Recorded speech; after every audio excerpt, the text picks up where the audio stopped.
I don't see the chaplain. Well, that's for 6 o'clock. Yeah, he'll be at 6. Okay, he's gonna be here. Yeah. Good.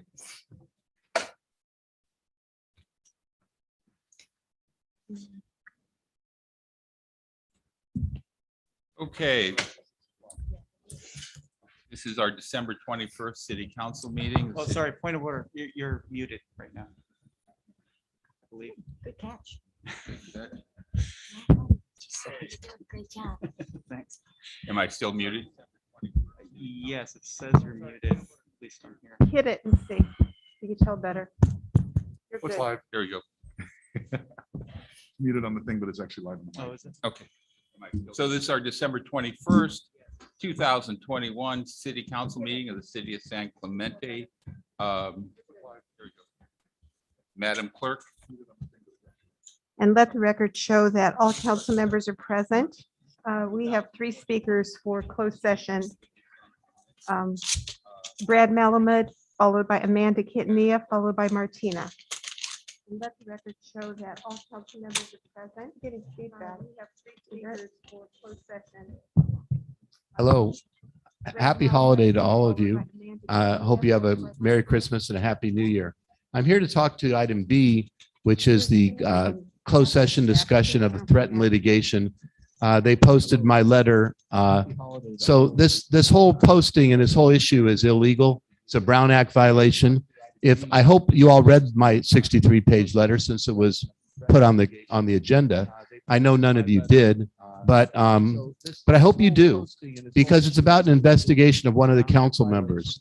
And the city illegally did that investigation. They're not allowed to use outside lawyers. They're not allowed to have the city manager involved in the process. The city attorney is not allowed to be in the process because it was an internal investigation. It was not a lawsuit. So it violated virtually every city policy. Now, if you read the email I sent to you the other day, it might have been Sunday or Monday, you'll notice that it's also illegal to have this hearing because it has to be a threat of litigation. There is no threat of litigation. I know what a threat of litigation is. I didn't threaten anybody, nor has Laura or any other council member threatened anybody as far as I know. So this is wrong. What you're doing is wrong. If you hold a hearing, that will be a Brown Act violation. And I'm not threatening litigation on that, but you're opening yourself up to more litigation. So why isn't Eric and why isn't Scott following the law? It's a question you need to ask people. Eric was not allowed to be involved in this process, but he was. Scott wasn't allowed to be involved in the process, but he was. Where is my threat? There was no threat. So what's going on here? Why are council members being harassed by city staff and city attorney? I don't know. That's not the issue in front of closed session, except that what else are they discussing? So that's my first point. My second point is the letter only requested, and if you look at it, the last page or second last page, that the city remedy the mistakes they made, the violations they made. That's a request to remedy, not a request for litigation. Again, what was going on? Why would anybody call that a threat of litigation? The city attorney who charges up to $2 million a year should know better, should know the law. In addition, once he posted my letter, he's required to post all relevant documents in the city that involve the litigation. No city documents were posted. That's another Brown Act violation. Chris and Steve, you're attorneys. You need to look into why our city attorney is going extrajudiciary, going outside of policy, using the city manager and I guess his law firm to send harassing letters to council members, to put things on agendas that aren't allowed to be put on the agenda. I have 15 seconds left. I'm not saying this adversarially to any of you. I just hope you cancel this item, never put it back on the agenda, and I wish you all a Merry Christmas and a Happy New Year. Yes, feedback. We're addressing it. I just hope you cancel this item, never put it back on the agenda. You are. You still and I are. wish you all a Merry Christmas and a Happy New Year. Mayor, I'd like to make a follow-up comment to the speaker. No. What? I don't think that's A clarification. I can. I'll- City attorney, may I? This is just public comment right now, Yeah. right? So there's no back and forth. Right. No comment by me. That's not right. Yeah. No comment by me regarding this item.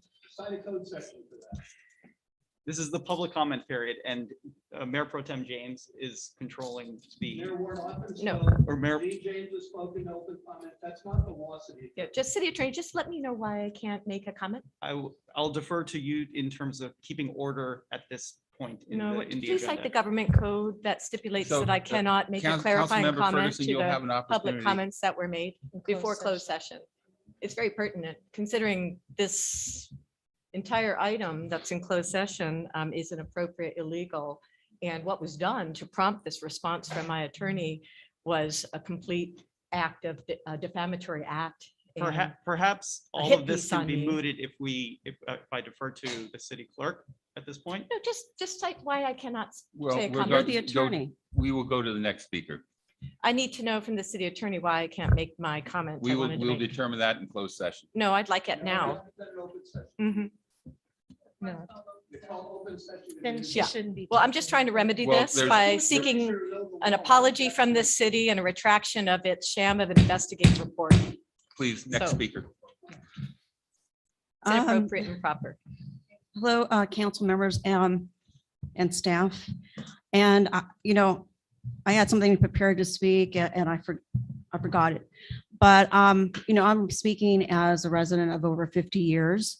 And I'm not taking sides for any one of you. And I basically hold everybody accountable. And I don't understand why the BBK and lawyers have to negate the law.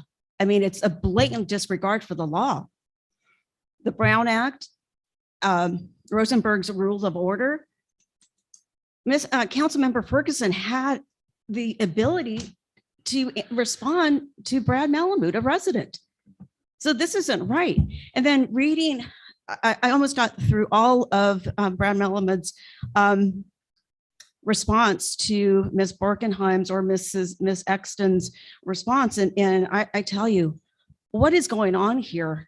How is a city manager basically not abiding by the city policy, and where it states that the human resource director has to conduct any kind of allegations of any kind of harassment, bullying, and what have you. But I just don't understand why this is an abuse of our public funds, of our misappropriation of funds. All the taxpayers shouldn't be paying for someone that the city manager contracted. And I'm very upset about this because I don't like the response from the city manager right now. I really don't. And then the city attorney, and the city manager contracts these people for thousands of dollars to do what? To harass a council member? That's not right. So I really think that we really need to just, I think the city manager needs to step down. I don't think that he should even be a city manager because of the financial conflicts of interest. And then the city attorney, Mr. Scott Smith, he shouldn't be our attorney. I think we need to stop hiring BB&K because they don't even follow the law on a simple response. Councilmember Ferguson can clarify a question or a concern that Mr. Malamud had. So I just wanted to say, I know I'm sorry for being kind of not being prepared, but I just feel like there's something going on and this is wrong. This is absolutely wrong what's happening here. Thank you very much. Thank you.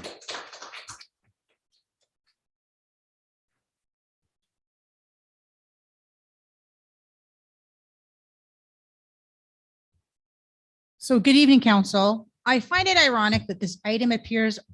So good evening, council. I find it ironic this item appears on the agenda as a potential exposure to litigation. This seems like a common tactic used by the city to have formal discussions out of the purview of the general public. More so, it seems part of the systematic abuse by the city against a councilwoman that presented a challenge to them.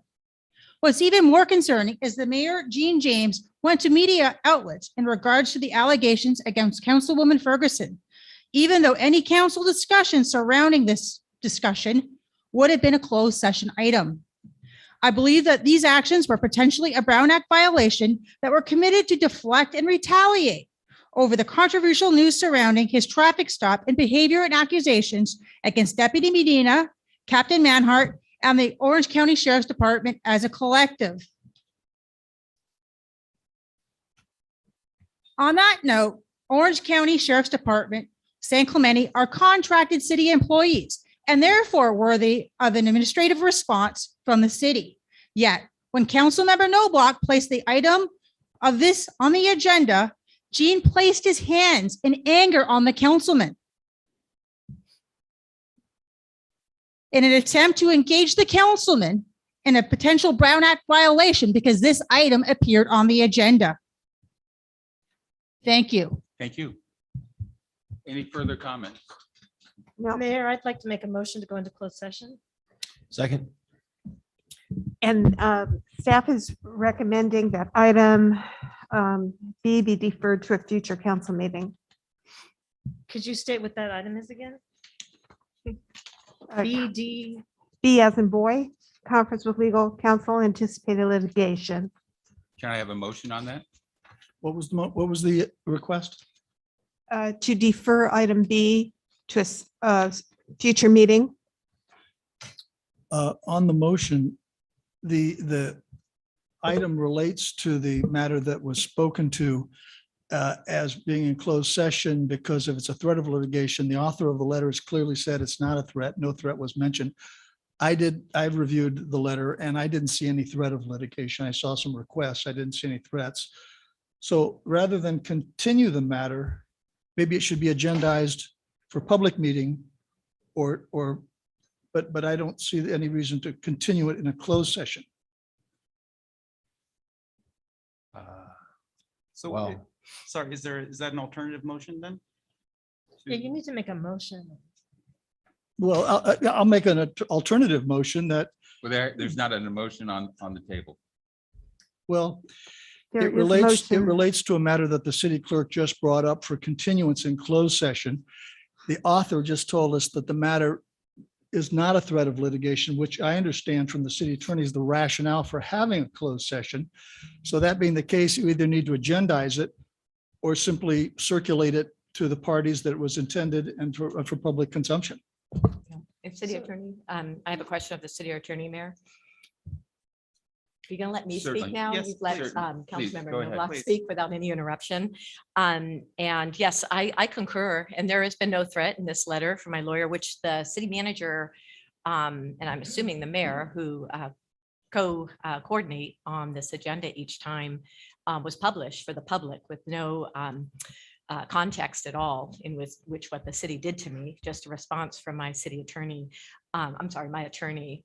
But what I was trying to say earlier was there is no threat in that letter of litigation. This should be completely canceled out. All I'm seeking is for the city and those involved from BBK and this investigator, the city manager hired to the tune of $25,000 to simply apologize and retract the hit piece that was done on me because I was completely exonerated from any actionable bullying, harassment, or hostile work environment. Thank you. So, Mayor, I would make the motion that staff requested that item B be continued to the next meeting. Yeah, I'll second that. I'd like to have more discussion from the city attorney about what's been presented. And I think I would like to follow staff's recommendation as well on this for the time being. So I'll second that. Madam Clerk? Councilmember Ferguson, No. Councilmember Noblock, No. Councilmember Ward, Aye.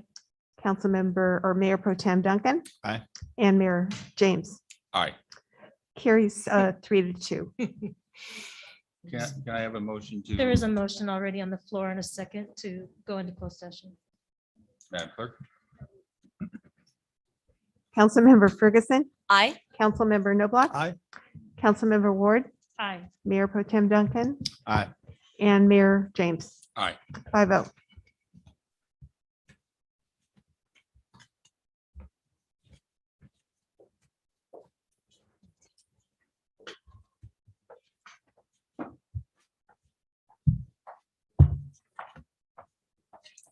Appreciate see what time it is, Jonathan. Going to dinner now? No, it's okay. Thank you. Oh. You're the best.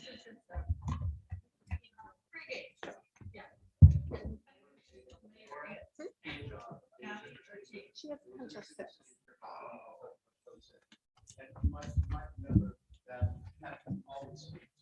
Always. Yeah.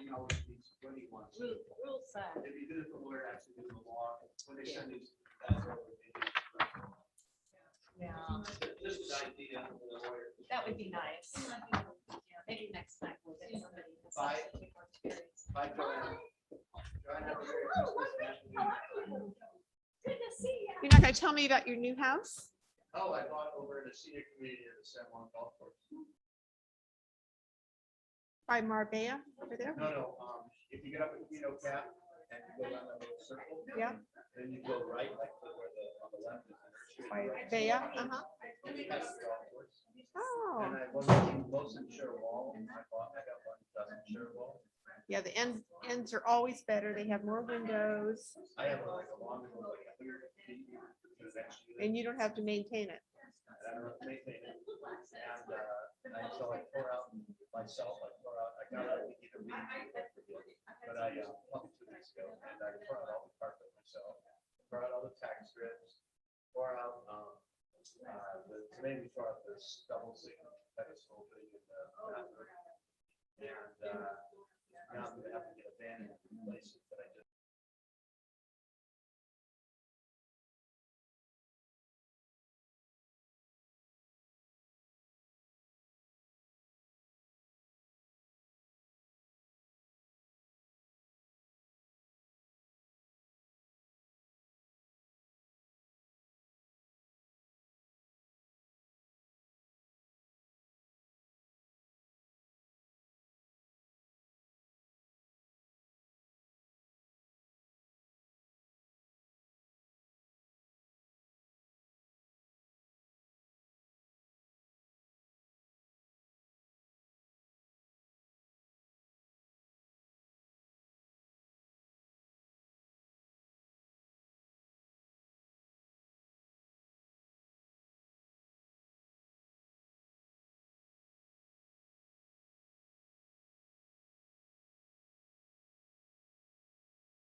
We will start off with the invocation by Navy Chaplain Lieutenant Daniel Schwartz. And if I just give a little brief statement, Chaplain Schwartz was the chaplain of the 2-1 Marines in Afghanistan. So the 11 Marines, 1 sailor, 1 soldier that we lost in Afghanistan in our withdrawal. Chaplain Schwartz was their chaplain, by the way. Chaplain, please. Thank you. Let us pray. Heavenly Father, as we near the days of Christmas, we call to mind and ask your blessing. We first ask for wisdom, for it was by the journey of those learned who had the insight and the repose to look for a star. We pray for patience, for Bethlehem was not possible except for a journey by a family, the journey of a community. We pray for humility, because it was by the coming of a child that the world, that humanity might discover itself. And ultimately, we pray for this assembly and for our community for love. For it was by the gift of your only begotten Son, the gift of one person to another, that we may come to realize how much we truly care, how much you care, and how much we are called to care. We ask your blessing upon all here present, upon our families, and upon San Clemente this Christmas. We ask this as in all things through your most holy name. Amen. Thank you, Padre. Councilmember Duncan, please. Please stand, put your right hand over your heart. And repeat after me. I pledge allegiance to the flag of the United States of America and to the republic for which it stands, one nation, under God, indivisible, with liberty and justice for all. Madam Clerk. Councilmember Ferguson, Here. Councilmember Noblock, Here. Councilmember Ward, Present. Mayor Pro Tem Duncan, Here. and Mayor James. Here. The first item on the agenda is an update on homeless issue, November report. And I have one card.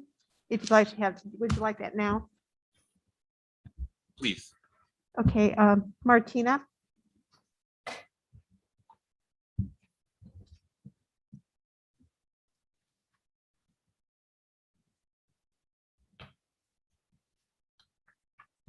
I have a slideshow, PowerPoint presentation, if you could please pull it up. So good evening, council, and I'd like to talk to you tonight about homelessness. It's an issue that can at times be very divisive, but regardless how anybody lands on the issue, I believe that, there are certain boundaries people feel should not be crossed. Can I have slide 1 of my show presentation, please? So I'm just going to present a little, hello, council. So next slide, please. So just in a time frame, so we're going to go back away. So to Tuesday, April 20th, 2021, the public were kept outside council meetings and held in a separate holding pen from council. Next slide, please. Next slide, please. So this is the agenda. Next 2 slides, please. Okay. In any event, on Thursday, the 29th, there was a special council meeting. It was a luncheon meeting in closed session. Comments could only be submitted but via email. And that was the discussion to appoint Eric Sund as the city manager. This is the calendar for the month of May. And you'll notice that on May 11th, there was a special joint homeless task force meeting. And that meeting, if you play the next couple of slides, that was the agenda and the minutes of that meeting, showing that it was remote. Next slides, please. So this is a request for payment. And this shows that on May 11th, several charges were made to 24 carats, one for $500. Please, the next couple of slides, please. Okay, that was the American Express statement. Next slides, please. Okay, so On the 29th, a payment for $500. Next slide, please. Then the next day, a payment for $76.65. Next slide, please. Followed by a payment for $325. Next slides, please. Okay. And that was because apparently the city held a joint homeless meeting with the cities of Dana Point and San Juan Capistrano. And on those invoices, it said that the city manager was in attendance, Gene James was in attendance, and Kathy Ward was in attendance. And if you look here, this is the calendar for Dana Point. There's no such meeting on their calendar. And if you play the next slide, please. Okay, this is a response. I did a PRA with San Juan Capistrano. I haven't heard back from them yet. This city, I have not heard back yet. And Dana Point. Dana Point said there's no responsive records to anyone in their city being involved in any discussions with the city of San Clemente from, last slide, please. But basically our city spent $900 to have a meeting, a luncheon to discuss homelessness that apparently nobody ever attended. Ms. Wheeler, thank you. We have another card on this. Donna Vidrine.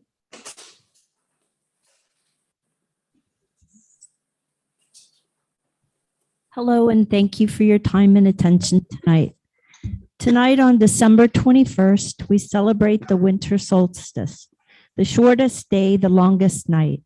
Communities gather tonight to remember those who have passed in 2021, including those who passed while experiencing homelessness. In December, Welcoming Neighbors Home from Lake Forest shared with the San Clemente Homeless Collaborative their advocacy for people experiencing homelessness and their success with permanent supportive housing and their housing first approach. Welcoming Neighbors Home presented permanent supportive housing and advocacy as a proven solution to homelessness. People are better positioned to address other challenges when they are housed, when they have a place to call home. The group Welcoming Neighbors Home works collaboratively with many organizations, including League of Women Voters, Housing is a Human Right, Kennedy Commission, and the San Clemente Affordable Housing Commission. Special thanks to Mayor Pro Tem Chris Duncan and outreach service worker Carly Hunter for engaging and contributing to the conversation. Our next meeting, we will be preparing for participation in the January homeless count. CityNet has been hired for the 2022 count. The count begins on January 24th and requires hundreds of volunteers. Volunteers will be trained and work in teams, asking survey questions such as where do they sleep, where are they working, and what kind of help do they need. Come to our scheduled meeting for January 10th to engage and volunteer. More information can be obtained at info@everyonecounts.oc.org. It is an important volunteer activity. The data collected will be used in many ways. Hour-long training sessions are being offered tomorrow, December 22nd via Zoom from 4 to 5, and again on Thursday, December 23rd from 10 to 11 a.m. The 2022 point in time sheltered count will occur on the night of January 24th, and the point in time unsheltered count will begin on the next morning, January 25th, through Thursday, January 27th. Thank you. That's all the speakers. Thank you, Ms. Vidrine. Next item? We have a brief presentation by Adam Oh, Matanian. we do. Good evening, Mayor, members of the City Council. Adam Matamian, Deputy Community Development Director. Tonight, I will be presenting the November 2021 outreach report and providing a couple tidbits over the next few weeks related to homeless outreach. Okay, thank you. So our numbers are consistent. The high notes for this month indicate a a reduction in new arrivals coming to the city, which is also reflected in a slight reduction in the number of street exits. But as far as the number of outreach contacts and the case management hours, those are consistent with previous months. The other information I want to provide is not on this report. So Kate, if you wouldn't mind taking this down. So there is a shelter, a cold weather shelter that has been opened in the Santa Ana area, and it provides some transportation to it. You cannot directly go to the shelter. You have to be picked up at one of the two locations where they have a bus service from it. Both of those locations are in Santa Ana, and to the extent that we are able to, we are encouraging people to take advantage of that. One item of note, there is a winter furlough for the city, so our city hall will be closed during this time. There is information on the city's website on our homeless resources webpage, directing people to other services that they can contact if they come into contact with people who are in need of resources. So I will end my report there. If there are any specific questions, I'm more than happy to answer those at this time. I have a question or Please, comment. go ahead. Thank you, Adam. So as it pertains to the shelter, do the homeless individuals in San Clemente have potential access to that shelter? Yes, they do. They just need to find a way to get transported to the shelter, or is it to the location where the transport would pick them up in Santa Ana? They would need to be transported or find their own transportation to one of the two pickup locations. Both are around the Santa Ana area. Would it be possible for the city to engage a transportation service that would pick up unsheltered homeless people in San Clemente and bring them to one of those pickup locations? I believe that is something that we could facilitate. There would be no requirement for people to go there, but that would definitely be a step in the right direction in terms of providing that access. Okay. Well, I would like to, unless anyone else has comments or questions. Anyone? I have a question. Councilmember Ferguson. Ms. Fedrine spoke about the point in time count for 2022. What if we can't make the 2 trainings that are planned? Can we still participate? Are there I can answer that additional question. trainings? So I sit on the point in time committee that's sitting at for South Orange County, and there'll be multiple locations for training. That is a requirement, though, to attend the training in order to become a volunteer. They have to go over liability and other types of things as part of that training. So the answer would be that, yes, you have to attend the training. in order Okay, to- because that's quick. That's coming up. That's tomorrow. So there'll be additional ones if I email this email address. I don't know, but you could definitely email to find out. Okay, well, I appreciate Ms. Fedrine bringing that up tonight. All right, that's all I have. Thank you. Councilmember Nunn. Yeah, I have a question, but I think it addresses what I believe Chris's motion may Yeah. be. Okay, you want me to make the motion and see? Well, a quick question. Yeah, sure. Is that transportation one way or round trip? I think, yeah, maybe Adam should answer that. Are we responsible if we bring our It has to be one folks round trip. up to the shelter that we also are obligated to bring them back? I'm not aware of any obligation to provide transportation back, but that is something that we could look at as part of any motion from the council. City manager. I would strongly encourage the council that they need to be returned back to their point of origin. The emergency shelter only holds them or allows them to stay in the shelter, I want to say, give or take, from 6 p.m. to a very prompt 7 a.m. or 8 a.m. checkout, so they cannot stay there for multiple days. But cities that are offering transportation offer return transportation the following morning if they do take someone there. That's offered, but of course, the people are free We to. can't force them on the bus, but we offer them the bus. So let's talk about, I know where you're going with this, Chris. Well, Councilmember Ward, do you have No, anything? I haven't heard any of this, so I'm So- interested in details. So what do the logistics look like? What time, how big of a vehicle, what time would they, how many stops in San Clemente? What would that look like? I would say we would authorize the city manager and the deputy community development director to make those logistical decisions about what time the pickup would be, what locations the pickup would be. In addition to that, I would say that we would authorize them as well, if there is little to no ridership, to potentially discontinue the program.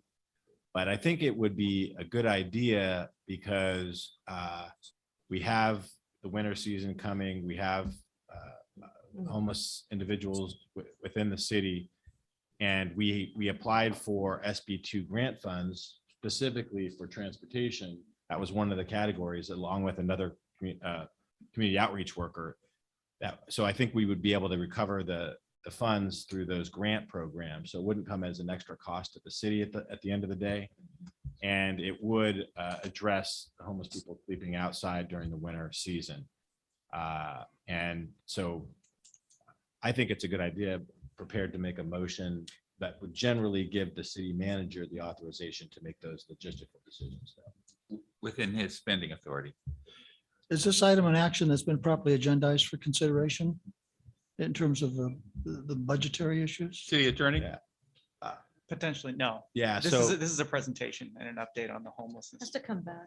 So well, I more would, detail. I think it's too late to come back because now we're talking January 18th. So Well, I could wait to, Under a late breaking item. to bring it under a late breaking item, or we could consider that now, because I do believe it meets the requirements in that I did not know about this before this meeting or in time to agendize it. And I don't think we can wait, because by the time we deal with it at the next meeting, we will be another month into the availability of the shelter. Can I ask a question? How is this different from what Carly, our outreach worker, can do now? If somebody wants to go to the shelter, how is it that she can't arrange for that now when transportation is already part of our budget? Maybe that's for Adam. I don't know if this is like this has to be an actual setup thing. Adam? We already have outreach.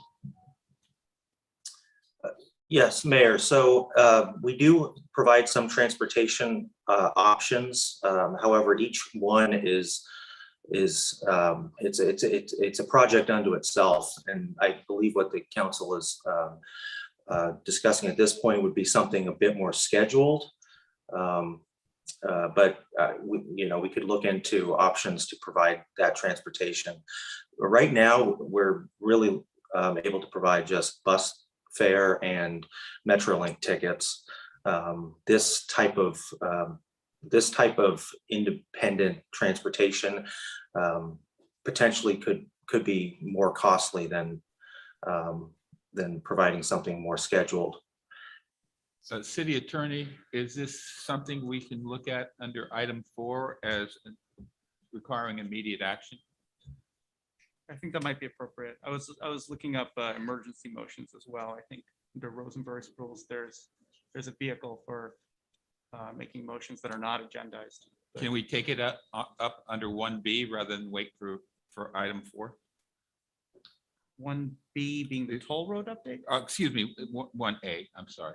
Oh. With 4 members voting in favor? I'd like a little time to look that up. So Okay, so we'll wait, we'll do it under item 4 then. Okay. Are you okay with that? That's fine. Mayor, if I may. Yes, I ma'am. had just dawned on me, a speaker spoke tonight about a homeless meeting, with the Tri-Cities. Do we have any update on that? And did that in fact happen? Did we have a Tri-City homeless meeting? Yes, City we did. manager? Can you tell us under the homeless update, if there's any update that you can provide the public on that meeting? Certainly, it was the mayor and mayor pro tem and city managers of San Clemente, San Juan, Dana Point met. Mayor Ward was ill that day, so it was just city manager Sund and myself that attended. The other two cities attended with their full complement of city manager, mayor pro tem. And we had discussions along the line of if there'd be any appetite to create a JPA shelter. And I don't want to get into the details of that right now, but there was no appetite with the other two cities to move forward with anything like that.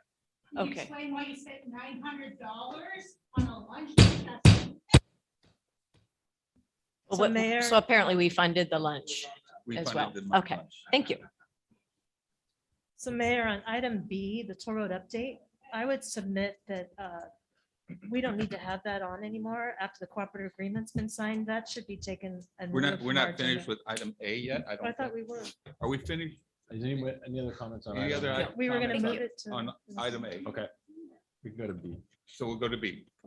Okay. 1B is toll road update. Any No. comments? Well, they're done. None? Okay, so my motion stands that I think we should remove that. Following the cooperative agreement, it shouldn't be a regular item on the presentations. any And I longer. thought, I agree with that motion. I thought we had done that. Evidently, we hadn't. Do I have, is there a second on that motion? Yeah, I'll go ahead. I'll second the motion, but in discussing the motion in our last meeting, we authorized an additional $50,000 for Milvin and Meyer relating to the toll road. So if there's some activity going on, is it, I understand it's completely dead, but we're still spending legal fees on it, which is, I expressed concern at the last meeting, so. I would, So again, the toll road update was to, with things that we were working on, we're not even a member of this agency anymore. It does Correct. not need to be a regular item. If there's something that needs to be reported out, it'll be reported out when it should be. Very good. Yeah, I agree. I seconded the motion to take it off the regular presentation. My comment that I just wanted to express was we're still spending, as of last meeting, an additional $50,000 on litigation costs for a matter that's dead. So I'm a little concerned about that. That So was then and Second still the am. motion or don't second it. Which one? Pardon me? Do you want to second it or not second it? I already did. He Okay. seconded the motion. And Madam Oh, Clerk. okay, I didn't hear. I was I'd getting like- cards. What, we do have, we just got a card on this item. Do you, Okay, want- Okay. let's hear the comment before. and so the motion on the floor was, Is to remove it from future agendas because it does not need to be a regularly Motion agendized by item. Ward, second by Noblock. okay. Okay, Amanda Kitnea. Hello, council members. I'm glad that Councilmember Noblock mentioned the $50,000 for litigation. I spoke on this matter on closed session a couple months ago regarding, I've been fighting the toll road and against the LPPE for the last 4.5 years. And, I don't know why we're paying consultants this amount of money, Mark Apreo or EKA or any other consultants or any attorneys. And right now, there is no threat. There is concerns regarding the Amazon, whether that's going to, trigger the TSA in doing another traffic study. But right now, we should not be paying any of the consultants anymore at all. That should be stopped immediately. And, having fought for the 4.5 years, and I think we need to stop this. And I really appreciate that. Thank you. Thank you. Mayor, I have a comment if I may. Certainly, go ahead. On that note, thank you to the public speaker. I'd like to agendize for the next meeting in January to actually address eliminating all the consultants that are related to the toll road. And that totals almost $500,000. So do I have a support to agendize that in January? Now that there's not the threat of a toll road? Can I have a friendly amendment to that? And that would be to review, not to eliminate. That is fine with me to review and consider elimination. How's that? And also add to that, city manager, give us an update of those contracts. Currently, No, as part of the as motion. Not on part the of that, agenda. there should be an update because I think So you Councilmember need Ferguson is three? not does not seem to understand. So we'll need three for a staff report. So I'll give the third vote if that's necessary. Do we need a vote, Madam Clerk? We have three. So the three were, we have Councilmember Ferguson, and then we had, was it you, James, James, and Noblar? We're good. thank you. Okay, thank you. Okay. Okay, did we vote on the elimination? Do we need to vote? We still on have a that? motion on the floor on There were eliminating the three, toll road there were update. three votes to agendize it for consideration. No, There's a that was the motion. consultants. And a second to remove the update from the future agendas. That was the motion Oh, first. okay, before that any was the discussion. previous one. Okay, Yes. all right. Councilmember Ferguson, Aye. Councilmember Noblock, Aye. Councilmember Ward, Aye. Mayor Pro Tem Duncan, Aye. and Mayor James. Aye, Carries 5-0. thank you. Okay, item C is fiscal state of the city for the fiscal year ending June 30th, 2021, and the fourth quarter financial report. All right. Good evening, Mayor and council members. My name is Jake Ron, and I'm here to present the state of the city and the quarterly financial update through the end of fiscal year 2021. The city of San Clemente presents a variety of financial information for the city as part of the state of the city. It reports information on fund balance of the general fund, reserves for all funds, total investments, pensions, and post-employment benefits, debt, and bond rating. Just to kind of cover a couple of items in the state of the city, the general fund balance ended the year at 8.7 million, which is 3.7 million higher due to stronger than anticipated revenues and lower than anticipated costs. Additional information on the revenues and expenditures will be discussed as part of the fourth quarter report, which I'll cover in just a little while after this. Reserves between all funds total approximately 83.9 million. And that helps keep the city pooled investments at approximately 160 million. A breakout of the reserve balances and investment portfolio by category is included in the report. Pensions are funded at various levels from 63% to 78%, with some of the information lagging by a year or two due to the timing of the reporting, typically by CalPERS. Council recently approved implementing the 3-2-1 plan for the pension paydowns and funding over time. Once those actions are completed, the city staff is anticipating to reach the target funding policy level of 90% over the next 2 years for the CalPERS plans. Additionally, other post-employment benefits to continue to be funded over time. For debt, the city maintained its credit rating, and city's debt includes both internal loans between funds and an external loan. The city 2 internal loans will be paid down over the next few years, and the external loan is 10.8 million and is primarily related to the recycled water assets as being paid under an amortization schedule from recycled water rate revenues. The final payment on the external loan is to be paid by the water fund in 2034. So that's kind of a brief summary of the city finances as a whole in the state of the city. Moving on a little bit to the fourth quarter report. The fourth quarter report, as in the past, its main focus is on the general fund, which is the main operating fund of the city. And just a couple of highlights from the June 30th financial report. Fiscal year 2021 budget revenues were 67.4 million, and revenues ended at 69.9 million, or 104% of the total for the year, the total budget for the year. That percentage obviously exceeded the budget since revenue budgets were reduced at mid-year. You might recall we reduced revenues or anticipated revenues at mid-year to account for the continued restrictions that were in place during the year. However, during fiscal year 2021, property tax sales were strong. Sales tax revenues were also bolstered during the year. Additionally, as some of the pandemic restrictions were eased, service type revenues rebounded towards the end of the fiscal year. And there was positive results in a variety of revenue categories. And additional information on those revenues is disclosed more in the report. So For expenditures, the 2021 budget was 74.1 million, and expenditures ended the year at 68.2 million, or at 92%. Most important departments were down, with the exception of fire and community development.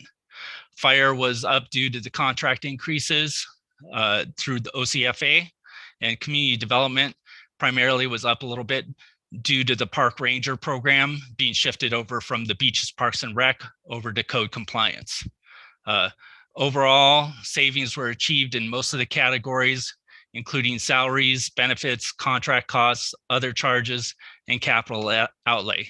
A little bit of additional information is included on the report on that. And then just a little bit looking forward, starting the new year, staff doesn't see any issues with revenue or expenditures. And we'll bring back the first quarter report shortly to City Council. So with that, I'm available to answer any questions that you might have. Council members. Ms. Ferguson. Thank you, Mayor James. Jake, I just have a question about the unfunded pension liability. It says the plan is funded at 63%. I know around the budget workshop time, we were closer to 68%. Can you let me know what's happening with that? Why it's down in terms of? Well, each of those is individually. So again, it was a mix of funding levels. So the lowest funded plan was at 63%. The highest plan was at 78%. So if you kind of combine the pension liability as a whole, that's where it would come out. 63%. Okay. Yeah. Wait a minute. So, It's a mix. yeah, that's a mix. It's up to. Yeah. Are you doing an average there or? He has, The average is what we presented as part of the LTFP typically. Typically, we would combine all the CalPERS plans and the CSERP plan. Again, the 63%, I believe, is the CSERP, or the City of San Clemente Employee Retirement Plan. And then the miscellaneous plan for the CalPERS plan is funded at 78%, and the public safety plan is funded at 70%. So there's a variety of plans. You're probably talking as a whole, all of them merged together. okay, thank you, Jake. All right. Councilmember Ward? No, no comment. Great report. Thank you very much, Mr. Ron. One quick question. Mayor James, Jake, thank you for the report. It seems like we're in pretty good shape financially, but do we still, in your opinion, need to be looking at potential revenue sources as we look forward to the future and making sure that the city maintains its good financial position? Again, I would say a lot of it depends on the resources that are out there and what the citizens' desires for service levels are. So again, if the citizens require more services or higher level of services, then we would need to look at additional revenue or control costs through. But again, that kind of impacts service levels. So, well, I think the citizens deserve high service. They get that with the city staff. So I'll take that as a yes. So Jake and city manager, here's where my concern lies. You know, we just went from 6.2% inflation rate to a 6.8% inflation rate.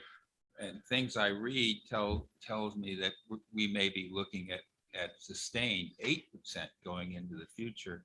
How in the world are we going to have our revenues keep up with inflation? And are you looking at that, Jake? Again, we'll bring back as part of the LTFP what our forecast looks like into the future, and we'll kind of outline what our assumptions are as part of that forecast for council's information.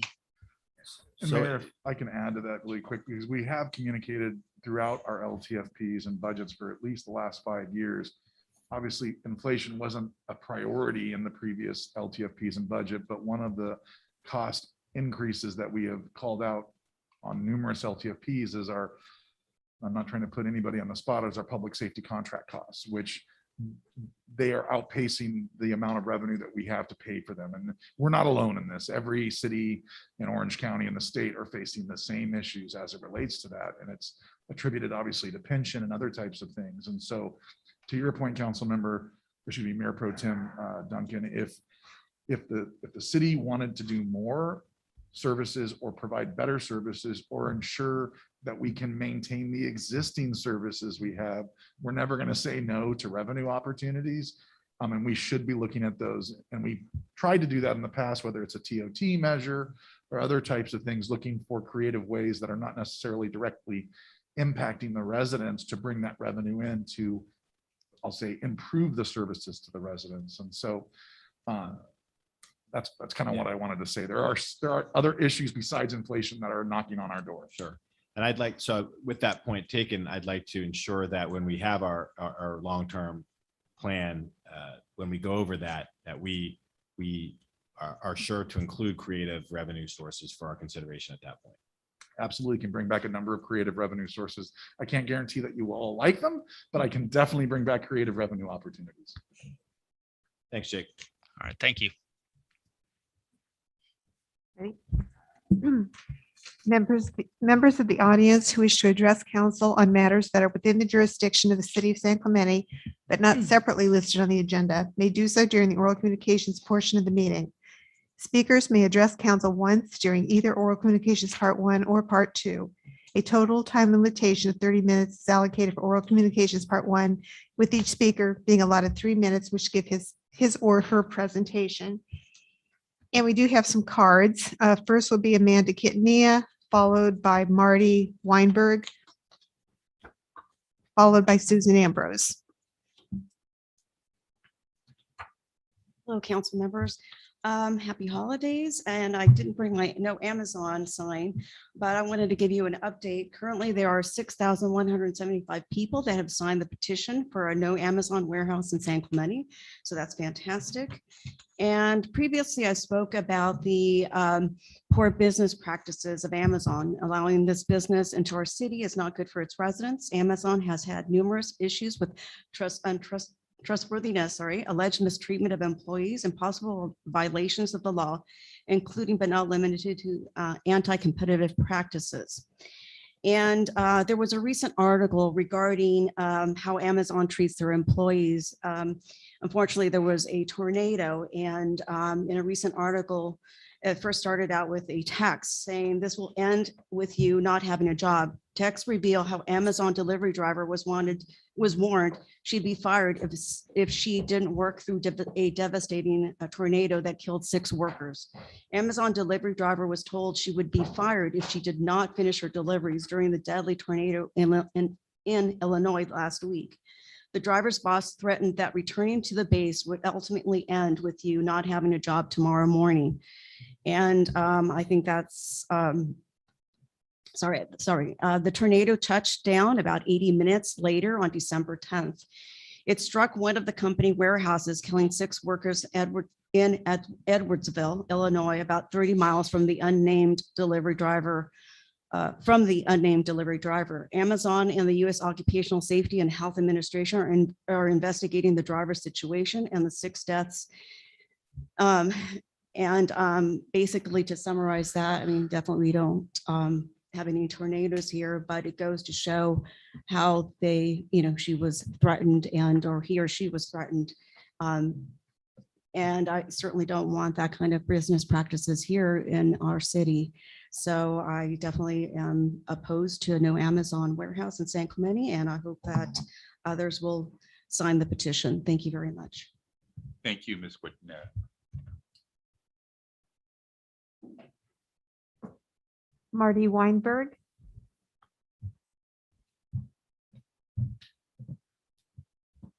Good afternoon, Mayor, City Council members. I'm Marty Weinberg. I'm the USAPA Pickleball Ambassador for San Clemente. 2 weeks ago, you had a City Council meeting, and I would like to address some of the comments that were made during the oral communication portion of that meeting. First of all, and it's regarding pickleball, it was said that we have all these tournaments at San Gorgonio Park, all these pickleball tournaments, and a lot of times they're on Saturdays. We've been playing pickleball at San Gorgonio Park for over 3 years, and I can count how many tournaments we've had on one finger. We've had one tournament. It was a fundraiser, and it was approved by the city, and it wasn't cheap. It was, we paid $1,150 for permits and for application fees. You guys are expensive. And we raised $10,000, and that $10,000 went into the Friends Foundation account. And that account is earmarked for the city to spend on future pickleball costs. There was that. And then they complained about somebody going to a park and playing a guitar and singing songs. I didn't know that was against the rules. I know the gentleman, his name's Jim. I go to the park quite often, and I think I've seen him 3 times playing his guitar. He plays an acoustic guitar, it's unplugged, no amp, and it's not that loud. So again, I didn't think that was against the rules. The third thing was we should just send everyone over to the Boys and Girls Club because they have 8 courts, and we could just stop pickleball at San Gorgonio Park. Well, the Boys and Girls Club, they have 6 courts, 3 are on carpet, not the ideal situation to play on that surface. They charge money. They're only open from 8 a.m. to 12 p.m. Monday through Friday. They're closed on weekends. And in fact, they closed last Thursday, and they're not open until sometime in January. So I don't believe that's an option. But the most egregious and inappropriate comment of the evening was they were comparing pickleball to Nazism. I think the comment was the Third Reich of pickleball. So I guess we're a bunch of Nazis just in our group, playing with family and friends, having a good time, enjoying pickleball, out in the fresh air, getting our exercise, and we're a bunch of Nazis. So I just don't understand it. I'm exhausted and tired of the nonsense, and I think maybe you are too. So I think they're just trying to throw everything, including the kitchen sink, at you and see what sticks. And I hope none of it does. In closing, I just want to say that I believe pickleball has helped San Gorgonio become a successful park. Thank you. Thank you, sir.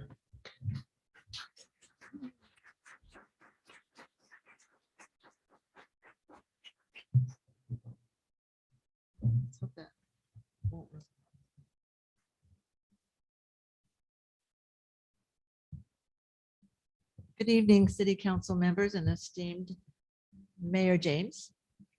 I welcome you to tonight, and I want to thank you and congratulate you on a decision that you made on your December 7th meeting. I was not able to stay long enough to make my comments then, but I want to congratulate you for adopting resolution to adopt a coastal resiliency plan and authorize the submittal of the coastal resiliency plan to the California Coastal Commission. And that would serve as a final local coastal program planning grant deliverable. That's a big step for our city of San Clemente, and it moves us forward to having a stronger voice in local policy making with the Coastal Commission. And the second resolution you adopted, in case some of the people in our audience don't know, is you also supported the submittal of an application to the Coastal Commission for local coastal program grant to support the local plan implementation for the coastal resiliency plan. Again, another vital move on your part. I congratulate you and I thank you as a member of the community and city of San Clemente, and also as the chair of the former Coastal Advisory Committee. Good work, City Council. I'm bringing you good news. I wanted to mention to you too that, you know, the coastal resiliency plan is not a regulatory document. It is a policy document. And with that, there's several things that are working in our favor. For example, you heard probably last week from Cecilia that the Coastal Commission just adopted a new sea level rise guidance critical infrastructure document. And this guidance focuses on adapting transportation and water infrastructure to be resilient against sea level rise and provide recommendations for how local governments can address the matter through local coastal programs. So bravo to you. In addition, it adds that planning ahead and adapting infrastructure to be more resilient against sea level rise is significantly more cost effective than addressing the damage and rebuilding after the fact. Again, kudos to you. So coastal cities can adopt an LCP to retain more control, more local control over the project approval process within a city's coastal zone, and also guide the development in partnership with the California Coastal Commission. I thank you for listening to me tonight. And I wish you well in future endeavors and promotion of ways that we can improve and oversee our coastal protection. Thank you. Thank you.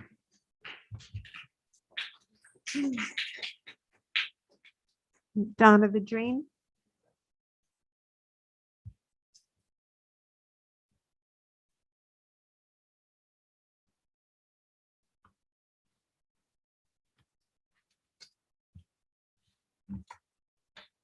My comments tonight are about hospital care in San Clemente.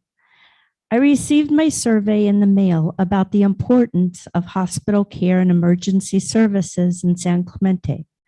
What are the next steps moving forward? The lawsuit is settled. We have a site zoned for hospital care and emergency services in San Clemente. This could be expedited with San Clemente taking the property by eminent domain. The site was planned for hospital use and emergency services by our city planners many decades ago. It was clearly stated and acknowledged when the current owners bought the property, no hidden surprises. Today, it is a property zoned and more than adequate for a community hospital with an emergency room to meet the health and safety needs of San Clemente.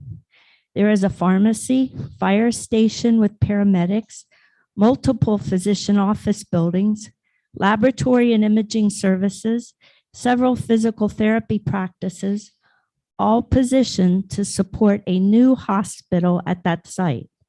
The infrastructure is already on Camino Las Maras.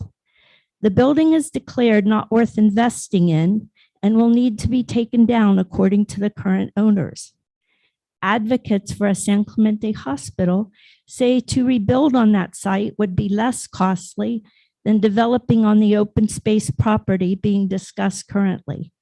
A property being discussed is city-owned property, but the land is on a fairly steep hillside.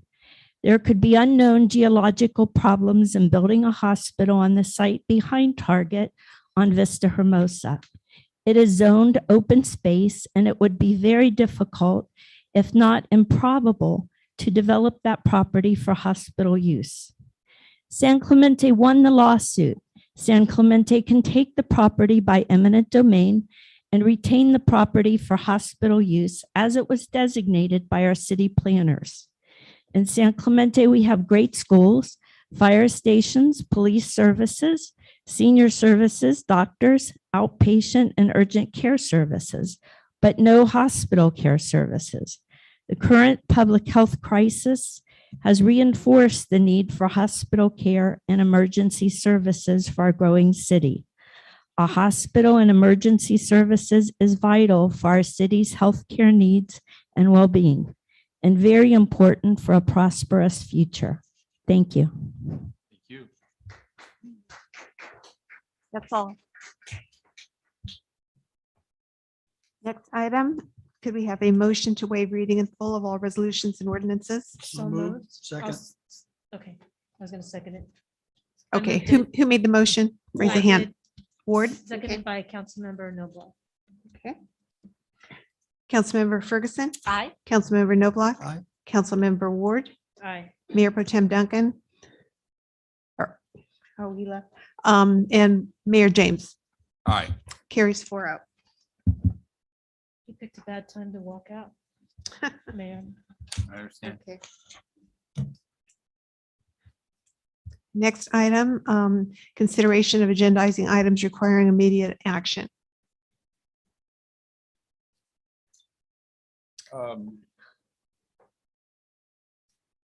So I'll make that, well. What was Chris's motion going to be? That's what, I don't know, we made him punt it to this. I don't know what it is. Here he Do- comes. He's coming now. Can't, he's getting through the trip door.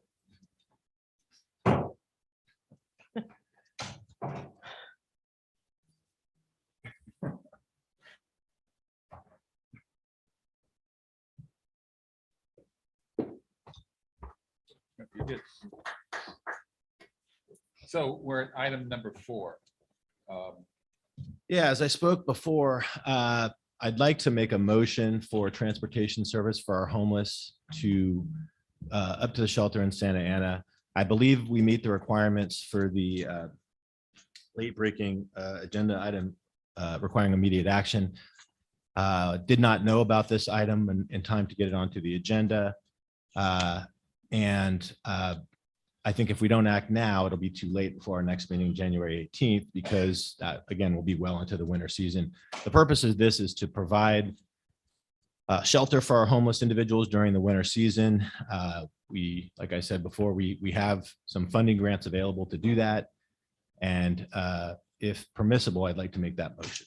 City Attorney, are you okay with that as Okay. immediate action? Yes, and it would be placed, I guess, we could do it before 9A at the top of new business, this meeting.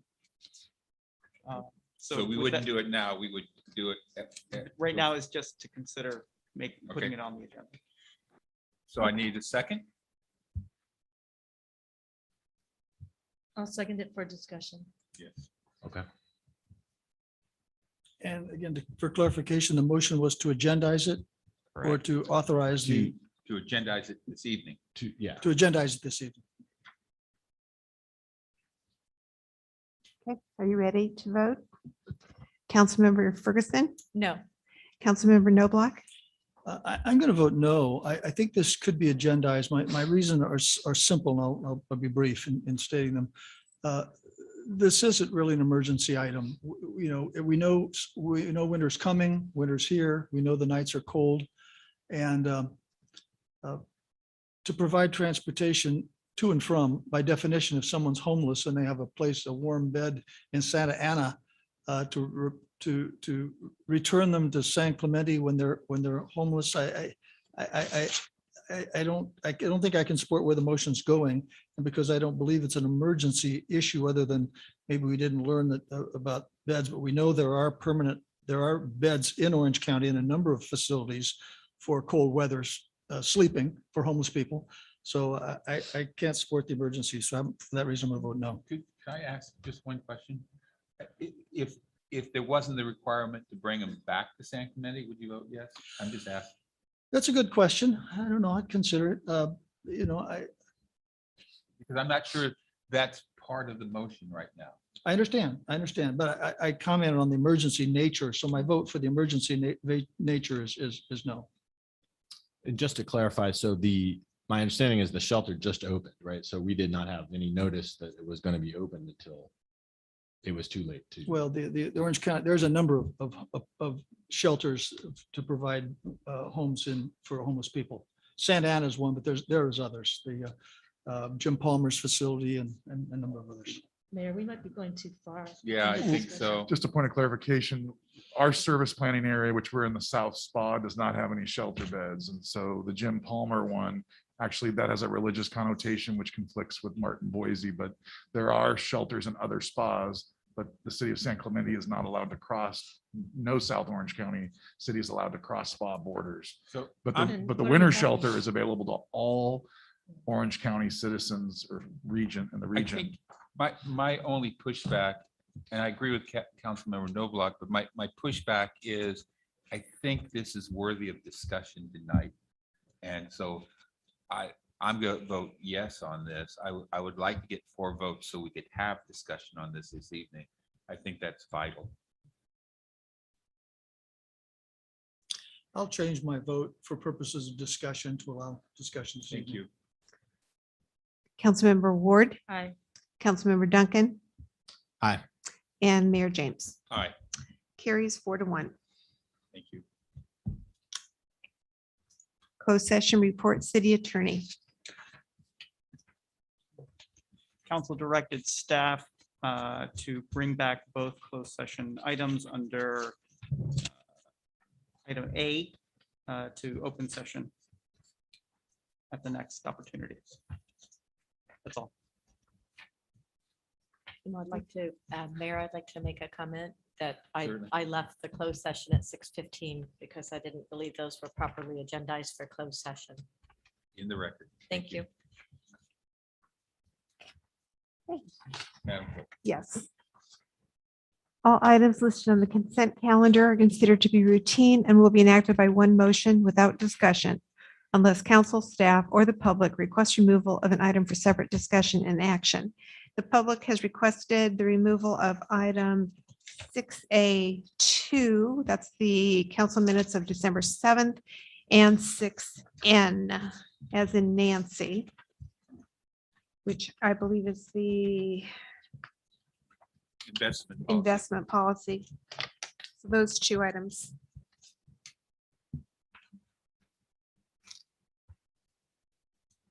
Council members, anything to pull? I was also going to pull N as in Nancy.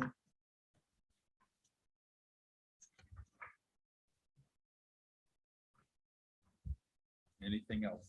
I'll move the balance. Motion from Councilmember Ward. Do I have a second? Second. Councilmember Ferguson. Aye. Councilmember Noblock. Aye. Councilmember Ward, Aye. Mayor Pro Tem Duncan, Aye. and Mayor James. Aye. Carries 5-0. Thank you. Item A2 is minutes of council meeting of December 7th. And we have two speaker cards. The first is from Amanda Kitnea and the second is from Martina. Hello, council members. Upon reviewing the minutes for the last city council meeting of December 7th, the city clerk did not include the key topics of which I spoke about. I primarily spoke about my opposition to the election of Councilmember Duncan as mayor for a couple of reasons. I emphasized that he did not uphold the First Amendment, and this had happened a couple of times. More importantly, that he blocked his constituents on his official city council page, which is a First Amendment violation. And I gave an example that former Mayor Christina Shea had to step down for blocking and deleting comments. And I didn't get everything in that, but it was quickly at the end. I also voiced my concerns that he supported Mayor Pro Tem James for his actions, like the assault and battery against Councilmember Nowak. Furthermore, ignoring Mayor Pro Tem James's acts against Deputy Medina.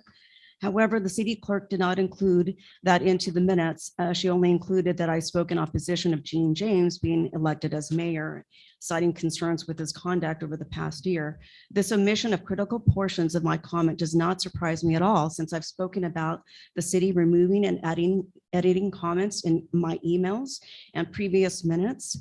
It is truly an unfortunate situation when the citizen's speech is altered such that its intent, purpose is violated and or lost. This type of action can be viewed as a violation of my First Amendment rights, as the improper alteration of my speech is based on and substantively affects the content. I hope that the city clerk will amend the records to properly reflect that I oppose Councilmember Duncan and his support for Gene James. Please restore the true content of my free speech and uphold the First Amendment. And in addition, another city resident played a recording of Councilmember Duncan asking Gene James to step down because of the Legion of Merit. Additionally, in the minutes under oral communications, I spoke about setting the record straight about long-term parking at Maxburg Park in relation to vans and RVs, and we couldn't give a credit to just one city council member because it was a collaborative effort of all of you that voted for that.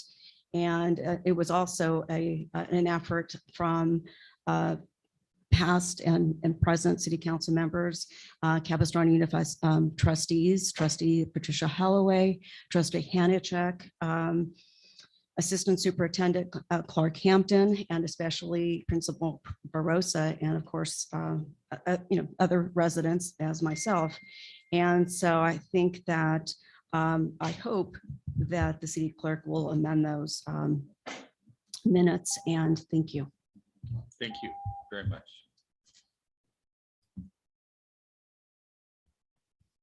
Martina here. Okay, that's all the cards. Mayor, I'll move approval of the 6A2. Second. Do I have a second? Second. Thank I'd like you. to make a substitute motion. Certainly.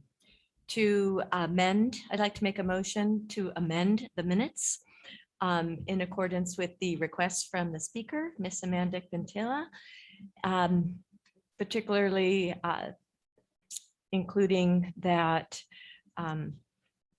she opposed Councilmember Duncan's, Mayor Pro Tem Duncan's support for Jean James. I'll second the substitute motion. Okay, voting on the substitute motion, Councilmember Ferguson, Aye. Councilmember Noblock. Aye. Councilmember Ward, Nay. Mayor Pro Tem Duncan, Aye. and Mayor James. Abstain. Okay, so we have 2 and 2 that would No, fail. Pardon me? 3-1. 3-1. 3-1-1. 3-1-1. And abstain. Okay. Then that carries. So just for clarification, though, this was the motion that carried, was that just to add the comment that Ms. Kitney referenced Mayor Pro Tem Duncan's comments or That was everything that both. she said? It was specific to Vote. his vote. Yeah, voice concerns of not include, amend the minutes in accordance with the speaker's request, particularly opposing Mayor Pro, well, at the time, Councilmember Duncan's support for Jean James. I would submit that it was only had to do with the vote. Only. That was my motion, Ms. Ward, so it stands as Thank is. you. I recall it how she said it. Okay, next item is the investment policy, which is item N. That was also pulled by the public. We have a speaker card. Yes, Hoy and Ip.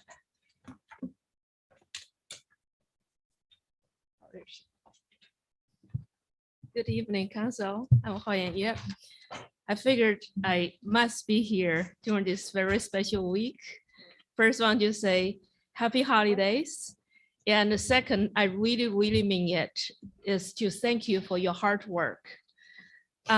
So I sent you a public comment on this item. So I still wonder, well, my Googling skill is not good enough to find out if the city still own any investment in the fossil fuel companies.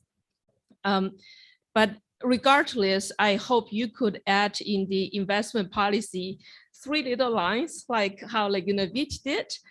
Essentially is to divest from fossil fuel companies and tobacco products companies.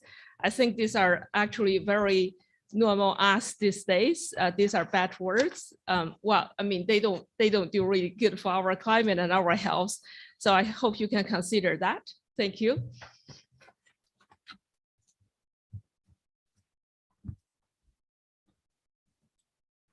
That's all the speakers. Okay, so Unless there are any comments, I'll move item. No. I pulled this. Oh, item I'm also. sorry. I That's apologize. okay. I appreciate that.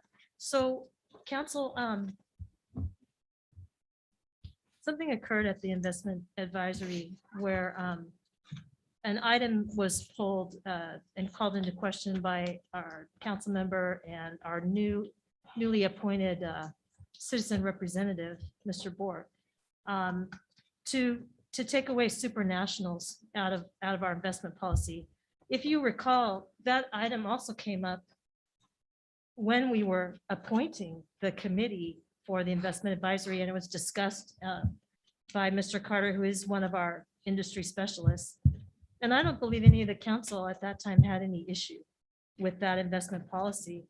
I would point the council to 4.4, the delegation of authority for investments is to the city treasurer, who was opposed to this motion. Supranationals, the reason given was these are foreign companies. What these are actually are is they are investments that we pool in that are in America. And if we don't invest in any foreign corporations, we won't be investing in Toyota, Honda, items like corporations like that are in the United States also. So this comes to us per policy for approval. of the changes of the investment advisory, and I would like to make a motion that we do not change that. This was Mr. Bork's first meeting as a citizen representative, and being on this before, these things are discussed, and the treasurer will get back to people on this committee and discuss it at a future time. This motion and second was made at the very first meeting. And what I know about this investment policy and that it is part of our, that it is in accordance with our policy that we had, that they're trying to change now, that we won't be able to invest in that. But just for the reasons that it goes against the authority of the city treasurer, I'm not going to be for it. I'm going to make a motion that we do not change it at this time, and that we honor the city treasurer as elected by the people of this city to invest our funds and protect them. And I'm going to second that motion. And I'd like to make a few comments on it too, as to why. So I think prevailing, you have the city treasurer who was a dissenting vote. I don't see why you, and I agree with the city treasurer, that I don't see why you use the supernatural national as a basis for divestiture of our investment policy. I work in the international trade area. Everything is interconnected these days. That's an arbitrary line that doesn't make much sense to me. What makes a lot more sense is what the speaker mentioned today. I'd like to see the investment advisory committee focus on those kind of divestitures if we're going to do something, especially with the oil spill we just had. I think we should be looking at getting out of investing in those type of companies, polluters, health risks, environmental risks. And so I might be able to support a policy change that carved out those areas. I just sent to the city manager today, there was an article that Walmart, I guess, has been polluting Orange County for a number of years. I think we should look at those kind of companies to divest, not just merely supranational, because it does, it doesn't sound right. I don't see, and that goes against the advice of our advisory, of our financial advisors as well, our paid consultants. So I would second that motion and support it strongly. I'll make a substitute. I'll make a substitute motion and say that,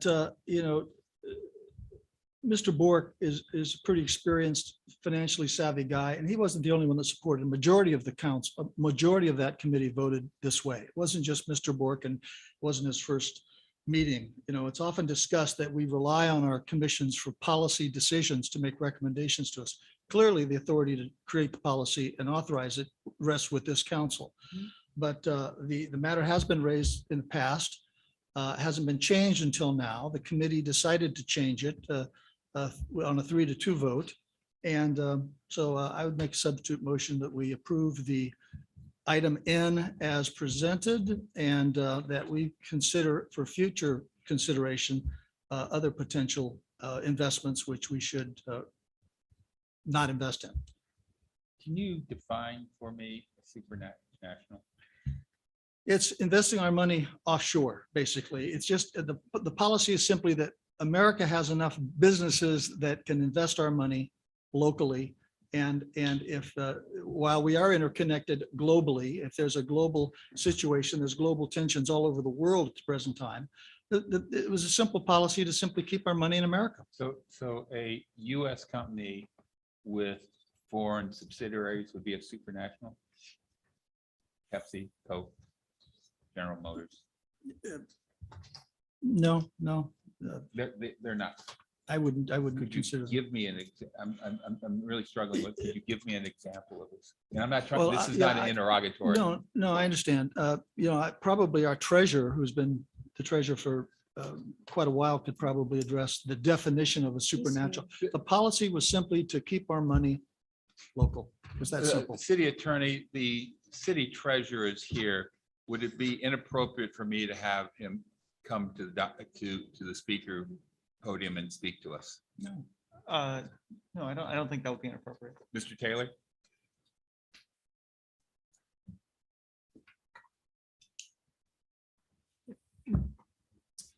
You're on the spot.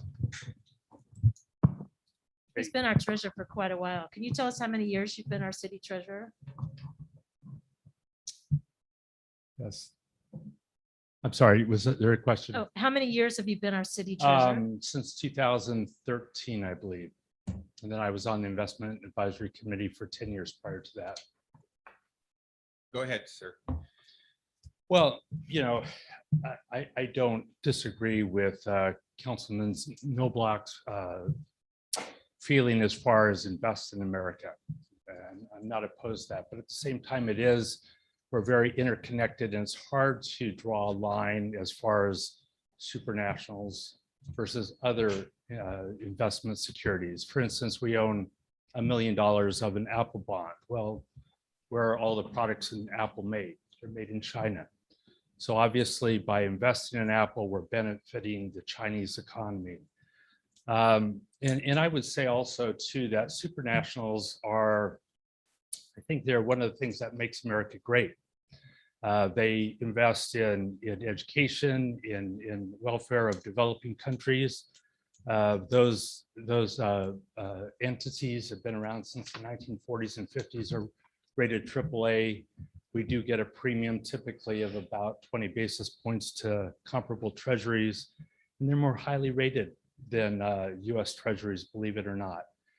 So, and my philosophy has always been that Chandler, who is our external money manager, we've hired them to do a job. And we didn't add supranationals lightly. It took the committee probably 2 or 3 years before we felt comfortable. And then we decided to add them. My feeling is, I guess what I'm most afraid of is this is the first step of restricting the policy, and then what's next. But in my opinion, I think they're a good security to have. In the investment policy, the state is the one that mandates what we can and cannot invest in, and they've actually said we can invest as much as 30%. The committee is only allocated 10%, and we actually only own about 1.3%. So, Give me an example of a supranational that we all know. an example of what type of security they are. Well, No, of what a supranational company. well, it's not a company. They're Washington-based member. Let's see. There are 3 of them that we can invest in. So this is, okay, so I get it. Go ahead. So they're backed by 3 entities that are based in the US. There are actually about 8 different supranational entities, but only 3 are the ones that we invest in because they're based in the US and they're dollar denominated. But it's really funded by, in the main one, 188 member countries, of which the US represents about 16% of the funding. And then they lend that money out to developing countries. It could be a school project, it could be a health project, it could be economic development. So it's really a way that the developed countries are giving back to the developing countries. A loan security has never been defaulted upon. And like I say, these securities have been around since the 1940s and 50s. So Anyone have any other questions? Yeah, I was just going to say, thank you, Mr. Taylor, I appreciate your comments. And you expressed those very well in the committee as well. The recommendation of the committee wasn't that the supranational investment was bad or that it didn't make money. It was simply a policy statement to say, if we're going to invest $100 million plus, let's invest it here. Let's keep it as close to home as possible. That was the philosophy. That was the policy behind it. That was the rationale. So I'll call for the vote. Ms. Ferguson, it looks like you have something to say. I'll second Councilmember Noblock's motion that he Substitute made. motion? The His substitute substitute motion. motion, pardon me. Thank you, Mayor. Call for the question. Okay, voting on the substitute. Councilmember Ferguson, Aye. Councilmember Noblock, Aye. Councilmember Ward, No. Mayor Pro Tem Duncan, Appreciate the sentiment, but no. and Mayor James. Close call. Aye. Carries 3-2.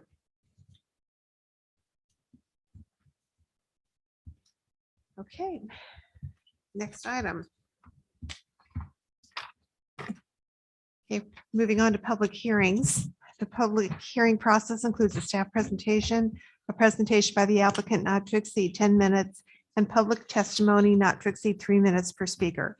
Following closure of the public hearing, the city council will respond to questions raised during the hearing, discuss the issues, and act upon the matter by motion.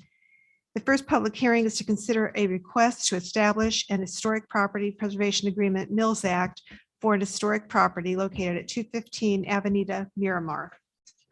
So we going to open the public hearing now? We do have a couple cards. We have one coming in. Okay, we have Larry Culberson. And Mayor, do you want to open the public hearing? Open. Public hearing open.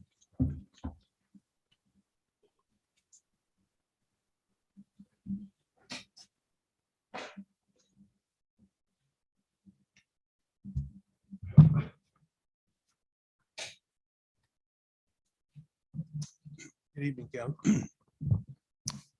Good evening, Council. Larry Culbertson, representing the Historical Society. I realize this is not a particularly controversial issue. Hopefully it's a shoe-in, but I felt that there are a few comments that needed to be made.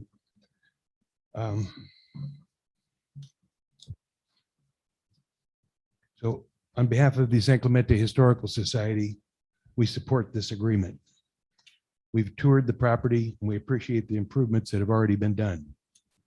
The 10-year term work list is well thought out and it's fair to the applicant and to historic preservation. A $7,470 property tax reduction will be 41% less than what the tax would be without the agreement. It's important for the applicant to remember that the purpose of providing that tax reduction is to facilitate maintenance and rehabilitation. 215 Avenida Miramar is of particular interest to the Historical Society because it's one of about 6 of the historic properties that was recommended for removal from the designated historic structures list back in 2006 due to alterations and lack of typical Spanish colonial revival elements. That was according to the DPR form. We were fortunate that that did not happen. It remained on the list and we got an owner who was willing to return the building to its original condition. I had one question about it. Is the requirement for the 5-year inspection at the owner's expense part of the agreement? That was something that City Council put into effect a couple of years ago, but I did not see that in the agreement. Please approve this historic property preservation agreement. Thank you. Mayor, can we have Mr. Atamian or Mr. Carrillo answer that question? Because I believe that's part of the contract. with Adam, The property owner. Yeah, Councilmember Ward, that is correct. I think it was an oversight, so we can go ahead and modify that and include that in the contract. Okay, so that would be in the resolution, Mr. Carrillo? Correct. Okay.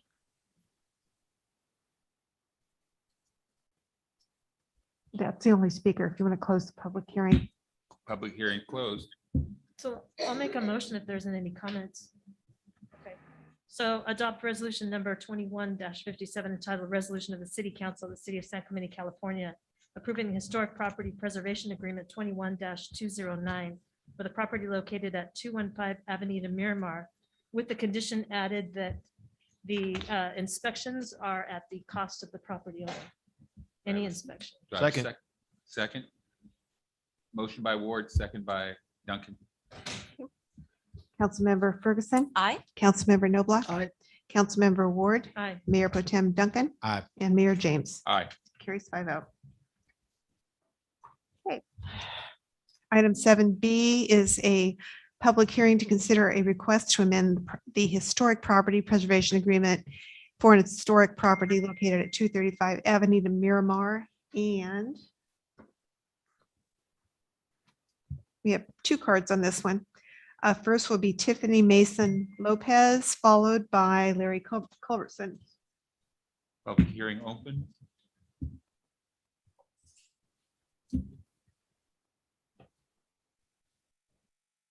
Hello, thank you, council members, for having me. And I wanted to let you know that our property historic agreement was actually approved about 3 years ago, but it was not recorded. And so the amendment is just to slightly change some language so that it's more appropriate and to now record it. So thank you for considering our home and preservation agreement. The only questions that I had were, I think, for the city attorney, there were a couple of line items that I had questions about, just because I'm a very good rule follower, and I wanted to make sure that upon inspection that we actually are in compliance with everything as stated. So and I also want to note that You're not speaking to the speaker now. I also You're wanted to good. note that during the time period that our agreement had not been recorded, we have completed 2 of the line items at the cost of about $6,000. So I just wanted to demonstrate that we are in full agreement with the line items, and that we've actually been working on them while not being fully recorded. So we have it completed, line item 4 and line item 6. The only 2 issues that I had with the proposed work list as stated was that there's seems to be a slight contradiction in line item 2 about trimming our wisteria on our home. But then the second sentence refers to removing vines that are growing on the surface. So it just seems like those 2 statements are in conflict, and we love the wisteria. It's not damaging our home. And so we were hoping that we could just remove sentence 2, which is to remove the vines. Mr. Carrillo, who's been very, very helpful in this process, said that he thought that it was referring to other vines that might be on the home, which would be removed as a part of our landscape plan in line item 1. And so that there isn't necessarily a conflict, but he said that I could ask the city attorney about that conflict in language seemingly, or not entirely clear language on that one. And then for line item 8, it says to remove internal framing and shelving in the garage to allow for parking. We've never been able to park in our garage/workshop because of a tremendous amount of shelving that was put in there decades ago. And now we've already submitted for an ADU. So the last few words of that are to allow for parking. Since we're applying for an ADU conversion for that structure, it just seems like we might be in conflict upon inspection that it's not being used for parking. So those were my only 2 questions. We're very much in agreement with the line items, and we're so excited to really get started on working on these line items and the preservation of our precious little house. So I don't know if you have any comments. I think if council wanted to approve this subject to just I kind have- of clean up modifications. I just think no one has ever come and tried to change a contract that they've worked out with the staff. I'm completely uncomfortable approving this tonight. If there's any change or deviation from what staff is telling us, I think this is just not baked all the way yet. Okay. You don't come to city council Okay.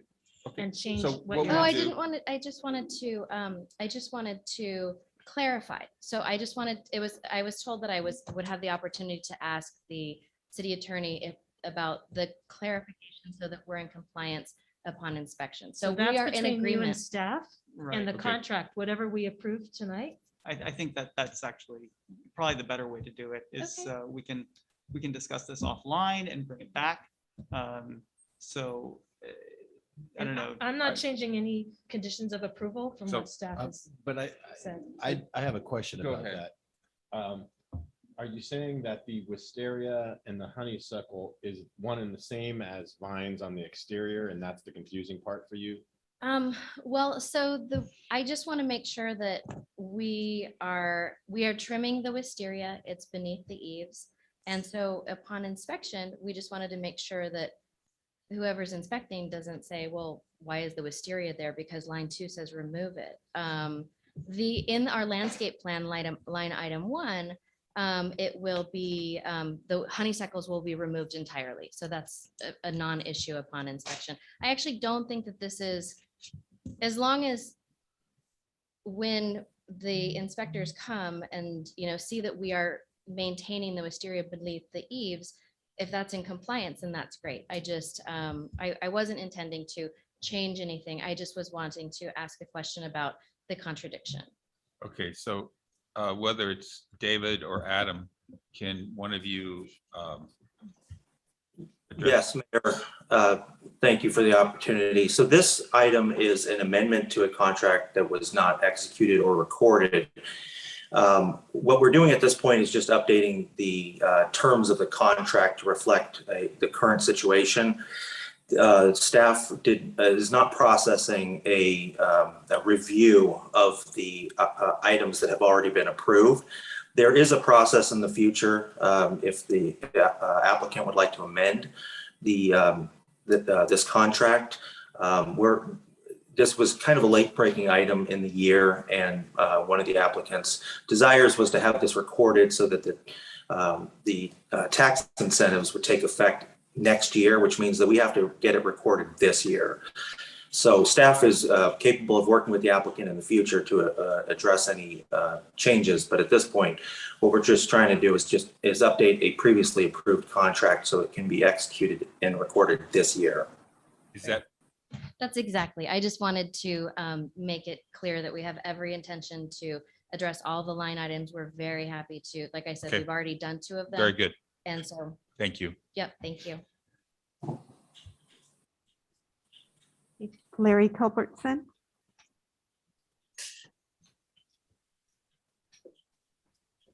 Larry Culbertson again for the Historical Society. I don't want to get too deep into the weeds or wisteria, but I just wanted to mention that as a Virgil Westbrook house, Virgil Westbrook was one of Ole Henson's favorite architects and one of the most important architects here in San Clemente. And that was the house that he built for himself. So it's an extremely important house.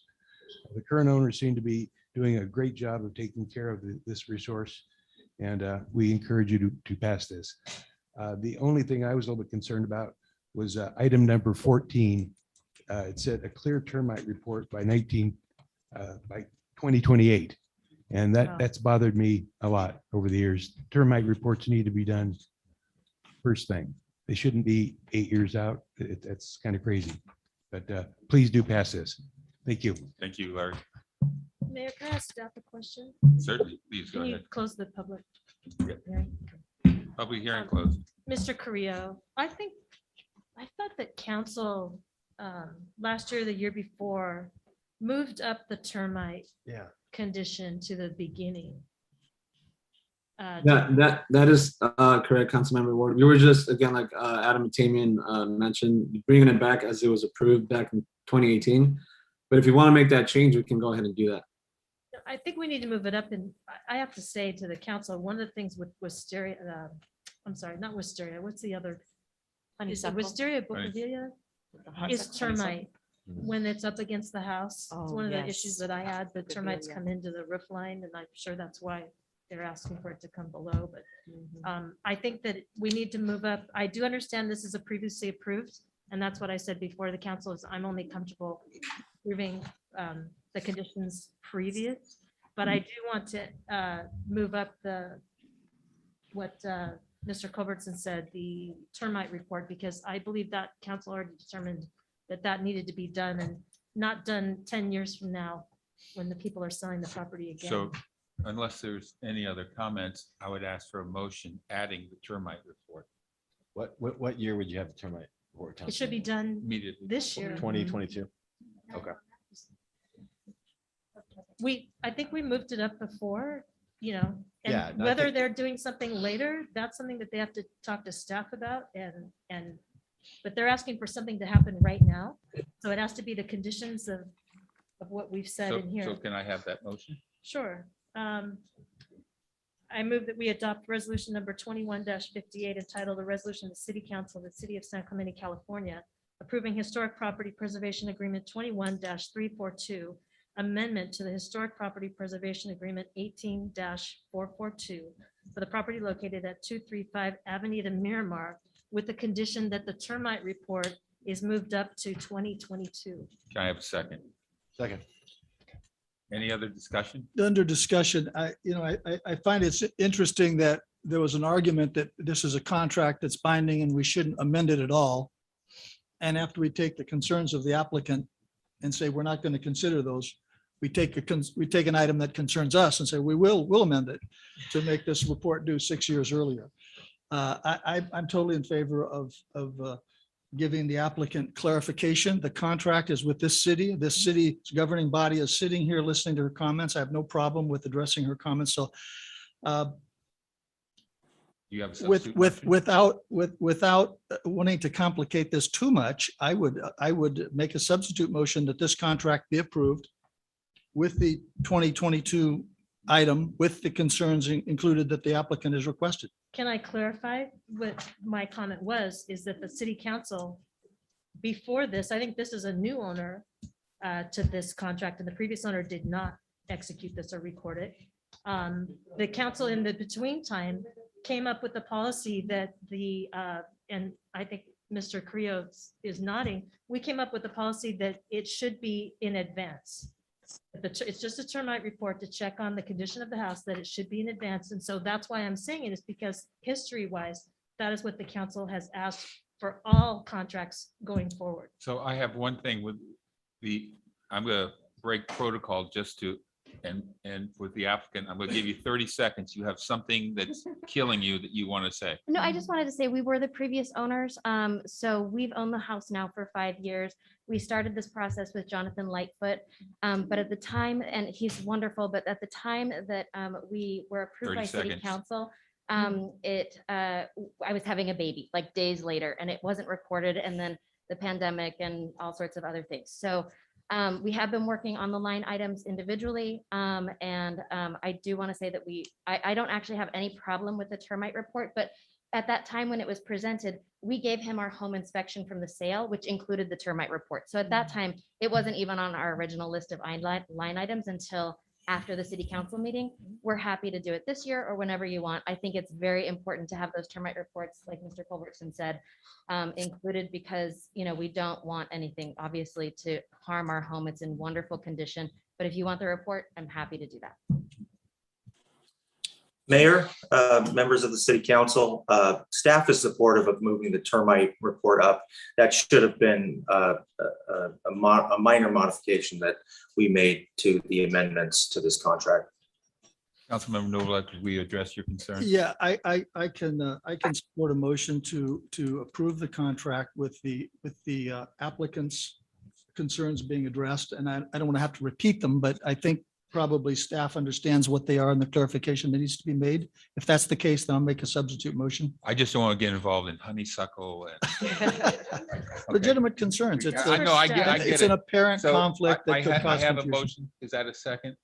For a I've substitute. seconded Oh, you, Councilmember Ward's.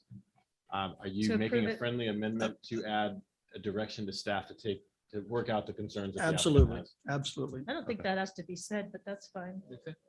It's a contract. you know, okay, staff okay, administers it. so I have the motion. Who's going to second? It was, the motion was amended. Friendly With the amendment. I seconded it. Yeah. You made You a agreed friendly to the amendment. amendment? She agreed. So Okay, I think we're good. fine. Okay. Councilmember Ferguson, Aye. Councilmember Noblock, Aye. Councilmember Ward, Aye. Mayor Pro Tem Duncan, Aye. and Mayor James. Aye, Carries 5-0. thank you. Next item, unfinished business, is a report from the Beaches, Parks, and Recreation Director concerning use of electric bicycles and bicycles. Good evening, Mayor James, Councilmember Samantha Wiley, Beaches, Parks, and Recreation Director. This item is returning to the council at council's request after it coming back in February of this year. We reviewed e-bikes and the use of those e-bikes on all of our city facilities, including parks, trails, our beaches. And after that meeting, council gave some direction to staff to seek additional public input and feedback. We've done our due diligence in that over the past 10 months or so. The staff report really summarizes all of the actions that we took and the steps we took to get to where we are today, including gathering public input, doing some public education blitzes, including in around town, the bike safety rodeo. All of those elements came together over the last several months. The staff report does include our data collected from the public import portal that was live and online through almost immediately after the council meeting. to highlight some of those results because I think it's kind of important. There were about 367 comments received. Most of those were focused on trail activity. And I will say a lot of them are very specific to the beach trail as well. We saw that ring very loudly. And then the other component that we saw come forward is a concern or various incidences that occurred on streets and sidewalks as well. And again, all of that is in your attachment. I do also want to hit on, based on our assessment, and this is really marine safety noticing this heavily, as well as our park ranger team, over the past several, well, heavy in the summer months in particular, we saw a huge increase of e-bikes being walked, pushed, ridden, parked along the municipal pier specifically. Currently, our code does allow for e-bikes to be walked or pushed on the pier. It does not specify whether they can be parked there or not. I will say, though, what we've seen is once they're given the opportunity to walk it, it seems very quickly people just decide to ride it as soon as they're maybe near Tower Zero or they're at the end of the pier and they're making their way back. So based on that understanding and kind of surveying what we're seeing, there is a recommendation tonight for council to direct staff to bring back at least a code amendment to that municipal code section 12.32.130A that specifies no future parking, walking, or pushing of e-bikes. Marine Safety at one point reported 25 e-bikes parked along the railing at the pier. And that unfortunately inhibits access. It takes away from visitor enjoyment and also provides a safety concern as well. So we're looking for that direction. And then the other element we're looking at tonight is just council direction moving forward on how we should be handling e-bikes and their operation, really specifically to the beach and beach trail. But if council wants to also take action on anywhere else within our parks or trails, we're willing to hear that out as well. Anyone? Well, I'll start the conversation. I think this is I think staff's done a great job of putting this together, and I appreciate the number of people that have responded to the inquiry. But I think e-bikes on the beach trail are problematic. The beach trail was designed as a pedestrian experience with pedal bicycles. My experience, in addition to I don't want to say how many, but a lot of complaints about speeding people with e-bikes. My experience has been, practically run off the trail by generally young people, but I'm guessing 30 miles an hour, maybe even plus. It's dangerous. It's problematic. It's of concern. I have no problem supporting a prohibition on e-bikes prohibiting e-bikes on the beach trail. And I like staff's recommendation for number 2. And number 3, I think I'd like a little bit more, maybe some input from the sheriff's department. I know they've provided information on the rules for e-bikes on the streets and sidewalks, but maybe look at 4 a little more, but I'm fully supporting 1, 2, and 3 on staff report. Okay, we do have a couple cards whenever you're ready. Yeah. Oh, go ahead. Yeah, I'm sorry. Okay, first is Al Cullen, followed by Susan Ambrose.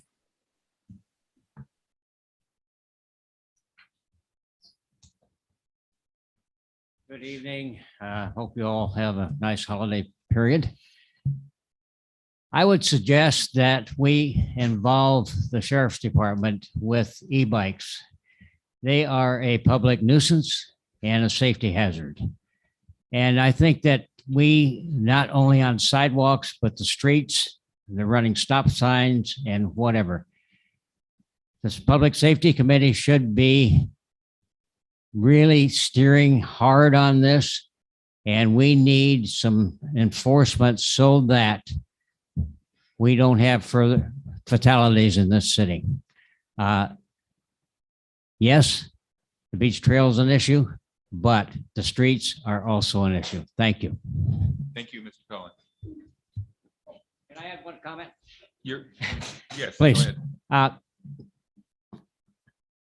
I also suggest that these vehicles, which I consider motorized vehicles, be licensed by the city with a plate so that one can report a violation if it occurs when a safety issue, with a plate number. Otherwise, there is absolutely no way to have anyone know who is riding that bike or what Thank the you, bike sir. is. Thank you. Thank you.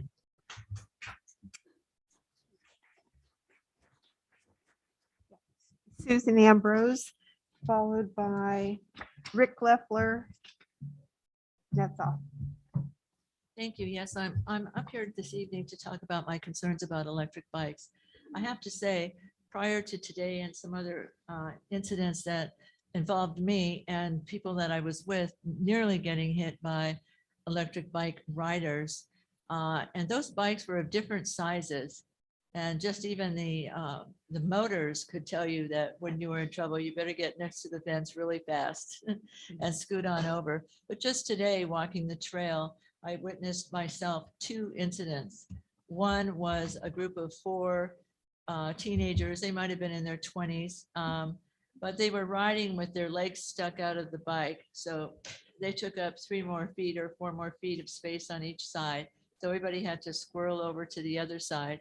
They were laughing about it. They were zigzagging down the trail while most of us were trying to stay in one lane. We'd have to scoot over to another lane, and they thought it was really funny until they went around the corner, and I could see because I was on the outer rim. A woman was walking up with her 2 dogs, and one of these riders plowed right into them, and he wiped out and hit the dirt. No apology, got right back on his bike, brushed himself off, and rode off. She was uninjured, but one of her dogs was injured. So when the other example was a gentleman driving right at me, I mean, I'm thinking, okay, I'm on the far edge. Where am I going to go? And he did not capitulate to change his course. In fact, I could hear him on his phone saying in his earbuds, yeah, I already fell already. And I thought, okay, I just stopped and just let him go by. But you know, that's just disconcerting. This is not why the beach trail was created, to have people break the law or try to injure people or think it's funny. I do agree with the last speaker on, and I've heard other people in different cities are considering requiring little plates on bicycles. And I think in the old times, the caveman times, that's when bikes were bought and license plates were put on them and they were registered, et cetera. They had to pass a little course, a written bicycle course of hand signals and all the other kinds of things. But that will be a record of somebody who can take out their camera, their phone real quick and snap a picture of that plate that nearly ran you down. Or just like that woman today who got knocked down with her dog.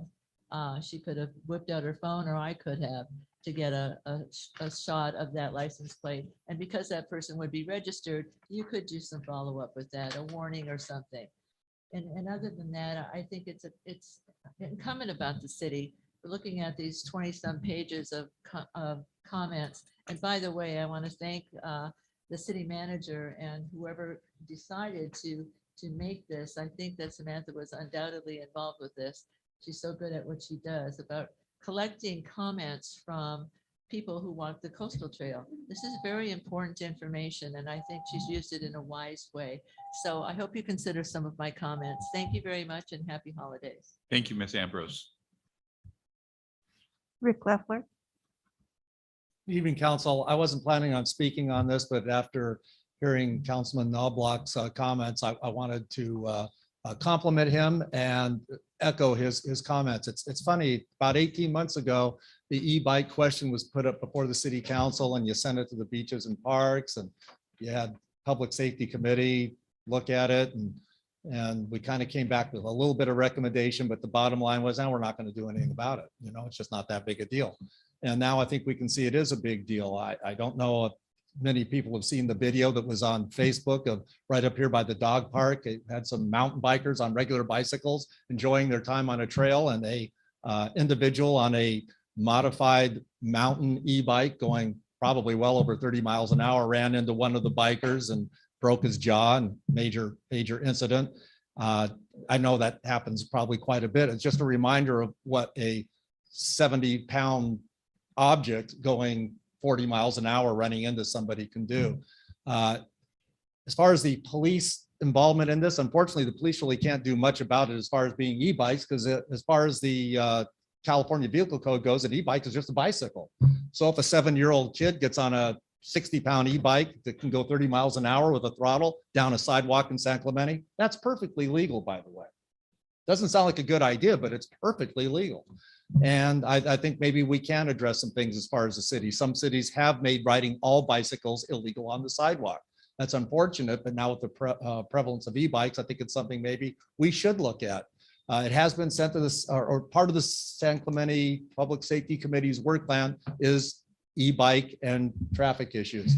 And I hope we're going to be looking at that and maybe sending some recommendations back to the council.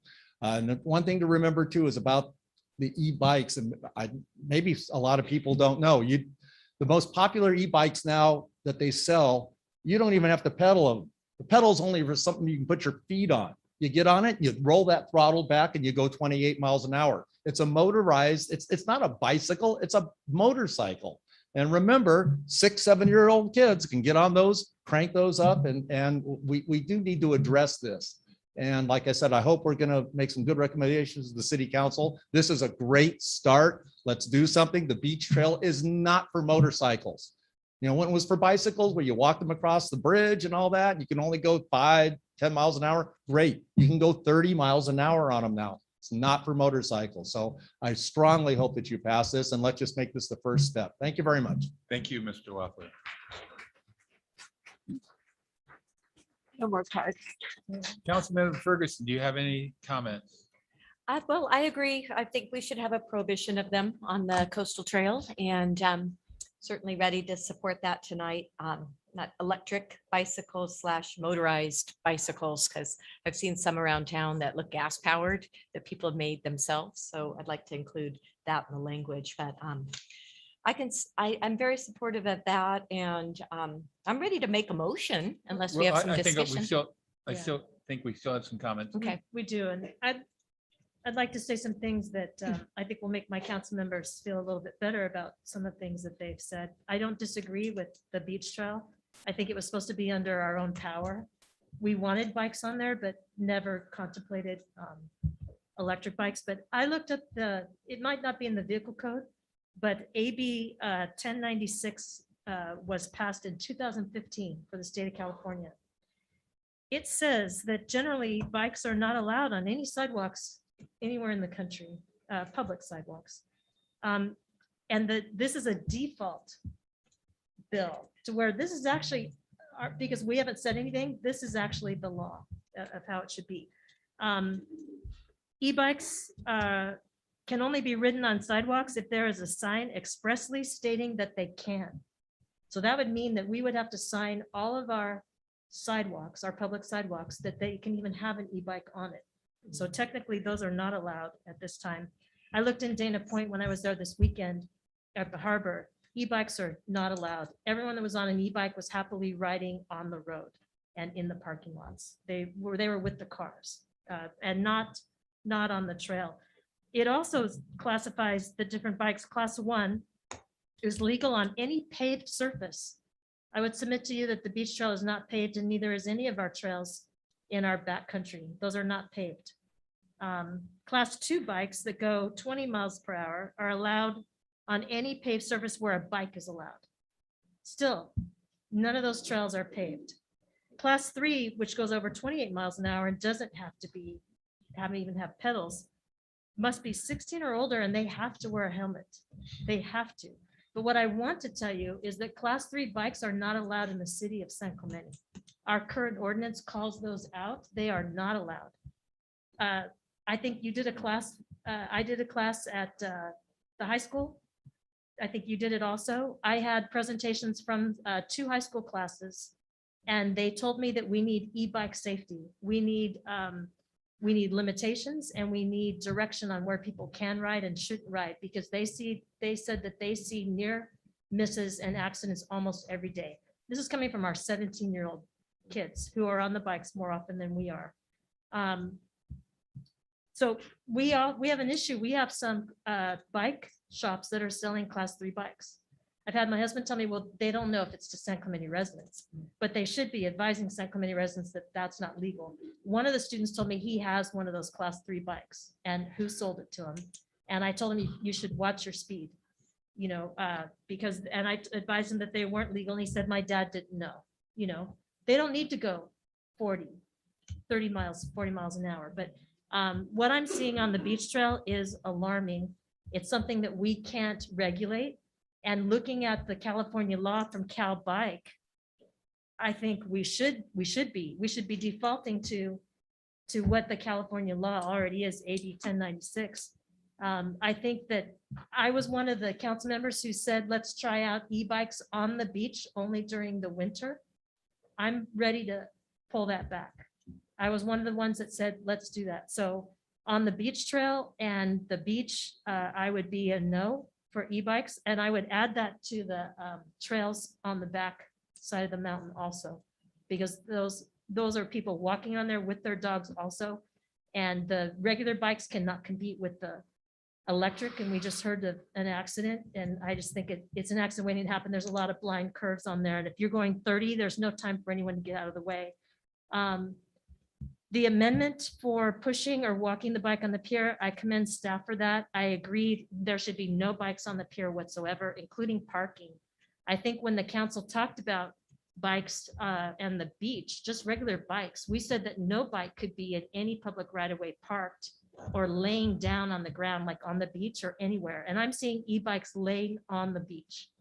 They have to be legally parked in a parking spot and not against the railroad, by the way, which I have seen on the beach trail using railroad fences. I don't know that that is within keeping with our quiet zone, that they use the public safety gates for putting an e-bike, because that has to be in the clear. So that's something that we need to be careful of. And I also increased racks at the pier. Yes. Direction on the bicycles and electric bikes on sidewalks, I would say no.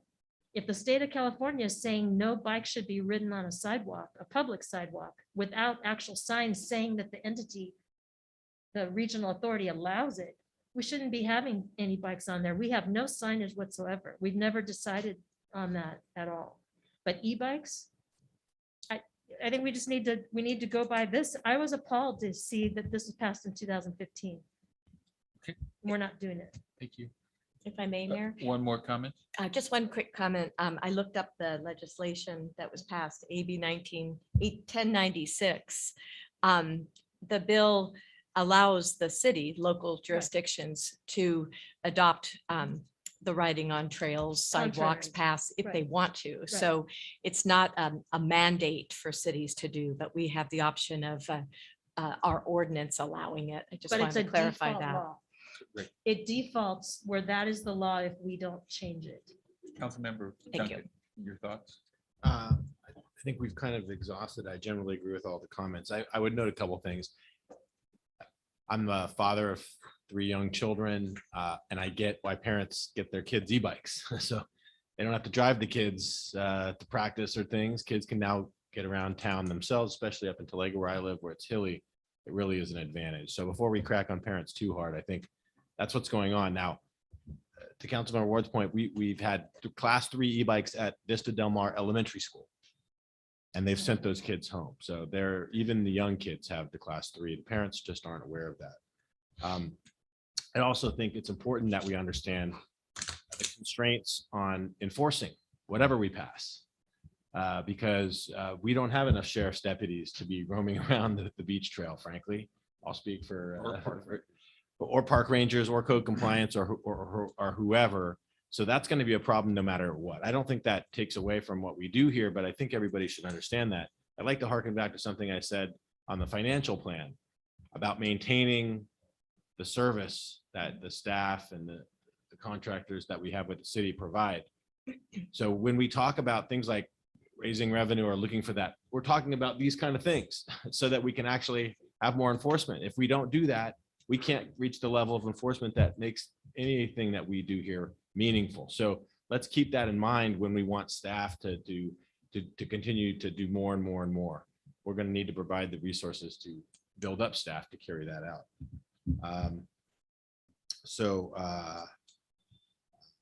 And I don't know, I would like to hear in the future as another direction that staff look into what a licensing program might be and what additional burden that might be on staff to bring, just so that we know, we can make a decision on that. But I do think it's an interesting idea, because without, as we saw from the comments here, without any identification, we don't know who these individuals were that were involved in any of these incidents. So if it's a we could good just idea. stop, if I could just stop you for a moment. That's not in this staff recommendation, but if you want it, I'll second it. If we get a third to agree to that, the staff could come back with a report on a licensing. So we okay. Okay, so that we'll take that out for now, but just. to make I that- didn't want to miss it. That's why No, I I interrupted. appreciate that.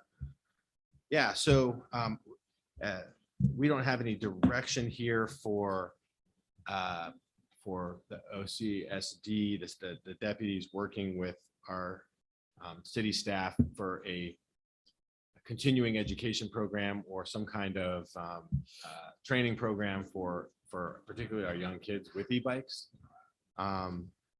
So I don't know if we need to add that, or if it's understood, it's already built in. Maybe Samantha, you can speak to that. Is that something that's already going on with the bike rodeo that we don't really need to add on? Yeah, that's a great question, Mayor Pro Tem Duncan. I will say, if council wants to continue that education, I think it's really important. I would ask that council direct staff to incorporate that into our upcoming budget. It's very minimal costs, and our bike safety rodeo was really a community turnout in terms of donations and support. But there is some staff time that's involved with that, and then some kind of small operating costs. So I think directing staff to incorporate it into our upcoming budget would work perfectly, and we'll do that. Okay, I'd like to see that added here in the staff recommendation, and with an emphasis on e-bike in particular training, the kids that have e-bikes, learning some of the rules of the road. But with that, I don't want to go on. Can I add I'm sorry, just so that we're on what he's talking about, Mayor, if I could. Go ahead. If the three or more will agree, also direction to staff, our actual traffic engineer, to dust off the bicycle and pedestrian master plan and look at opportunities in our long-term financial plan of some of the routes that we were supposed to do. They're not bike lanes, they're just bike routes, and better designation of signage or whatever we can do to make it safer on city streets, and so that people know what they can do. And also education on the Pacific Coast Bike Trail, which is the actual route that you are supposed to take to get through San Clemente, and all the drivers are used to the bikes being on there. Probably need improved signage. On right. that. Do you mean like the Sharo, where you have where it's marked on the street if there is no bike lane? No, right. So that the vehicles know bikes are allowed. We and have they a should the right circulation of way. element for bikes, and we've kind of gotten away from it, and we need to maybe look at that, and there might be, this is just paint, there might be some opportunities to do that, but let's have our traffic engineer, she's new, look at that and see where we could fill in some gaps, like maybe by the freeway on Pico and the high school, and try to make some things a little safer and help people get to the beach also. So city manager, I think we've really addressed this globally, a lot of different things that staff is going to have to come back with. Allow me to address 8A1, the first one, provide direction on the continued use of the e-bikes on the beach trail, on the beach and beach trail. I think I would extend that to all trails. That's number one. And I think that probably should be a motion that would stand by itself. And my only concern is enforcement. Enforcement is going to be extraordinarily difficult, and we simply don't have the resources to enforce effectively, but we can enforce selectively on high density days. That's an interesting point. I don't know that we have a community that we have to police that diligently. I think if we make a statement that they're not allowed, we post it, I think people are going to obey the law. It's the few that don't that we can enforce. So I'm not concerned about the enforcement. I think that's the least of our problems. Okay. You might very well be right. I think there's a lot of out of towners that use it. Yeah. And That may not know, but if they're posted, but we're gonna have to post it. And so I guess my question is, what does this motion look like tonight? Well, I think, It's right there. I do like the idea of kind of going through each of them and creating individual I think- motions. I I think think that'll be that's what better we- for staff direction. Mr. Mayor, I'd like to make a motion that we approve item 1 to provide, give staff direction to come back with a prohibition for the beach trail and city unpaved trails. And. Why come back? Why not do it tonight? Well, we can direct them to, well, They're gonna you're come back talking with about an an ordinance, so No, Mhm. I think we're talking approving about, it we're tonight. talking about resolution or Yeah. by ordinance? I think I would expect a code, municipal code modification or amendment to include these things. So to your point, if someone witnesses somebody on the beach trail and calls the police or calls the city and we are able to come out there, then by it being under the municipal code, we can cite for that item as well. Right, So right. Then let me just include in that motion, San Clemente Municipal Code 12.32.130A. To prohibit the bikes. Is that's for the. The pier. The Pier. Right. So just I provide think- direction. I think the You were already direction there, is, I but think. It's 12, actually- the code, well, There's actually 3 categories: the beach itself, the beach trail, and other Beach. trails. And all trails. So let's first do a motion On Just- number 1, on the on number 1. I think Steve was there. And so can I have a second on that? I'll second that. just to clarify, it did include all trails All Yes. trails, yes. Beach trail, and all trails. Madam Clerk? and the beach. Councilmember Ferguson, One question of the city manager before I vote. Because the motorized bicycles have been used on the coastal trail, right? It's been a standard they've been able to do. Do we need coastal commission approval to undo that? To prohibit those bicycles? I don't believe so. And if we learn that that is the case, when we come back with an ordinance, we would come back with that direction. But Okay. the That'd be beach great. trail was always a setup for bicycles, so I think that was the intent of the use of the beach trail. Okay, yeah, if we could look into that, that'd be great. And I'll vote yes on that. Thank you. Councilmember Noblock, aye. Councilmember Ward, Aye. Mayor Pro Tem Duncan, Aye. and Mayor James. Aye. Carries 5-0. So that takes us to direct staff to back an amendment on San Clemente Code 12.32.13A to reflect a prohibition of a bicycle and e-bike walking, pushing, and parking on the pier. That's it. I I'll just second made- that. Okay, Councilmember Ferguson, Aye. Councilmember Noblock, Aye. Councilmember Ward, Aye. Mayor Pro Tem Duncan. Aye. And Mayor James. Aye. Carries 5-0. then item 3, direct staff to optimize and increase bicycle racks at the base of the pier. My motion? Second. There's a monetary issue there. Do we need to look at that or have that reported back? Or are you adequately funded to just move forward with that, Mr. If- City Manager? We will, if we need to come back to city council for money or approval of a contract for purchasing the actual bike racks, we will. If we can do it within my signature authority and I can find existing appropriated money, we won't. Thank you. I'll second that. Was there a motion and That was my yeah. second? Okay.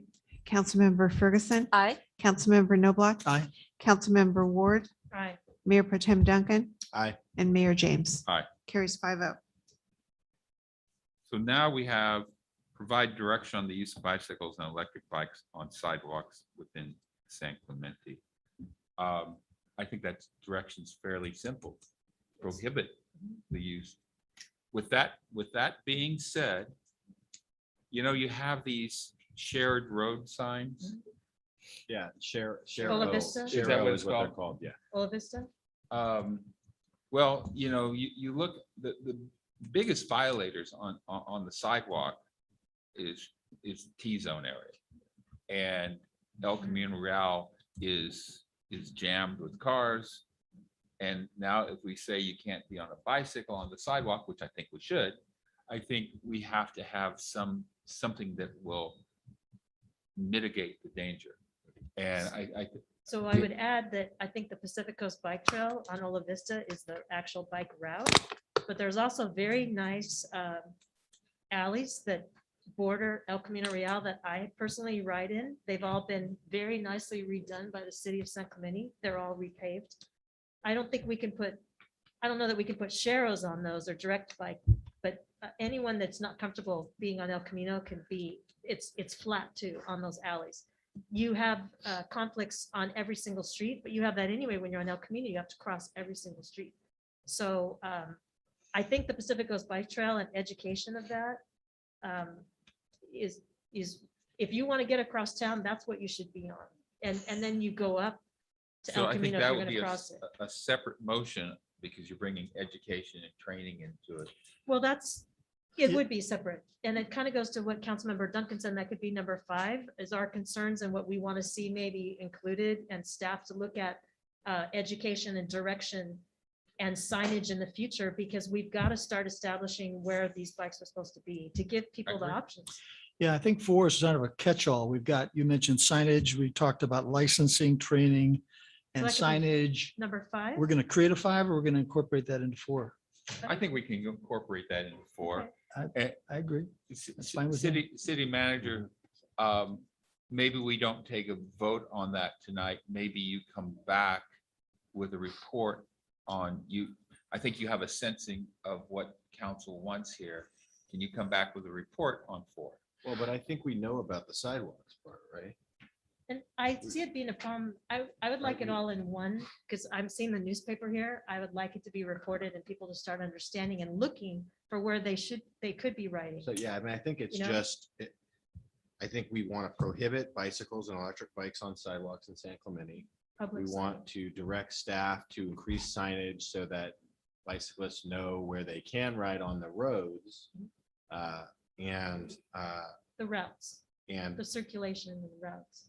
yeah, and mark the routes so that So part of that is an ordinance and part of that is training. That's where I think we all want the same Yeah. thing. Yeah. It's just a matter of how to get there. Yeah, I'm a little concerned on item 4, just eliminating all sidewalk bicycles, because there may be some areas in town where it's not problematic. So I'm a little concerned about that. I'm total agreement on having the state- as we staff. heard, it's already prohibited. Yeah, the state, it's prohibited is since just- 2015. This is just making it We more never clear made for a our law city. saying that it's allowed. So that is a default ordinance that. Well, it's I not know, allowed. but that was my point. Rather than go with the default, have the staff, when they come back with a sort of a comprehensive view, look at that issue and say, do we need authorization in certain areas, certain communities? Maybe not, but I was just looking for, I was looking for staff to come back and So kind of do. I will tell you, I mean, overall. it would be very intensive of staff to kind of review the whole city to say this area is okay for sidewalks, but this one is not. It also then kind of dilutes the message to the community, because the question will be, is this a sidewalk I can ride on and this is one I Right. can't? So I mean, again, I'm at the will of the council, but that would take some time for staff to do some research and come back to Well, you. on. motorized vehicles on the sidewalks, I have Well, no we can't problem. call them that because it's not in the California Vehicle Code yet. I think it might change, but it's not there yet. So we can't call them that. So I was going by the assembly bill and, whether someone rides on the sidewalk once in a while, that's going to be, their choice. But I think we have to be clear. If we try to make things too different, it's going to be hard for anyone to know. And staff already considered all of it and all the comments, and that's why it's in number 4. That's why it's coming back to us, because we did over 6 months of research to the public. What if I can suggest to the city council, just as some possible option, is if the council was so inclined to say no e-bikes on the sidewalk, to Councilmember Noblock's point, if there are areas in the community where there is no bike lane next to that sidewalk, then the city would then be obviously looking at putting sharrow information on the street and signage to let the pedestrians, the vehicles and the bicyclists know you need to share the road in this location, to not be on the sidewalk. We could manage that. It wouldn't happen overnight. It would take some time, but we could manage that.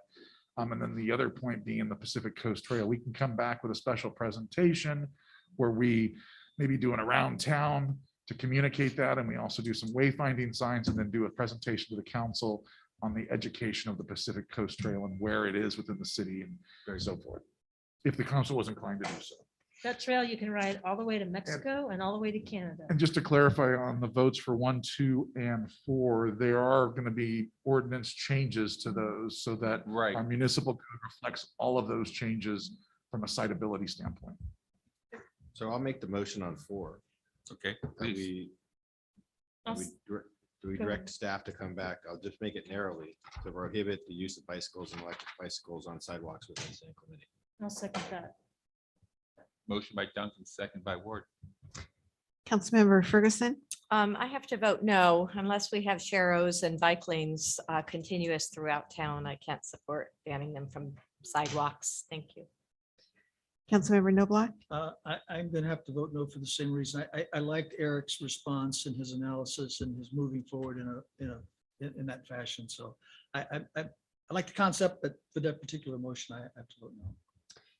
Councilmember Ward, Aye. Mayor Pro Tem Duncan. Aye. Mayor James. All right. Carries 3-2. Whoa, that So- one was difficult. Do we need to direct staff to have the traffic engineer look at all of that, or they can hear it? I think we can hear you You very don't loud. need it. I- on a- yeah. But I think we do need to direct staff, as Samantha was saying, to engage with OCSD, to do the bike rodeo program as part of that, educating on the rules of the road and with a special emphasis on e-bikes. Is that item 5? Yeah, that'd be an item 5. I support that. I'll And- second that motion. And ask the traffic engineer to review the bicycle pedestrian master plan and opportunities, because that's where we get the circulation for the bikes. These aren't going away. We got to figure out, we already did know where they're going to go. There's a project on Pico. So It's in our CIP. Let's vote on 5 first, right? I second the We have motion. that. do we Yeah. Okay. vote or? We give need to staff vote on that. direction? Oh, yeah, we need to vote on it. Yeah. 'cause we can vote on it. You- Can you repeat your motion, please? Yeah, Councilmember that we Duncan? direct staff to continue its bicycle rules and safety education program through the bike rodeo and other engagement with OCSD with a special emphasis on electric bikes. And licensing was part of that analysis. Licensing, we already handled as a separate matter. They're going to come back on the licensing program. Yeah, So So I'll- this is just about education. I'll second that. I like that. I wanted to mention also, it just came to my mind that Assemblymember Davies is involved in some education programs in the schools, kind of a pilot in Laguna Niguel. So that might be someone to reach out to as well, but I support that. So yes, the motion. Okay. Councilmember Noblock, Aye. Councilmember Ward, Aye. Mayor Pro Tem Duncan, Aye. and Mayor James. Aye. Carries 5-0. Mayor, can we take a break? Yeah, that's exactly what it is. So it's 8:12. If I can have, let me see, if we can be back at 8:20 and take a break, but not 8:21, please.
we're back in session.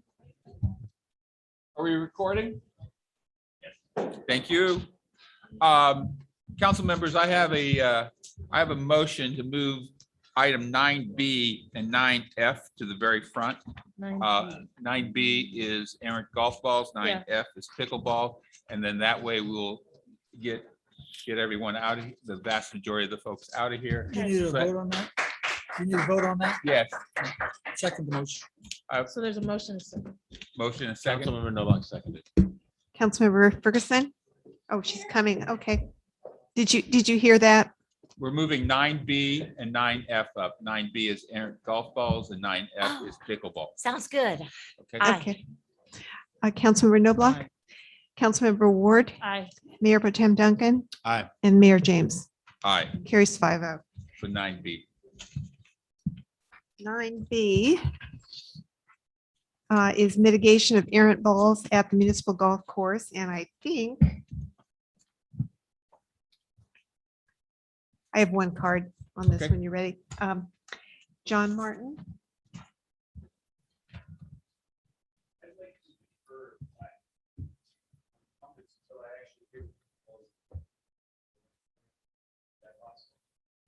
I'm okay with that. You okay with that? Yeah, that's fine. We have a report being given, is that? Do we report, city manager? Yeah, so we have Samantha Wiley, the Beaches Park and Recreation Director. Do I see her box there, but I don't see her face. To present, there she is. There we go.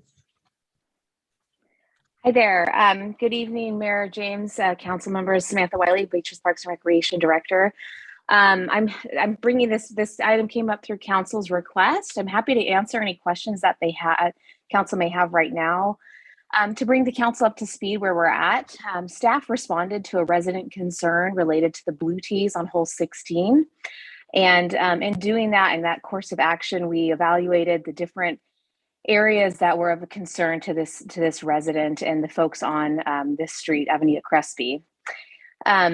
We looked at netting, we looked at fencing, we looked at a lot of different options. And so for some clarity, there's a concern that the way the hole is being played, that some of the golfers are cutting the canyon. So Kate, I have a couple of slides that might, yes, thank you. So for council and members of the public, the image on the right-hand side is hole 16. This is an aerial view. You can see where that little blue dot is. Those are the blue tees. And this is the way the hole should be played, the direction it should be played. They should tee off and they should go really to the right of the tee box, and that's going to land them over the canyon and onto the fairway. We found that some golfers opt to not play the hole correctly, and so they end up golfing to the left, and that would then cut them through the canyon along those neighbors, along those backyard of the residences, and they try to land on the greens. This is nearly a 300-yard shot. It's a very difficult shot. It's not for the novice golfer. So in response to that, we met, Jordan Gilmore and I, golf course manager, and I met with the greens subcommittee of the golf committee, and we evaluated this specific tee box. And from that meeting, the greens subcommittee opted to reconstruct the tee box in a way that really forces people to tee off to the right, as opposed to even thinking about going to the left. So that you can see in the photo on the left now, the golf course maintenance staff is actually just about done with this reconstruction. They're going to fill in the right side of the tee box with some other plantings. Jordan Gilmore will be working on that next week before the holiday break. So this is pretty much done. And it pushes people to the right. So this is the shot as it is today. This was just later this afternoon. And then the next slide, Kate, if you don't mind. Again, these are a couple different angles. So you can see, again, on the left-hand side, you can see the residents to the left. And then if you go straight beyond, you can see several palm trees just ahead. That's kind of where the greens are, actually. That's where the green is going to land. The photo on the right, again, is a close-up of the tee box for the blue tees. And the goal is with this hole, if it's played correctly, they're going to hit a golf ball just over those palms, and the fairway is on that other side. One of the other things that we are working on is clearing out this canyon area, some of the overgrown and dry brush. These palms are native. They just kind of they got dropped there and they've been thriving, but they are getting very tall. And so we will be working on some of that deferred maintenance to clear that up, clean it up, make it a little bit safer in terms of the dry brush and all of that. So that's the gist of where we're at today. I'm happy to answer any questions if there are of any of the council, and if not, I will be available. I have a question, if I may. Please go ahead. Thanks. Samantha, the trees are really overgrown and directly in front of that tee box team. Are they going to be trimmed down? That might help people, right? Better see where they're hitting the ball and they won't cut. Yes. Area too. Yeah, actually those palms, that's a great point, Councilmember Ferguson. Those palms are very overgrown. Jordan's done a great job of kind of catching up on some deferred maintenance at the golf course. He's working on getting some quotes, and it should be within our budget this year to execute the clearing of that. Those are really massive palms, so it will take some work to get them out, but that does need to be trimmed down. The stone pine that's on the left will stay. That does act as a natural barrier. And it's a very healthy stone pine and is a great tree for that area as well. Okay, thank you. Mm-hmm. Anyone else? Yeah, just a quick question, Samantha, with the grass area, people tend to go farther and farther to the right in order to make that over the canyon shot. You're removing the grass, but what is your plans there? Because you could still tee off kind of, you wouldn't be between the balls, but you're still there. You planning on putting any shrubs or anything there to prevent people? Yes, it will be some very low ground cover that would not be playable for a golfer. Very difficult. Yeah. First, thank you for referring to hack golfers like myself as novice golfers. That's a nice way to put it. Appreciate it. So sorry, a little levity. But I'm wondering too, if, having been at that green, the way it looks now, it almost looks like there's two green fairway areas, right? One where you're supposed to play, but also you can see the green, and then your perception doesn't really tell you that it's that much further when you look. So I guess I'm wondering, is there also a plan to put a tree or something over on that left side so that you cannot see the fairway where they would cut the canyon? So that if you can't see it, it'd be a lot less likely that people would shoot there, I would think. And so you're talking about putting a tree directly adjacent to the existing stone pine. Is that what you're thinking? Well, on that tee box? Maybe there that would change the sight lines, but also way across the canyon where, right now there's a break in the trees and you can see. Sure. And I mean, it's hard to tell that it's 300 yards, right? So that may be some of the thought process that goes through the golfer at the 16th hole after a couple beers thinking, I can make this shot. Yeah. Good point. Yeah, it's doable. That if we're looking to kind of reduce the appetite for a golfer to hit a ball that way, we're going to need a very mature tree. It's got to be pretty tall. So you're looking at a minimum of $25,000 just for that tree. I will say, if the council wants, one of the things that could be considered is we can see what the reconstruction of this tee box does over the next couple months, and then the golf committee meets again in February. They're quarterly, and I would be happy to throw it on their agenda to consider adding a tree based on what we hear over kind of the next month and a half or so, if the council wants to do that. Okay, let's do that. I'd note too, they're looking at netting options throughout the golf course as well, so they can kind of put that into their review there. Yes. Yeah, and dovetailing off of Mayor Protem's comments, if you put those trees closer to the green grass that you can see, not the putting green, but the green part of the fairway, you need very tall trees. If you put those in the canyon or close to the edge of the canyon, if you put them on the edge of the fairway, it wouldn't impede fairway play, and it would also be a great visual block. So just to follow up on that. That's option. true. Yeah, it may not have to be that tall if it was right up onto the fairway there. Right. Councilmember Ferguson. Oh, no, these sound like good ideas, because I think most of us have been to a few of the residences there on Avenue de Crespi. I met with 3 of the residences, and boy, those balls come right through the windows, just flying right by their faces, the dining room table and living room. It's just, it's wild. It's so Yeah. dangerous. Councilman Ward. So I appreciate staff modifying the blue tees. I think that's part of it, but I agree in the next meeting, I'd like to hear visually how we can make it so that they won't take that shot. And I don't want to harm that one beautiful tree that's there. So you've got to maybe something further down, like you said, visually. But I'm not against adding trees or bushes, as Samantha said, that maybe there's some opportunity there to do So, that. I may be a heretic here, but I'm almost of the opinion that until we have a solution, that the blue tee box is closed. I know that that may sound extreme, but if you were Mr. Martin, that may not sound so extreme. Was that considered by the Greens Committee? I don't think so. And then one other thing that I think needs to be clear on Avenida Crespi, the Martins and their neighbors are not living on a golf course. They're living adjacent to a golf course. They have an entire canyon between them and a golf course. And I think we have to protect the Martins and their neighbors here. And I would like to see the blue tee box, boy, I'll get phone calls on this, closed until such a time as we have an acceptable safety solution. I can support that.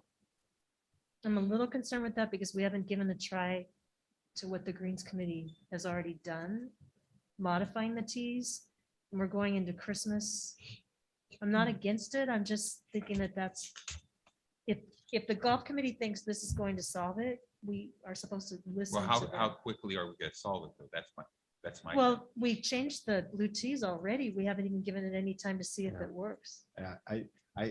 I agree that it would provide some immediate relief, but given that we've done this project, I would like to see how it plays out. And then at the next meeting, perhaps revisit this to see if it's not addressing it, then we take more extreme measures. So that would be January. So I think I'd like to hear from Mr. Martin at this point.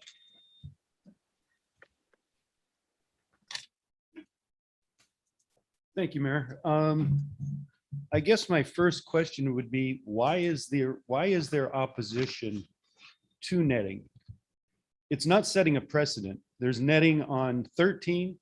There's a fence on 12. There's a fence around the parking lot. If you're going to value automobiles and put up a fence, why not the residents of San Clemente, of Avenida Crespi? That's number one. Number two is the city manager actually agreed to close the tee box at the December meeting, December 7th meeting, and nothing happened. The tee box is still open. The tee blocks were repositioned on that tee box probably 2 or 3 days after that last city council meeting. And we're still getting balls cutting the canyon. So to say that it hasn't been tried or hasn't been tested, yes, it has. You haven't done enough to that tee box to stop people from endangering lives of the people on Avenida Crespi. And the golf course committee has a golf course committee agenda. And I would bet that nowhere in their agenda is safety a concern. They want play on that golf course. And their customers are golfers. And unless you put up a fence or a netting, it's going to be hard to defer, to have people not try to cut the corner. I mean, that's just the way it is. And thank you all for your attention. I appreciate it. Thank you, sir. You know, if I could, the concept of netting is kind of important. We have used netting in a number of areas to protect cars and other property. The photo, Samantha, maybe you could put that back up again. The photo to the left, as that box moves to the left, there's a big pine tree there. If there was netting right there, that would prevent anyone from trying to clear the canyon. They'd have to stay on the fairway. I like the idea of visually blocking that, but I think netting there might help as well. I'm not sure what the cost is. We haven't heard anything about that, but Samantha, do you or Eric have any thoughts on the cost of putting netting on the left of the to the right of to the right of the tree, but to the left of the driving lot? Yeah, I can speak to that. Based on netting projects that we're currently doing, the steel is extremely expensive right now. So we would expect a net for that area to be upwards of $50,000 would be my guess. So visually, I understand what you're trying to do, but part of what we've done on the golf course is vistas are important and what the golf course looks and plays like. And if we can accommodate that by adding trees or bushes to the left, we should do that over netting if it accomplishes it. I appreciate what Mr. Martin said, that we moved the tees, but we did not take out the grass until just, I believe, today. So people could still walk to the right of those tees and play. And so maybe that's what's been going on, but I would like to give it till January to see what happens over Christmas, because there's going to be a lot of play. I don't think we can do anything until before then. We can't erect the netting before then. Right, for that's what sure. I'm saying. I just don't think we can. So I'd rather go with what our committee has suggested. And, staff, I think, has been responsive to this, and they're going to try and fix this. I think that netting is certainly still a consideration. And in fact, it may be more effective with the new configuration of the tee box, because if the tee box was as big as it used to be, you'd have to have the net 100 feet high or something, because people could move far enough away that they'd be able to hit it over it or past it if it was on that left side. So I think we probably should see how this green realignment works before we make a firm commitment another way. But I'm obviously very sensitive to the safety concerns. That is paramount. But again, to the point, we couldn't put netting in before January 18th anyway.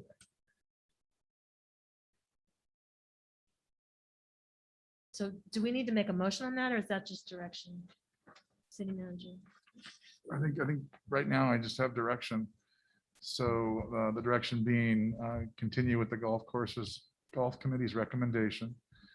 Come back at the January 18th meeting to report on the pros or cons of that blue tee box being moved, and then obviously potentially facilitate a discussion about an additional tree closer down the way, and then thereafter the council, we can provide some CIP cost estimates for netting. I would ask that from the managing expectation standpoint, that netting project would be something that would be implemented in our future CIP budget for fiscal year 22-23. Because we need time to design, we need time to bid, and so forth. And we've already got a CIP list for our current fiscal year in play. But that's the direction I believe council, at least I'm sensing from council. So I may be a minority of one here, but what is the downside to closing the blue tee box until we have a good solution? I'm with you, Mayor James, on this, and this is an item on the agenda that you placed on the agenda, and I supported it being on the agenda, so we do need a motion on this tonight. I think the downside would be you're changing every single person's game. You're changing completely how they play for maybe one or two people, and it might only be one person, and we don't even know if they play all the time that is hitting it, that is doing it wrong. We don't know the extent of it. I'd rather have staff come back and tell Well, us. I know the extent of it from sitting on the Martin's balcony or deck and looking down and seeing white balls scattered throughout their backyard. And they had said, I don't know, they had just picked up balls in the few days before that. So I think it's happening quite a bit. The hooks hitting houses may not be happening as much, but there's certainly evidence to show that a lot of people, a lot of golfers are hitting through there as a result of the number of balls that are in that Could the canyon. balls also be rolling off the fairway down into the canyon No, towards their house? I don't think so. No? There's too much vegetation there. I think I think it's a good start where we're headed. I'd like to see the results of moving the T block, but if we come back in January with some specifics on netting and landscaping, I could support a temporary removal of that if you have a second for your motion. I second it.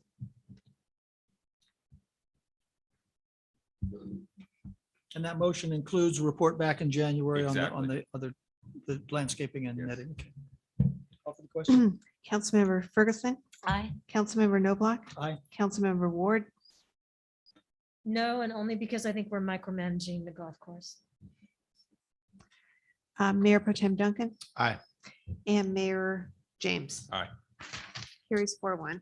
Thank you. Okay. Okay, next item, Pickleball. moving to 9F. This is a report from the Beaches Parks and Recreation Director concerning site-specific master plan review and update for San Gregorio Park. We do have cards on this when you're Really?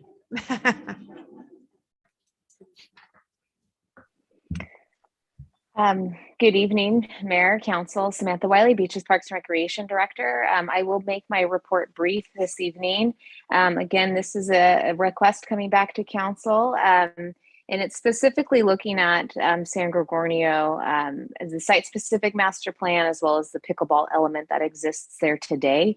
I do want to preface that we are not looking to adopt the master plan as are in your attachments today. That will come back to the council at a later meeting to include the other 4 sites that we are updating.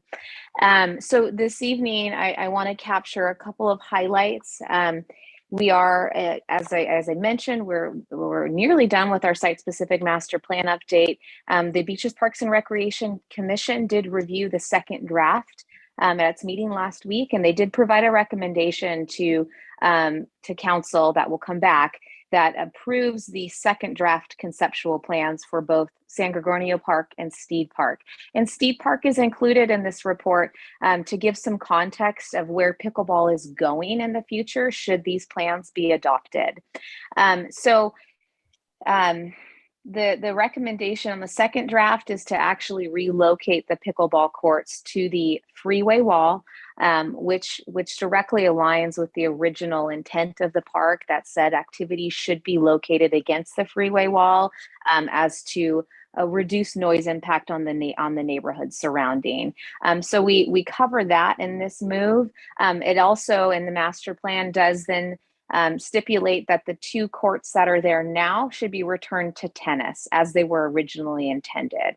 So that kind of captures where we're at with our master plan update at San Gregorio. Then at Steed, there's actually a large pickleball facility, as you can see in your attachment, that is added that could potentially house up to 16 pickleball courts. And the commission is adding a recommendation to also have those lit as well. And that would be kind of a social hub, an area for pickleball players in the community to gather and provide larger play for that community. For pickleball as it exists today, pickleball landed there in 2018 at the start of a pilot program. This was belabored quite a bit by the commission as we were really just getting our feet wet with pickleball at that time and hearing a need and a demand for it. And it also arose from that 2018 adopted Beaches, Parks and Recreation Master Plan. So the commission recommended eventually and council approved a pilot program get initiated where it took San Luis Rey, 1 court would have 4 pickleball courts, and then 1 court at San Gregorio would also have 4 dual-lined pickleball courts. They also stipulated in that action, council said there's specific days that each court can be used where tennis is a priority versus pickleball. And that pilot program lasted for 1 year. We did at San Luis Rey, we very quickly heard from the surrounding neighborhood and the residents that it's a loud activity. I want to note that if you're familiar with San Luis Rey, the court that it was on was court 4, which is kind of that court that's a little cattywampus to the rest of them. It is 26 feet away from a neighboring resident, and it's on the same elevation. So very close proximity. And we did find, because there were lights on that court, people were playing into the evening, and then they also were starting very early. So midway through our pickleball pilot program and starting in February of 2019, so roughly 2 or 3 months into it, staff amended the priority days at that site to eliminate the weekend day, to kind of relieve those residents of that constant activity going on. We then shifted to Saturdays at San Gorgonio. We, through that pilot program, and actually up until just August of this year, had received no complaints regarding pickleball at San Gorgonio Park. So at the end of that pilot program, it was determined that San Luis Rey is not a good site for pickleball, given the proximity to the neighboring residences, versus San Gorgonio, which is on a higher plane, and it is farther away from neighbor residences as well. So that council then voted to approve a permanent pickleball court setup. 4 courts were permanent, and then 4 dual lined courts at San Gorgonio. So that landed us with 8. That's where we are today. I know that pickleball has absolutely boomed, particularly through COVID. We've seen that. We saw that in our reservation system, that people were eager and ready to get on those courts, and they still are today. So with that, that concludes my staff presentation. I'm happy to answer any questions if there are any. The gist here is we're looking for some direction to do some noise mitigation. There are options related to pickleball noise. There's a screen, and that there is a request in the staff recommendation for $35,000. It's called acoustic fencing is kind of the brand name, but there's different things out there. It dampens the noise by about 50% and reduces the decibel that's going outward. So there's a recommendation to do that. And I would say that whatever we do at the existing courts today, we would do that same kind of screen setup and the future pickleball setup at San Gorgonio as well, if council approves that. We also are making a recommendation to reduce the pickleball hours to 8 a.m. to dusk. There are no lights at San Gorgonio, so once it's dusk, there's no more play beyond that. And then we would also seek council's direction to incorporate the site-specific master plans of San Gorgonio Park and Steed into our upcoming CIP fiscal 2022-23 budget. And again, you'll see all of the plans about February of next year as well. Happy to take any questions if there are any. I will be here. Thank you. Questions? Yeah. Samantha, could you tell us a little bit about that windscreen, the noise reducing windscreen? 2 questions. What's it made of? I'm not quite familiar with it. Number 2, is it reusable, so that if we installed it and then we relocated the pickleball courts, the screens could be reused in another location to dampen the noise even more? Yes, great questions, Councilmember Knobloch. It is reusable. It can be custom designed, or they can come in sheets of 6 feet by 30 feet. So kind of pop them up wherever we need to. I think the intention is that we would reuse these at future courts. There should be no reason why we wouldn't be able to. It's made of a polymer material. It's kind of a synthetic plastic, if you will. It is recycled materials that it's made from, and it's about 1/8 to 7 inch thick. So it's much thicker. Where a normal windscreen that you see at our courts today, there's actually some transparency to them, which allows the sound to flow. These won't have a transparency to them. They're really going to block it. Okay. Well, just let me say, I'm impressed with the activity at San Gorgonio. My wife and I used to play tennis there. We loved it because no one was ever around. We always had a tennis court, and it was very usable. But the fact that we have hundreds of people using the pickleball courts now is really exciting. So I like to see that. But I am concerned about the noise and the early morning noise.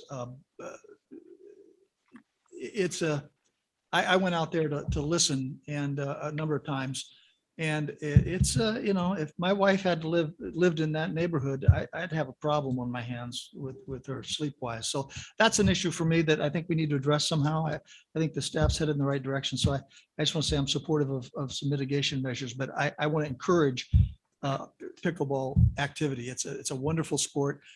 I've been invited numerous times. I've never played it, but the people that do are fanatical about it. And I love ping pong, badminton, and what else is it like? Badminton, ping pong, and a combination of tennis. So it's, so it's a great sport. I plan on taking it up soon. So those are my comments. Councilmember Ferguson. Oh, thanks, Mayor. I do have a question of Samantha. Have you looked at any other cities that use these mitigation measures for the noise pollution that's occurring from the loud pickleball playing in residential neighborhoods? Yeah, I have. The city of Carlsbad, actually Poinsettia Park has it on their facility. That's probably the closest neighboring facility that uses them. But we've heard relatively good things from the agencies that do have the noise mitigation in place. Again, it doesn't eliminate the sound, but it certainly dampens it significantly. Doesn't Lifetime have noise mitigation? Yes, those are those gray ones that are along Del Cerro. Yes, they're that gray versus the green. I believe those are noise dampening as well. I live 2 blocks from a Lifetime and I've never heard a sound out of them. Yeah, I remember when we were there for the pickleball tournament, they were touting that those noise mitigation measures had been effective in preventing some of the complaints that they had initially heard when their pickleball courts went in. Councilmember. I would just comment that as a member of Lifetime, when you're there outside, you can't actually hear them playing, but you can see them. So they must work really well. And I know that in concert venues, they will hang blankets and things between buildings to block that. So this makes sense. This is a harder material. But I appreciate that staff, as we always said, this was going to go through a process and we were going to come back with updates. And so I appreciate the Beaches, Parks and Rec committee looking at this. It's very limited pickleball up against the freeway. I think that's a good plan for that. I know there's people that I have friends with that live in Shore Cliffs that actually play pickleball and they want to be able to play sometimes in the park. But I agree with staff reducing the hours. I think that's a great thing to do. And this noise reducing thing that we're going to do, I think it's great. I'm looking forward to seeing in February what we're going to have with the rest of the master plan. And I'm coming at it from a slightly different perspective. Like, I'm okay with pickleball being temporarily at Sanji, but I don't understand why we wouldn't move the entire thing to Steve. I agree. Can I bring up one point? Yeah, sure. What the council considered when we did the test run, we had tennis courts at Sanji and at San Luis Rey. San Luis Rey, definitely a very small park, neighborhood park.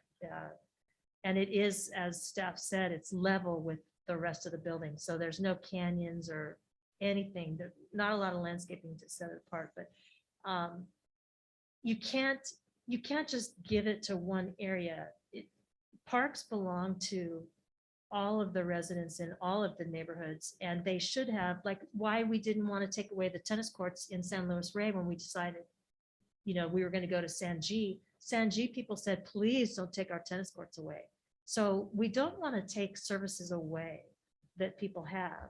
And I don't know that putting all courts in one spot is the answer. I think we're going to be asked for more and more and more. Well, there's no residential neighborhoods around Steve Park.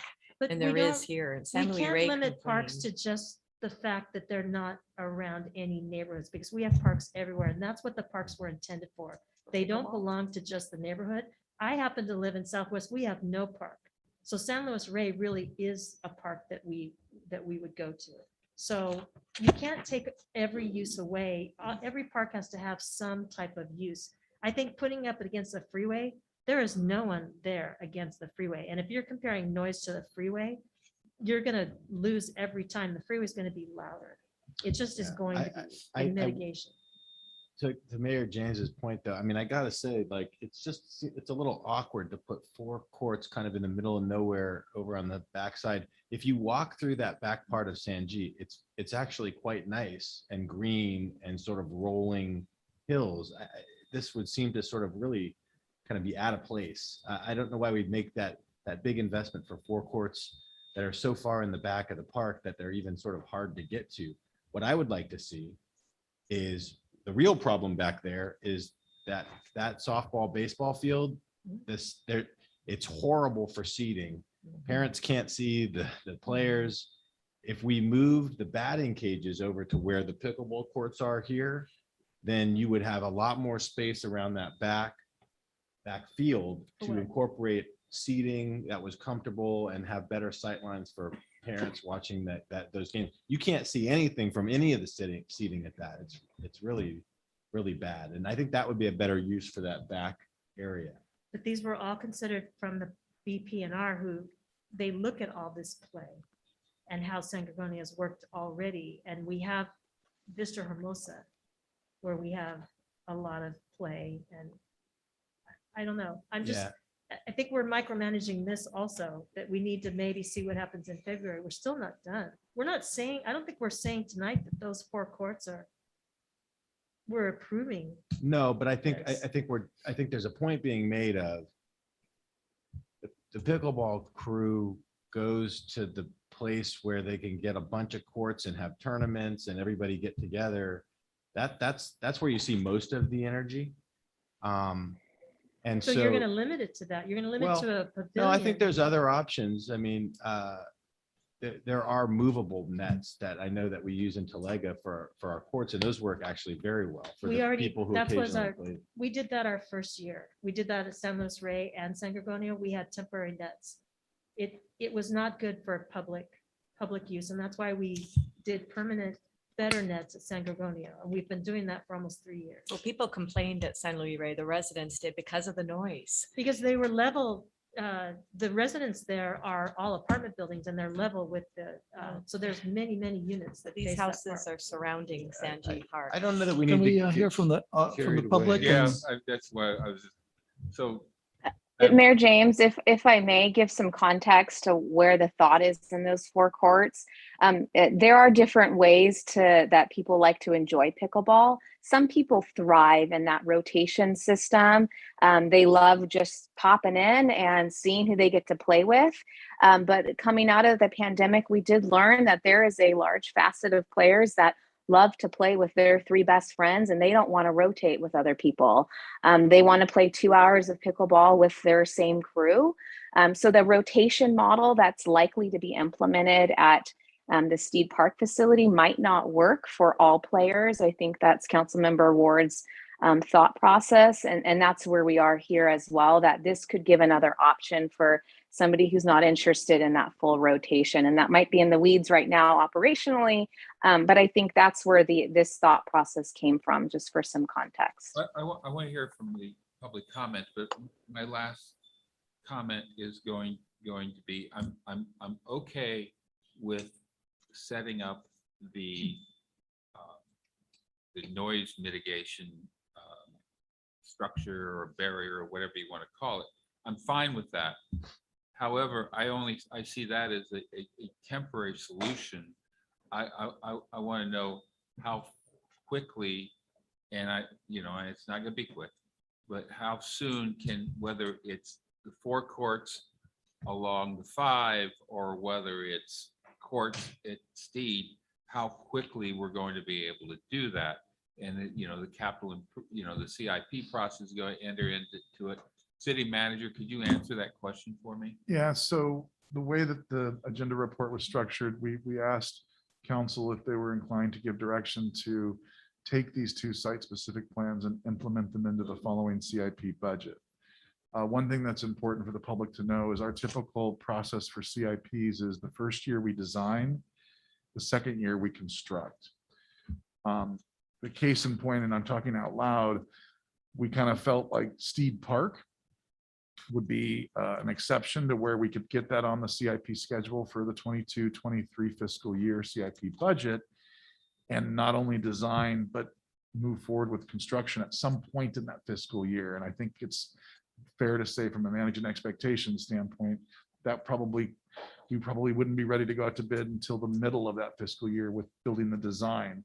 The reason we recommend that, and the public may be aware of this, but we have a working agreement with Glycos, who is at the top of the Steed Park, who have wanted to partner with the city on some improvements to that dirt portion of Steed Park. And so looking at other revenue opportunities to bring into play rather than general fund dollars, and Glycos being a willing partner to help fund some of those amenities that they too could benefit from for their employees. That was part of the goal of this. We would look to expedite Steed Park in the next fiscal year.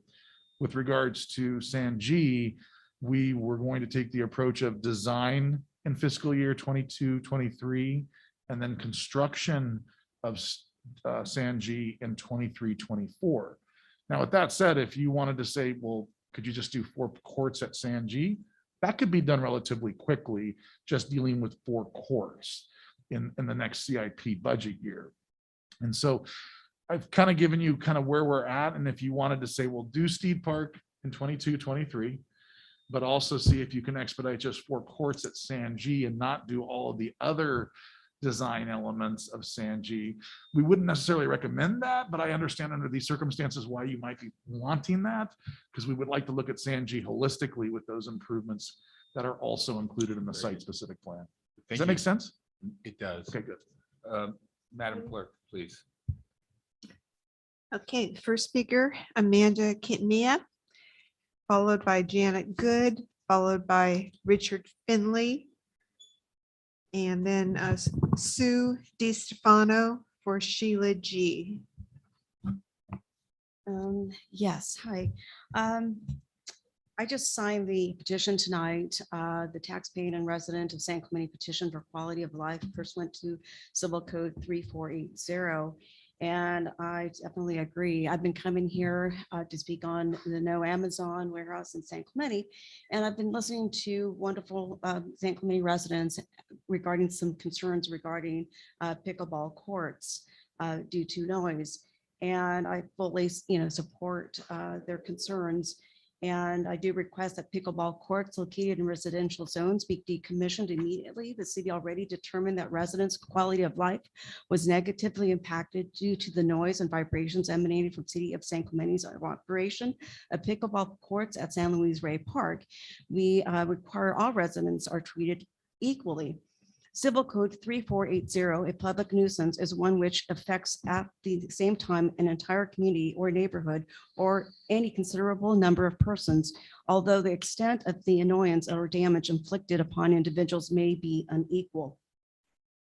I happened to also listen to the September 3rd, 2019 City Council meeting, and I listened to Ms. Wiley, and she stated that the BPR Commission and staff both agree that based on the feedback given from the community surrounding San Luis Rey, it is advisable that we essentially decommission, if you will, pickleball use at San Luis Rey Park completely. And according to all the residents that have spoken in opposition of the pickleball courts, I really support that. In addition to that, I think Councilmember Ferguson mentioned, she actually asked Samantha Wiley, the statement here to date that the staff has not received resident feedback from surrounding neighborhood from San Gregorio Park. We did from San Luis Rey that it was too noisy and disruptive. What kind of outreach have we done? And Ms. Wiley stated, we have done a mailer through the US Postal Service and we did an email blast. But what concerns me is that here are some residents that have been talking for months now regarding the San Gregorio pickleball courts, and they've been speaking in opposition. So I'm really concerned how what kind of mailers were there? Were they thrown out? Were they actually sent to all the San Clemente residents around that area from around San Gregorio Park? Additionally, Councilmember Ferguson, or actually Mayor Pro Tem Ferguson at the time, specifically asked about the empty lot at Vista Hermosa Sports Park. And Ms. Wiley stated that certainly it is an option. Master plan actually recommends an additional community center. So I hope that listen to all the residents. Thank you very much. Hello, thanks for having me here tonight. My name is Janet and I live in Shore Cliffs. I've spoken with y'all once before, I think, and I just wanted to thank Samantha and her committee and the city manager as well. I feel like the residents are being heard. Just introducing the whole Steed Park thing with the pickleball courts is such a great opportunity. And I agree with the mayor that I think all of them should probably go there. I think it would be just a perfect solution. I feel like the noise is a nuisance. I go to the park all the time. I love green areas. I've said that before. I think it's very mentally healthy for us to have some green space. There's a skate park design there. I don't think we should be concreting all of San Gregonio. I think it's horrible. It's a beautiful park. I think it's a great idea to improve the seating for what we have in the baseball court, the baseball diamonds and whatnot. I think that's a wonderful idea. You know, enhance what we have. We have, you're going to improve the soccer fields. I think that's wonderful. I think you can do a lot with, it's a beautiful park. The residents love it. I'm so happy that we're probably going to get the tennis courts back. I mean, I really think that y'all are listening to the residents, and I hope you keep doing that because it's very important to our way of life. I think that it is a community park, and I respect that, but there are a lot of community activities that are already going there and participating there. So I think that I've said this before, I think pickleball sounds like a lot of fun. I might want to try it. I think that it would be better situated in Steed Park. So I appreciate you listening. I really feel like y'all are moving in a compassionate direction for those that live there, including myself. So thank you. Thank you. Richard Finley. Okay. Sue DiStefano.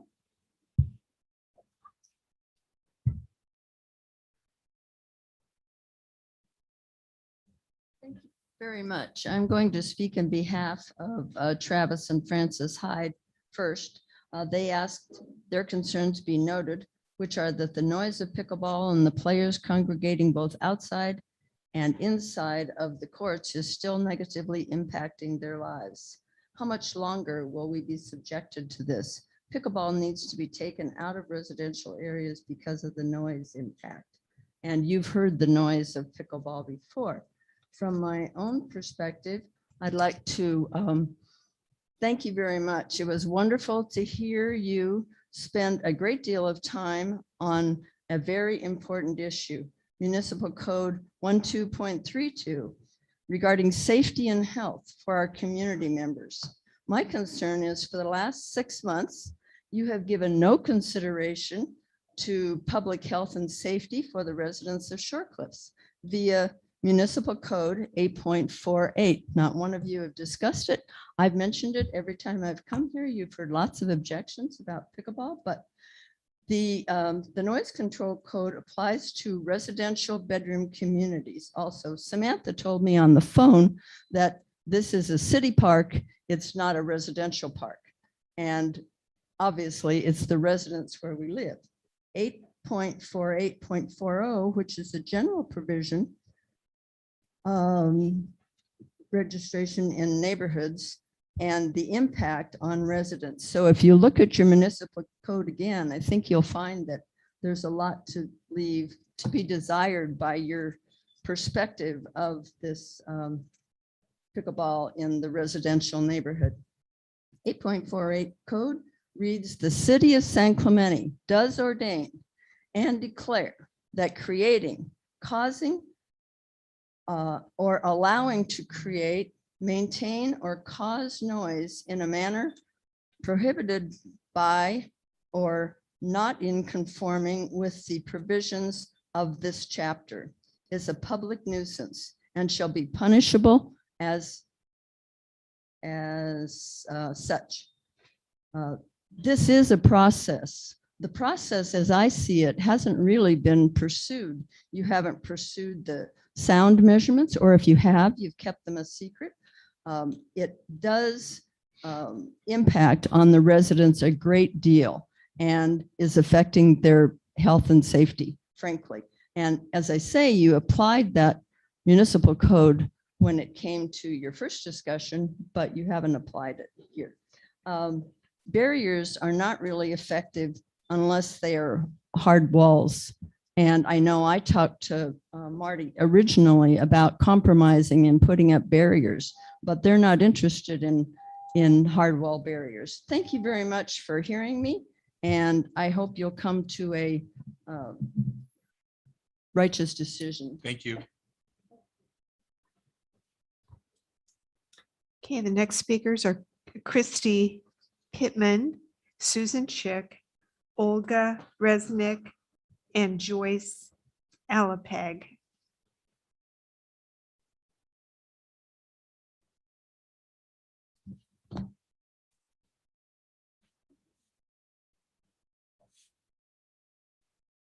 Hi, I'm Christy Pittman, and I'm actually speaking for Sheila, who is a resident that lives on San Gregonio. And I just have one little quick paragraph. Pickleball noise cannot be fixed. That is why you are being asked to remove it from any residential area. Every resident desires to be treated equally, and all you are being asked to do is allow my neighborhood to have the same quality of life as you gave San Luis Rey residents. Thank you.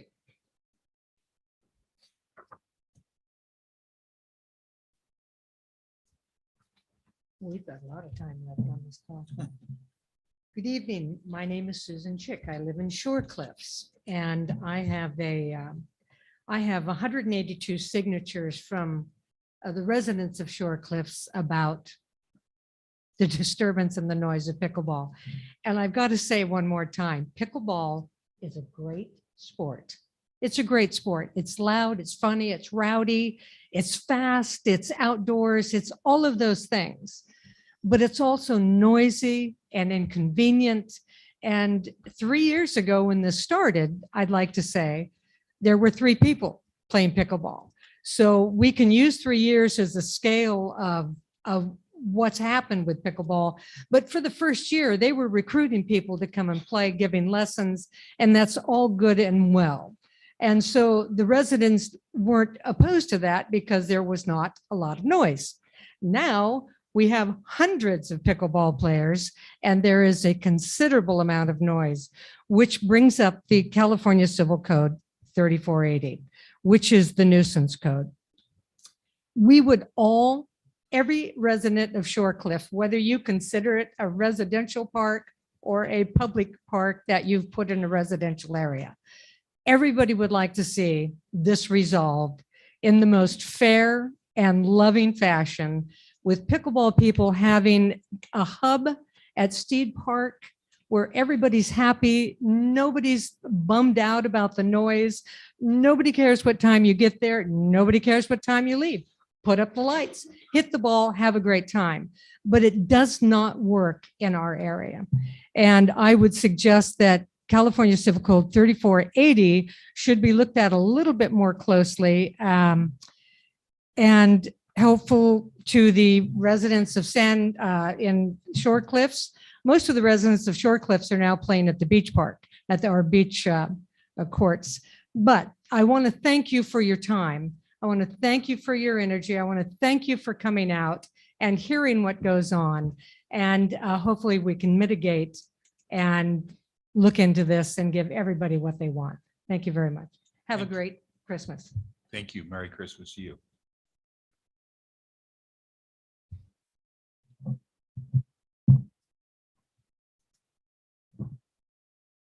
Good evening, and thanks and happy holidays to all of you.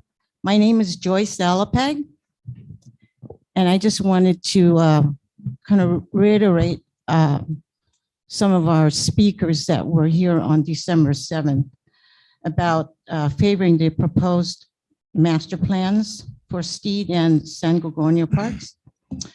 I'm a retired teacher of this district, Capital Unified School District. And although I'm retired, I'm still in touch a lot with the school system. I brought that up because I'm really aware of the youth movement that's underway at our schools. Pickleball is being added as a PE sport, in the PE curriculum in elementary, middle school, and high school. So that alone will tell us what the future will hold for pickleball in this community. The core players are still 65 and over. Our red shirt 65 and over crew. But the core, casual players that are coming up are really from ages 8 to 34. It's declared as the fastest growing sport in America. 5 years ago, we had 500,000 players in North America, and now we go over 2 million. So you've heard this, and it's been reiterated over and over how fast this sport is growing. On a personal level, this is one sport that my family can play, ranging from ages 8 to 80. It's something we can play together, have a blast, and enjoy some quality time of having some kind of recreation together. So the demands of courts are high, and the need for courts in San Clemente is great. Noise reducing screens, I think, will be very helpful. It'll dampen the sounds, and it'll maintain our playing time at San G, at least provide us the time to play there on the existing courts until the new courts, the new proposed courts are built. We're still going to need a place to play. I don't know how long it's going to take for construction, but meanwhile, we still need a place to play. The demands are high. Define the quality of life. I wouldn't live near a city park or a public park if I knew there was growth and progress in the community. Thank you so much for your time, and thank you for finding a positive compromise for us. Thank you. For pickleball. Your time Thank is you. up.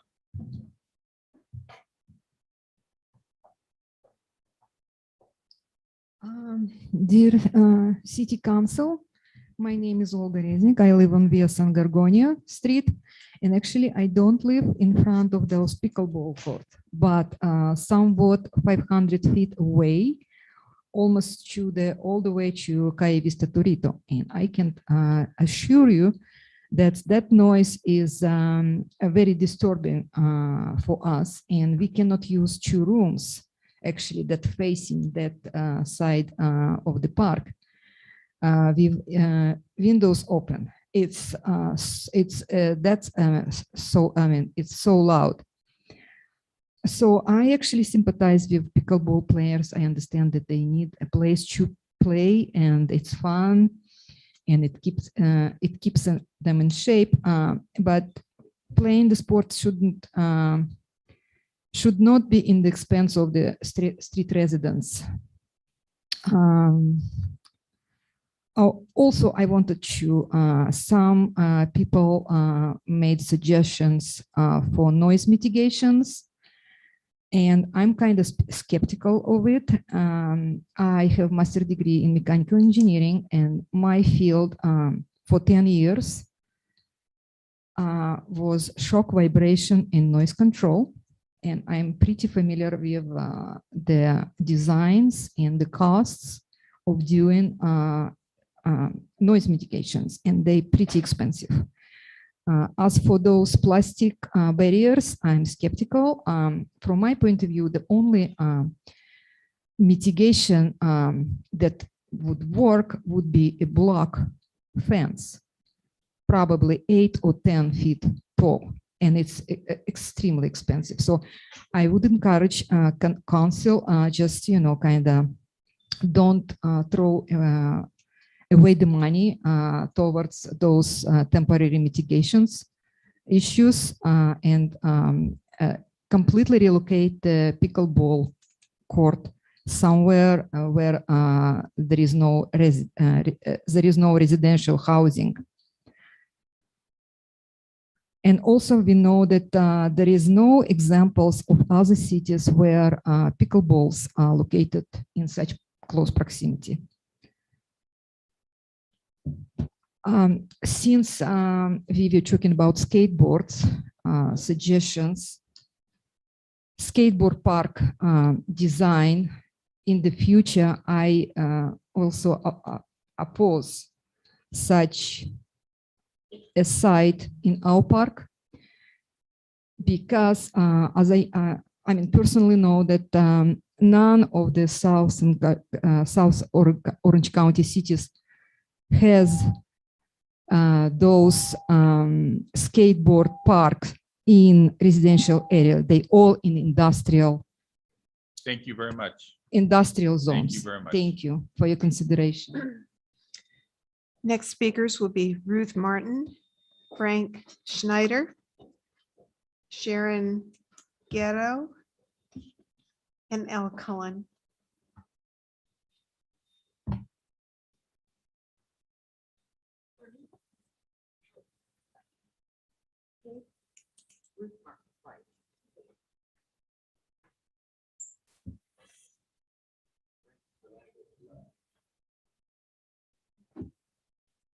May I have slide one, please? Thank you.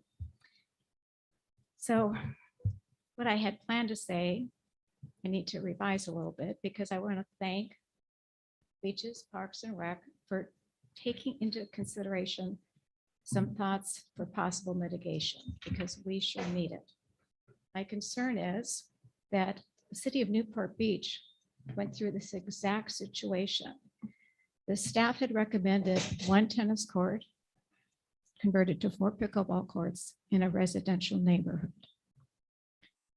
The complaints started immediately because of noise that negatively impacted the residents' life. So then their staff recommended more taxpayers' monies on 2 types of fencing. One they referred to as acoustic and the second as soundproofing.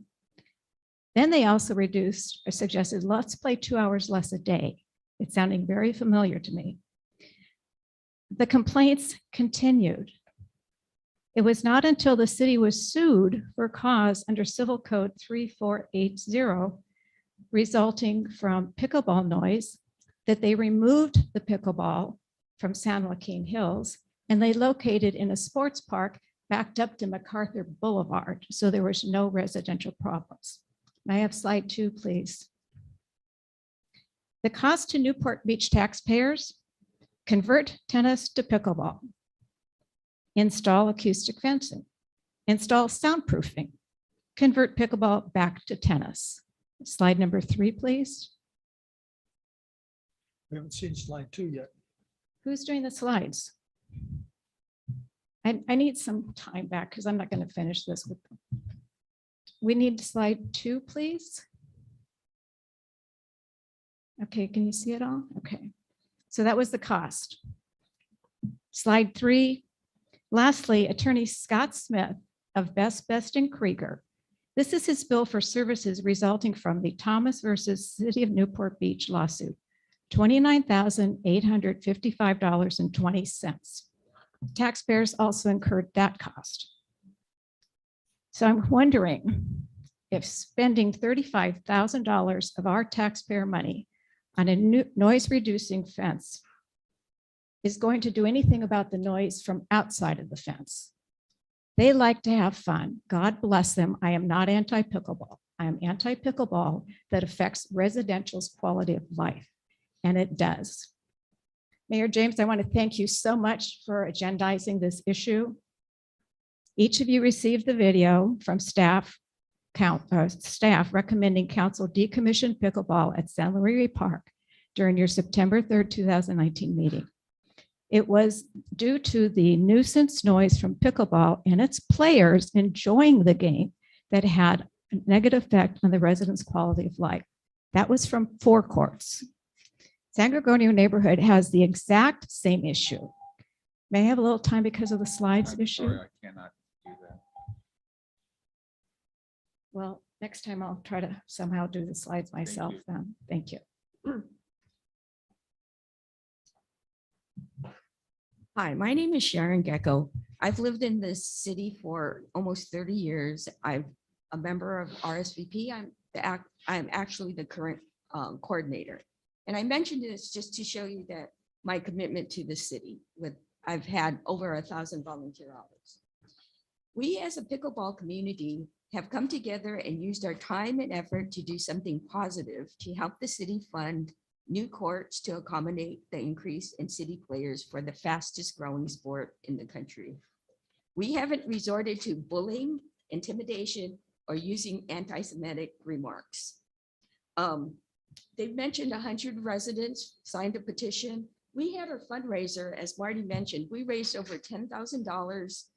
I think that comes from about 150 participants, and maybe 50 or more. So over 200 residents that have contributed to that $10,000. So that kind of shows you the pickleball players versus the residents who are complaining. As Samantha has said before, there were no noise complaints 3 years ago. There were no noise complaints 2 years ago. The noise complaints and every other complaint, safety issues have come about in the past 6 months. We've done speeding with the radar trailers. Average speed was 24 1 week and 26 1 week. They've complained about, safety issues about sidewalks. They've never brought up, let's build some sidewalks. Noise complaints, if it gets moved, it should mitigate the noise complaints from the neighbors. We've raised money 2 years ago to add the permanent courts. So the pickleball community is committed. And we thank you for the additional courts at Steed Park. We would love that. The reason, and I didn't know this, but when Samantha mentioned the 4 courts continuing at San G, because when we had our one tournament, there were people who came that didn't know about the tournament and wanted to play. And so that would be a good option. We can send them and say, oh, those courts are open. There was something else I was going to say and I forgot. But thank you. Thank you for your time. Thank you very much. Thank you.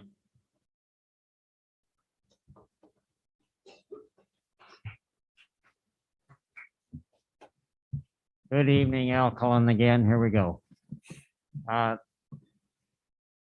Could someone please explain to me how we can contemplate building 4 new pickleball courts at San Gregorio Park, and yet we can't build those at Sneed Park at this point? Doesn't make any sense to me. In my many years as a business in the business community, I have never heard anyone with a vested financial interest in a project exert more effort and more tenacity in having something in San G Park than what is occurring now. What is going on here, folks? You want to put it in San G Park, but you're not willing to put them in any other residential park in the city. Something smells here. I don't know what the smell is right now, but I have a pretty good idea of what it might be. Folks, the citizens of this city come before out-of-town pickleball players, and there is just a moment, ma'am.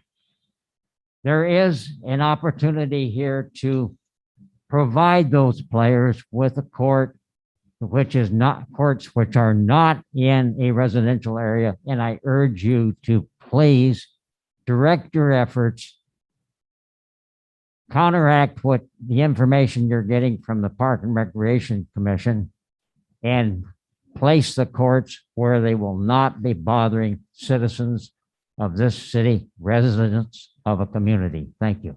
Thank you, sir. Next speakers will be Linda Williams, Tim Brown, Mel Siegel, Mary Weinberg.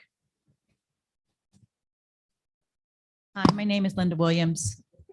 I am a resident, along with my fellow residents here of San Clemente, and I am enjoying the quality of life that it provides, pickleball provides. During the pandemic, I taught 10 of my neighbors to play pickleball and enjoyed their company. I've made numerous friends playing pickleball. I like what Samantha said, that we during the pandemic, we started playing with people we knew, people who were practicing safety while they were playing. We knew we could play with them and still be safe for COVID. So we would like to continue to do that. So I would like to see 4 courts away from the residents, along the freeway, and then the Steed Park for all the rest of open play. I would love to see that. I think that's a great idea. In the meantime, we want to continue playing pickleball. Thank you. Thank you. Mr. Brown.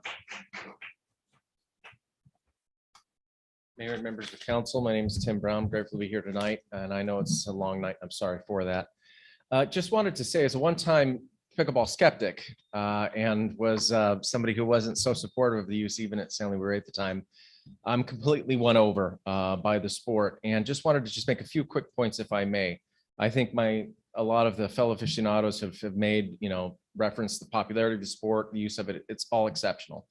I think philosophically, when it comes to our parks, really what we're talking about here is the only park that I think seems to be acceptable is one that's empty, unused, and quiet. And that's not what a park is for. Candidly, if this is exactly the type of use that is bringing people there, my first game when I played pickleball was with a 7-year-old grandfather, a 14-year-old son, and an octogenarian lady across from me, and we played a great game. That's an amazing occurrence when it comes to parks and recreation. If you were to ask a Parks and Rec employee, what do you want most, right?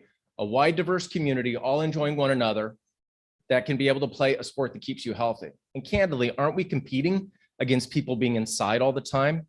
Teenagers, right? Playing video games, being out. Don't we want sports that are so enormously popular that the biggest problem we have is that too many people want to play it? Isn't this what we should desire as a community? And granted, I agree, there are uses that we have to attenuate, right? The impacts. And so I think the sound reducing barriers are an excellent solution. I will say that we kind of need to lean into the idea, though, that our park should be used. I went to the pickleball courts today and about half were filled. I went and drove 5 other parks in the area, and there wasn't in those 5 other parks what was on those single pickleball courts in terms of usage at that point. That's a problem. That's a problem for our community. We need more usage of the parks, and the only way we're going to do that is to find uses that are popular and that people actually enjoy. So instead of, and in this case, you're doing the right thing. Build the sound walls. I think Steed Park is a great idea. One thing, and this is a little bit more selfish on my regard, there's a crew of us that come a little early in the morning before work to play. I was hoping that maybe we might be able to try a phased approach. The sound walls are great. Maybe move the time to 7 and see how that works, see how the sound impacts are.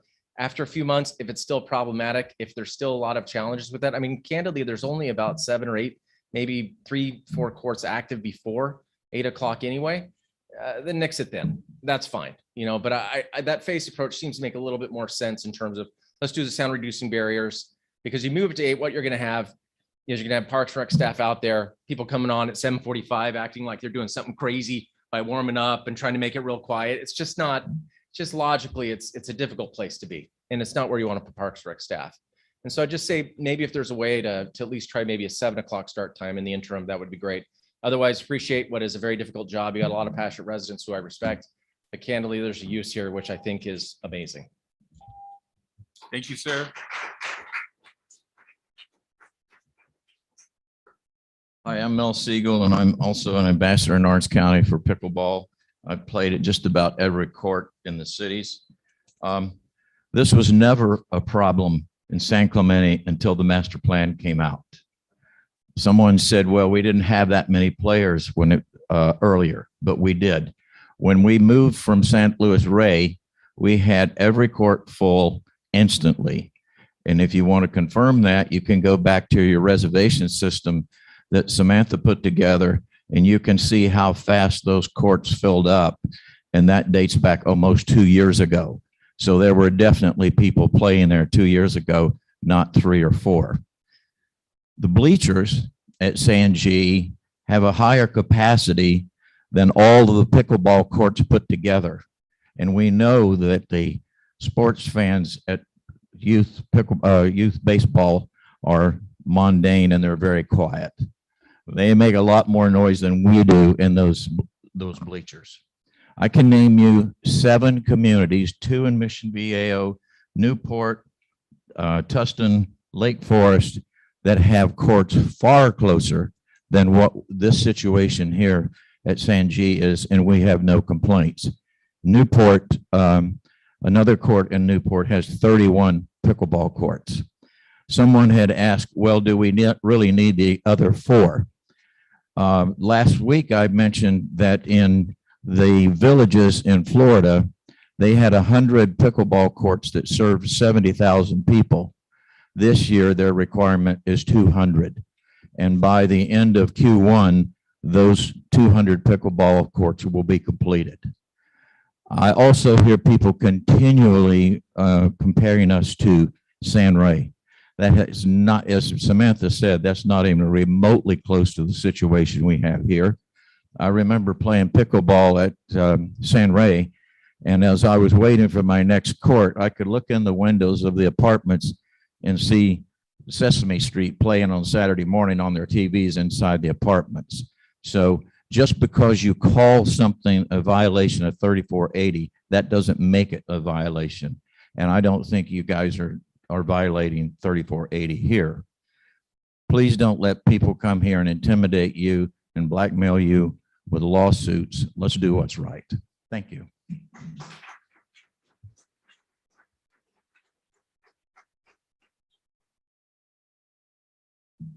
I'm back. Good afternoon, good evening.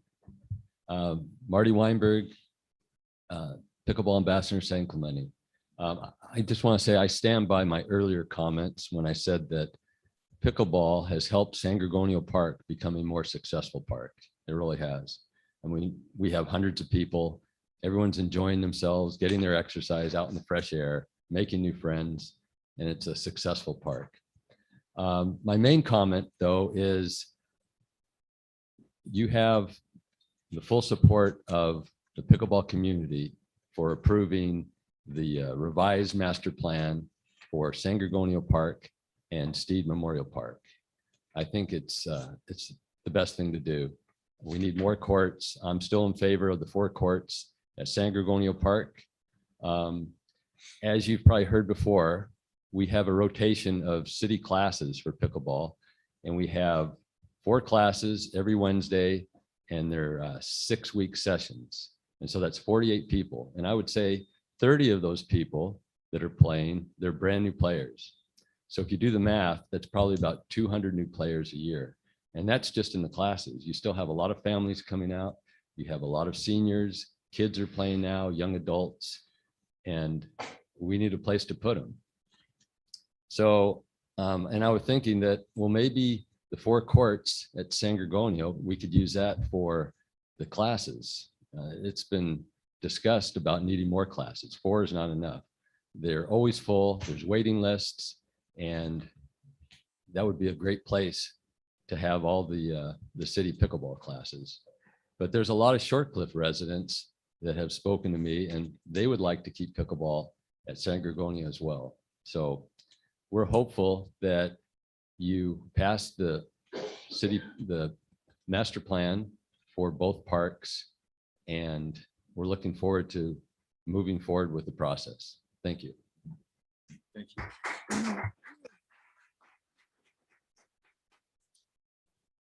This one's a little hard to read. Tobias Halbmeyer. Sorry about that.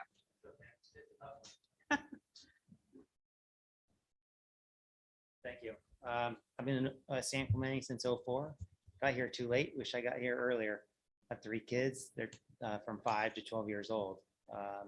They kill me to say that, one of the things I'm not optimistic about is the skateboard park and putting more cement into that park. What's great about the park is that it's a park, probably one of the last parks in San Clemente that you could truly say, I'm coming down here because it's gonna be quiet, open space, not basketball off their basketball court or soccer fields and whatnot, even though that's a big part of San G because I'm down there coaching soccer 4 days a week, but it's just one component. But we keep on seeming to add more and more into a small confined space. So that's my only concern, is trying to push all these, skate park and dog park and pickleball and removing things around, which that looks beautiful over by the kids grounds, but it just seems like we're trying to fit a lot into that park, where I'd love to see it where it remains a park.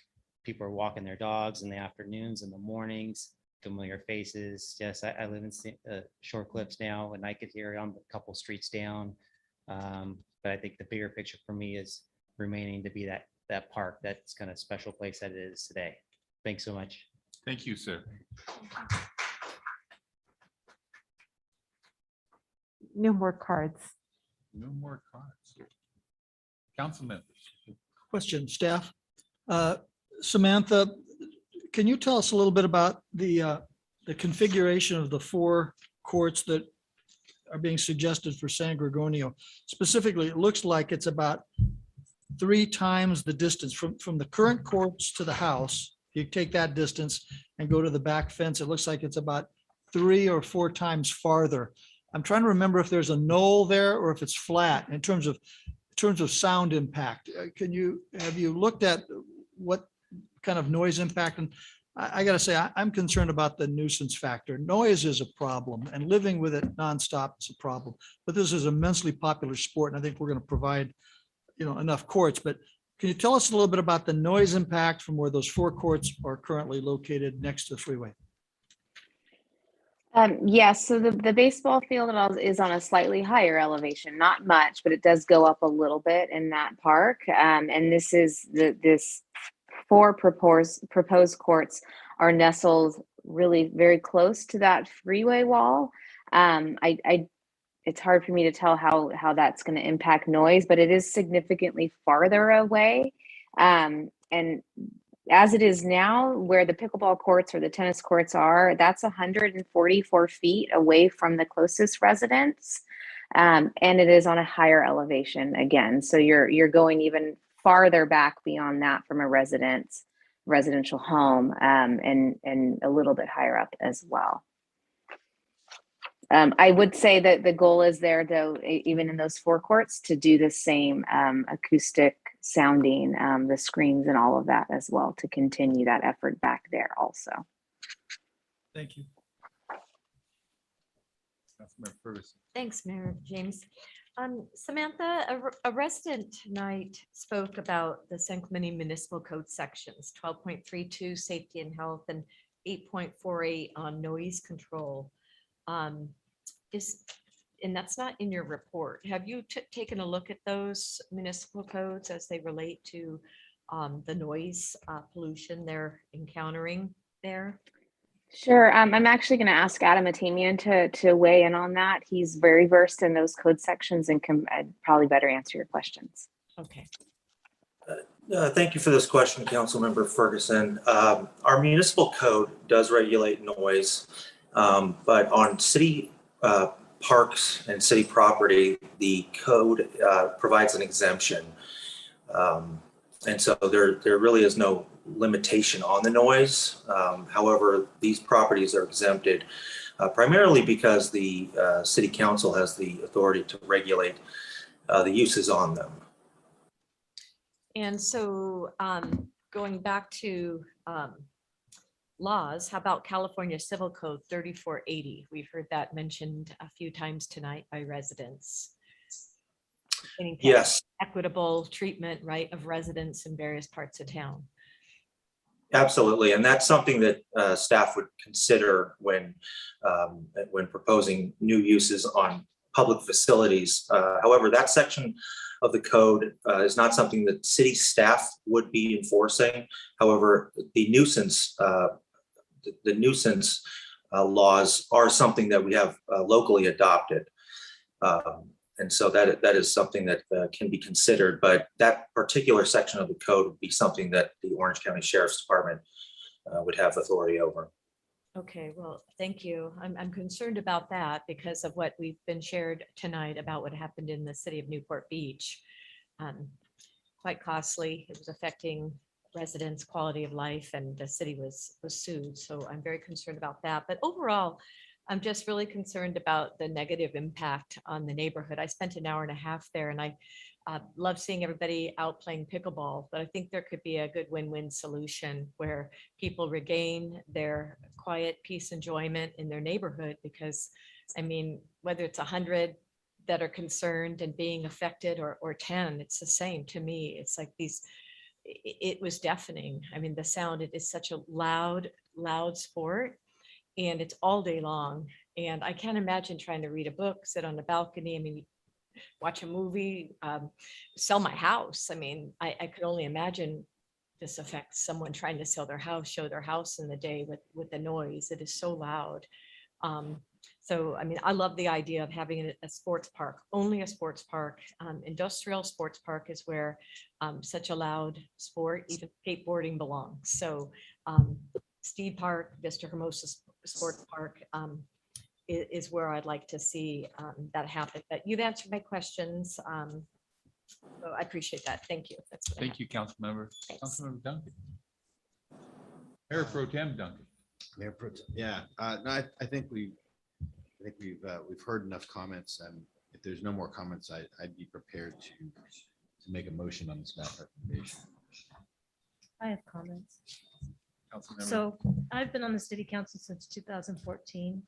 I heard the want for pickleball back in 2017-18. And this has been discussed for many years with the Beaches, Parks and Rec Committee and studied by staff. I was part of the pilot program to try to figure out the balance between pickleball and tennis. And believe me, there was something about that with trying to balance the tennis courts and the pickleball players, because pickleball is growing in, it's more popular than tennis. I'm a tennis player. I understood. I had people in the audience that were tennis players. None of them are here tonight because we adequately balanced those two issues together when we allowed it to still continue in San Gregorio Park. San Gregorio Park at the time when we started this, and still is an undeveloped, unrealized plan for that park. It's old, and that's why it's going through a Beaches Park and Rec master plan to update it for current uses. But what I'm hearing tonight is no one even wants a small, even little skate park in that. Are you going to really try to split up all the uses in the entire city to just certain parks? You won't be able to do it. We have looked at this for years. I think Beaches, Parks and Rec did a good job, and staff and our consultants putting this up against the freeway. What's being added to this park is double fence dog park. That's also been an issue that people have asked for, and we've looked since 2017 what parks that could go into. People love to walk their dog down there, but they want to do it without a leash. So we put in dog parks because, again, this park had all of this unrealized area that could be used. It is not a neighborhood park. It keeps being called that. It's not residential. It's zoned a park. The residents, that is zoned residential. The park is not zoned residential. If we can minimize noise, if we can put up sound barriers now, I don't know the park in Newport Beach. I'm assuming that park is way smaller than this park. This is a very large asset for the city of San Clemente, and the residents are telling us they want to play more pickleball. I am against removing that for now. If you're looking at trying to get that out of there for now, I will tell you that as listening to there were hundreds of people at our council meeting asking for pickleball, and then the tennis players trying to fight it. What we did, we have not had one complaint until we started this Parks and Rec master plan. I understand the residents. They didn't want it to be the be all end all for pickleball. I get that. But I can't ignore that I didn't get any complaints in the last 3 years until we did this Parks and Rec master plan. To do that would mean I'd have to have amnesia of what I did in the last 3 years. I can't do that. I think that it's good to move, for tournament play, and if that's really where everyone wants to go, I think Steve Park is great, but you can't eliminate all uses in all parks. You have to have some courts in all areas of the city so that all the residents get to play. It's not a neighborhood park. We can't treat it as such. This was the park that we always planned that needed change because it was undeveloped and it's old. And it needed to be improved. And that's what we're going to do on this. And I hope council will go by what the Beaches Parks and Rec Committee said and what staff has done. I think they've come up with a good solution for now. And we wait till February and we see what more parks do. But if we start limiting it now, we are not going to get to a good master plan for the rest of the parks. I just caution you to trying to do that. I'll come at this slightly differently. I think the sound barrier needs to go up. We need to measure, the city, unfortunately, Mayor Pro Tem and I spent a lot of time with the decibel readers. So the city has decibel readers. I would like to have measurements now of what that sounds like now.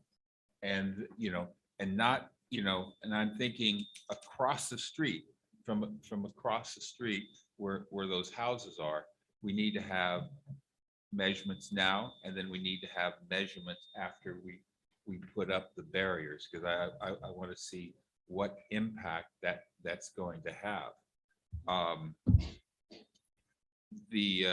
I'm skeptical if they're going to work effectively, but let's see. This lady used the word skeptical. That's where I get the word skeptical from. Thank you. But the other thing, it's not in the staff recommendation, is no SEPs for any tournaments during this period of time. And I quite honestly, I am going to struggle with having 4 pickleball courts there. I think the pickleball courts, we need to, unfortunately for the Short Cliff folks, those 4 pickleball courts are going to be there for a while. But I think from a long-term solution is to move those pickleball courts out of there and have all the pickleball courts in Steve Park where there's no residential impact. That's just my thought. City Manager, your thoughts on that? I think, I'm at the direction of the council. I think the SCPs, just for point of clarification, do you want no SCPs issued at San G, or do you just want no SCPs related to pickleball at San G? Related to pickleball, Okay. thank you. Which is not a problem. I think, we're confident on the windscreens, but I like the before and after test from a decibel standpoint. So we'll have data to support whether it's effective or not. With regards to the pickleball courts, and I'm kind of coming in at an objective standpoint, and I appreciate the mention of tennis courts. We have tennis courts scattered throughout the community at different parks. We have playgrounds scattered throughout the community at different parks, so that there's just not one park where you can get your child on a playground, or one park where you can go to swings, or one park that you can play basketball. Because as we took public comments throughout this pretty long site-specific plan process, what we heard very loud and clear from the beginning from the community was we want to see skate park amenities, not just at one location. We want to see them kind of sprinkled throughout the community so that people that live close can go there rather than having to go to Steve Park for the skate park. And I think the vision isn't to just put concrete out. I think it's to bring some small amenities for skate to the local community parks, not a skate ramp, not a skate bowl, but just small things that skaters can embrace. Much like the other elements, we heard pickleball was something that the community wanted, and has been very vocal since day one pickleball was created. And so again, I think the thought process from both the BPR Commission and our consultant SWA was to look at sprinkling those throughout the community parks so that there's a nice complement within our parks inventory. But at the end of the day, the buck stops with the council and you can give us direction on that. I think Sanji development is further out than Steed Park, as I mentioned before, with regards to the construction. So I don't think you have to make a decision tonight on Sanji.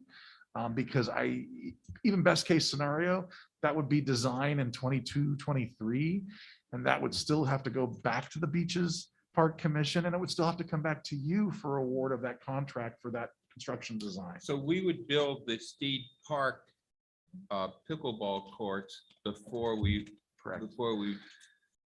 Even get into the design Because you're changes looking for at Sanji. 22, 23, and 23, 24. Yeah. It- So, it's yeah, not so talking if we- about- faster than that. it's If we all don't need to concept. get into the minutia of the design right now, we shouldn't do that. You don't have What we to. should do is prioritize the construction of pickleball courts at Steed Park. We should get the soundproof barriers up. And And keep the process going. the 8 PM versus, or 8 AM versus 7 AM on the start. I'd like to see how the noise barriers work before we go to changing times. But I think it should end at dusk. I'm hoping people don't bring lights and try to keep playing. No, and I don't want to see that. kind of council thing member, going to that point, we will at dusk, we have park rangers that already make Mm. locking up of that facility. So we would also add, make sure that they get there relatively soon after dusk to lock the courts so that there is no, I'll say, rogue play beyond dusk. So that wouldn't be difficult for us to do. Samantha, how long do you think it would take to actually acquire the screens from a turnaround time? I would estimate 8 to 10 weeks. I'm not familiar with where the inventory is on those materials, but gauging what we've experienced with other netting and barriers, there's a significant delay in shipping and manufacturing of all those items. So if we get direction tonight, I will work with Public Works to go out and get 3 bids appropriately. And then at $35,000, we would go with lowest bid and then go from there. But I'd say you're 10, maybe even 12 weeks out. Without the sound barriers, I don't think there should be a 6 AM start time. No, 7. 7. Well, I think it's 6 now. It's 6 now. There's the suggestion. I is think to- 7 is not a bad start time. It's Without- light then, people are getting ready for work. 8 is somewhat late. Well, You know, I I'm asking maybe a happy compromise, maybe Monday through Friday at 7 AM to dusk, and Saturday and Sunday, Mhm. just out of respect for the 8. residents, maybe it's 8 to dusk. I love it. I like that. That's a good compromise and we see how that goes. Okay. That's not a bad compromise. And no SCPs. I know it's. No SCPs special and, activity. But I would just encourage council, I'm encouraged by what I hear. We've got to keep this process going.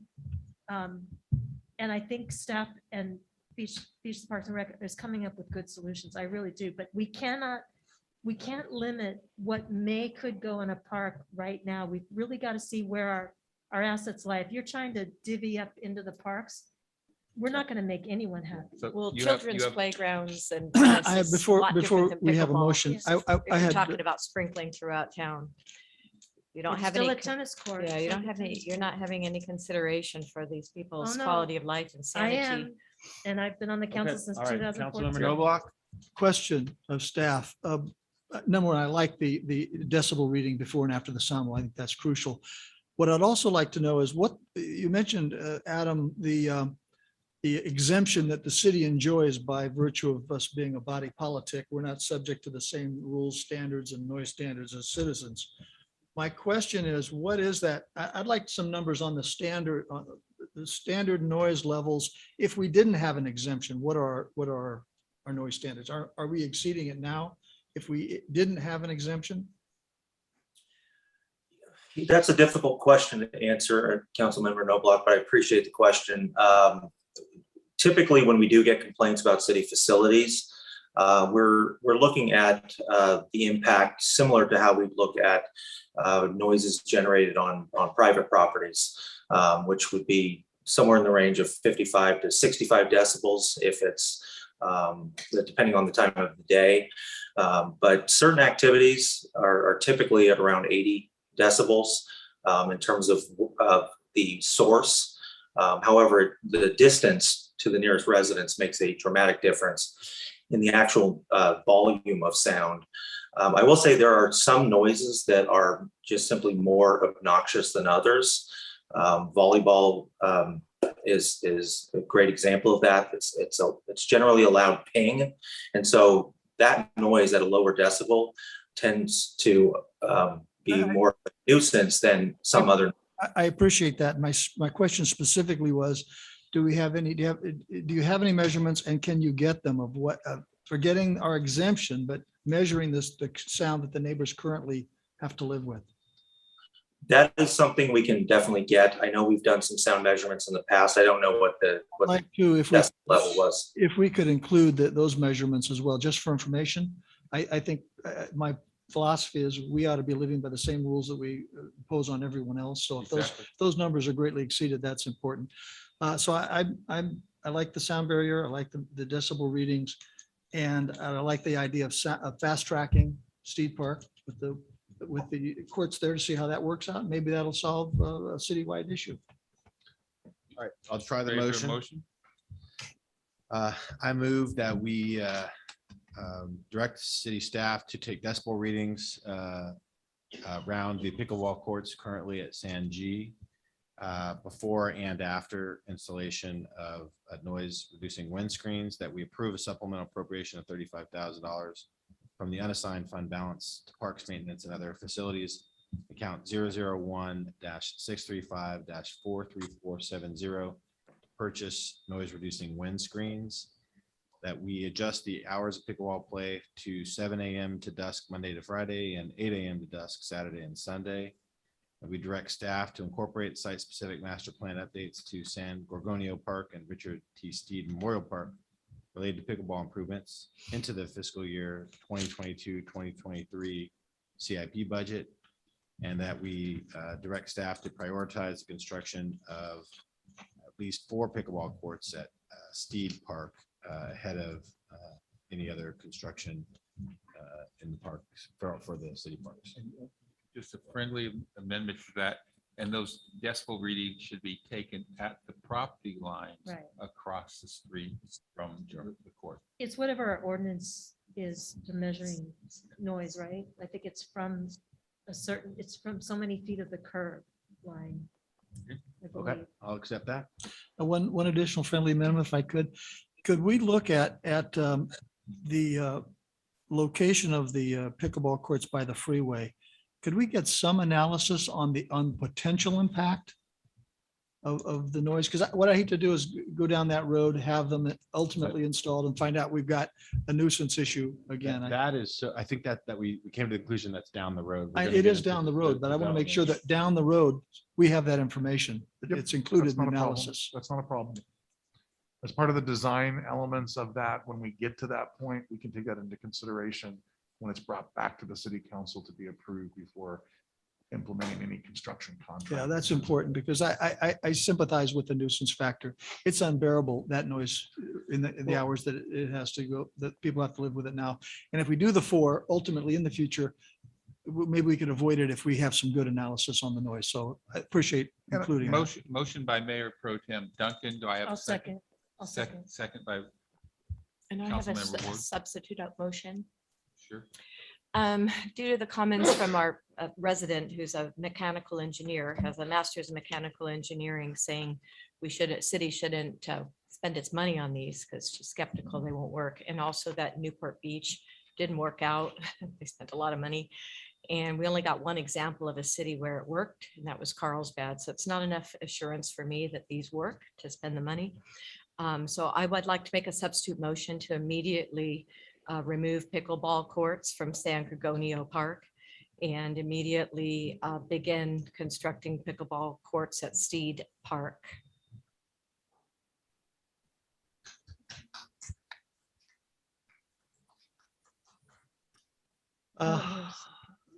When you say a question, if I could, when you say immediately begin construction, is Mr. City Manager, are you prepared to begin immediate construction? No, Well, We have council budget gives the constraints directive. of how we do this. It has to go into a CIP program where So we're waiting for a second at this point. yeah, I'm not seeing a second. Absent a second. We motion should, fails. I call for the vote on the first motion. Madam Clerk. Councilmember Ferguson, Is this the first motion? The Not original. substitute, The original? No. Councilmember Noblock. Aye. Councilmember Ward, Aye. Mayor Pro Tem Duncan. Aye. And Mayor James. Aye. Carries 4-1.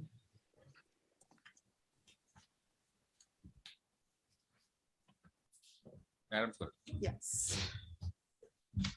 Okay, so we're going back to 9A.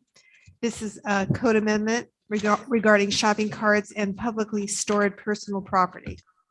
Sorry. point Madam of order. Clerk, I'm going to make a motion that 9A, 9C, and 9G, 9A being shopping carts, 9C being ballot measure, and 9G being the subcommittee for massage, that we defer that until our meeting on, city council meeting on January the 18th. Second.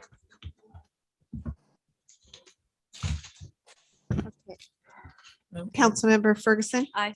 Councilmember Noblock. Aye. Councilmember Ward, Aye. Mayor Pro Tem Duncan, Aye.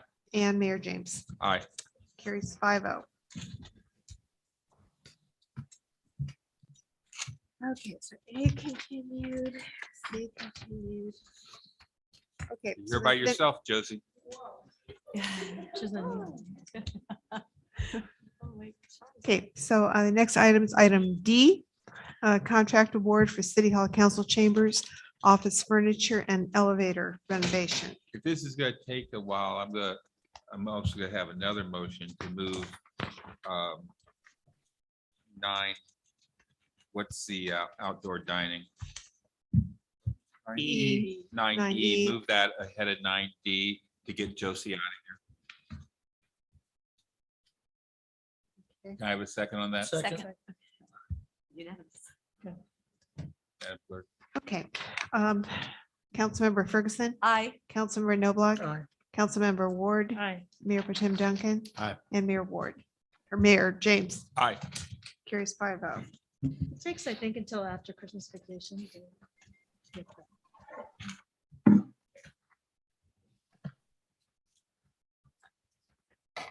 Okay, so item E, Pier outdoor dining. Good evening, Mayor James and council members. I'll be very brief since this is an item that you're very familiar with. This is a bring back from the last council meeting to consider a reestablishment of outdoor dining in the Pier Bowl after January 1st. As you're aware, the council took action previously to wrap up the initial temporary program, but beginning January 1st, there's enabling legislation that will allow for a new or a renewed outdoor dining program. The council already outlined a path forward for that consideration of a program in the city that will be returning to this body targeted for March of 2022. In the interim, there was an interest to allow for the businesses in the Pier Bowl, specifically on Avenue Victoria, which includes 4 different businesses, to continue until council has the opportunity to discuss further the future guidelines that would regulate the bring back of outdoor dining in that format. So that's all that I have. The resolution attached to this report would allow for the continuation of services in that area.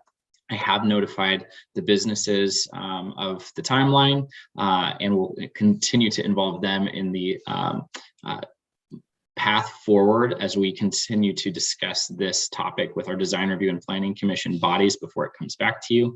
And finally, wanted to just comment that we are looking at the survey work in this area related to a potential CIP sidewalk widening to occur January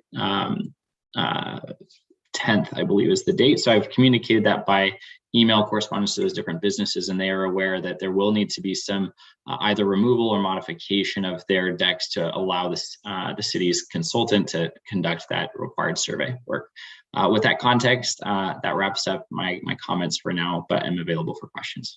Any questions for Mr. Lightfoot before we go to public comments? I have a quick one. Jonathan, what would it entail for some of those to be moved for the surveying work?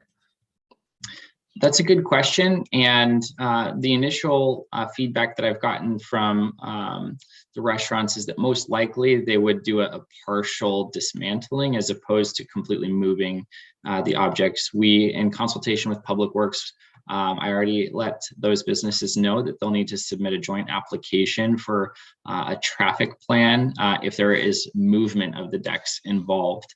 More likely though, they are considering partial dismantling where they'll remove some planks to meet the 3 to 4 separation from curb that will be required by the consultant to conduct that survey. I'm concerned about public safety, right? People walking in the area. So as long as, they're agreeing to that, I mean, some things might have to be moved and blocked off. I'm afraid of that. That's kind of why we said these decks should leave on December 31st. So, this is an area, it's not well lit at night. And so, I don't know whether we could say things could have to be put back for nighttime, or I don't know. You're gonna have to figure that out. Any other question? It's a concern. Okay, Councilman Ferguson, No, no questions. Mayor Pro Tem? you're going Nope. to. Public going to comments? public. I'm going, yeah. Public comment. Okay, Josie Wright Kirk, followed by Katarina Mashburn, followed by Mark McGuire.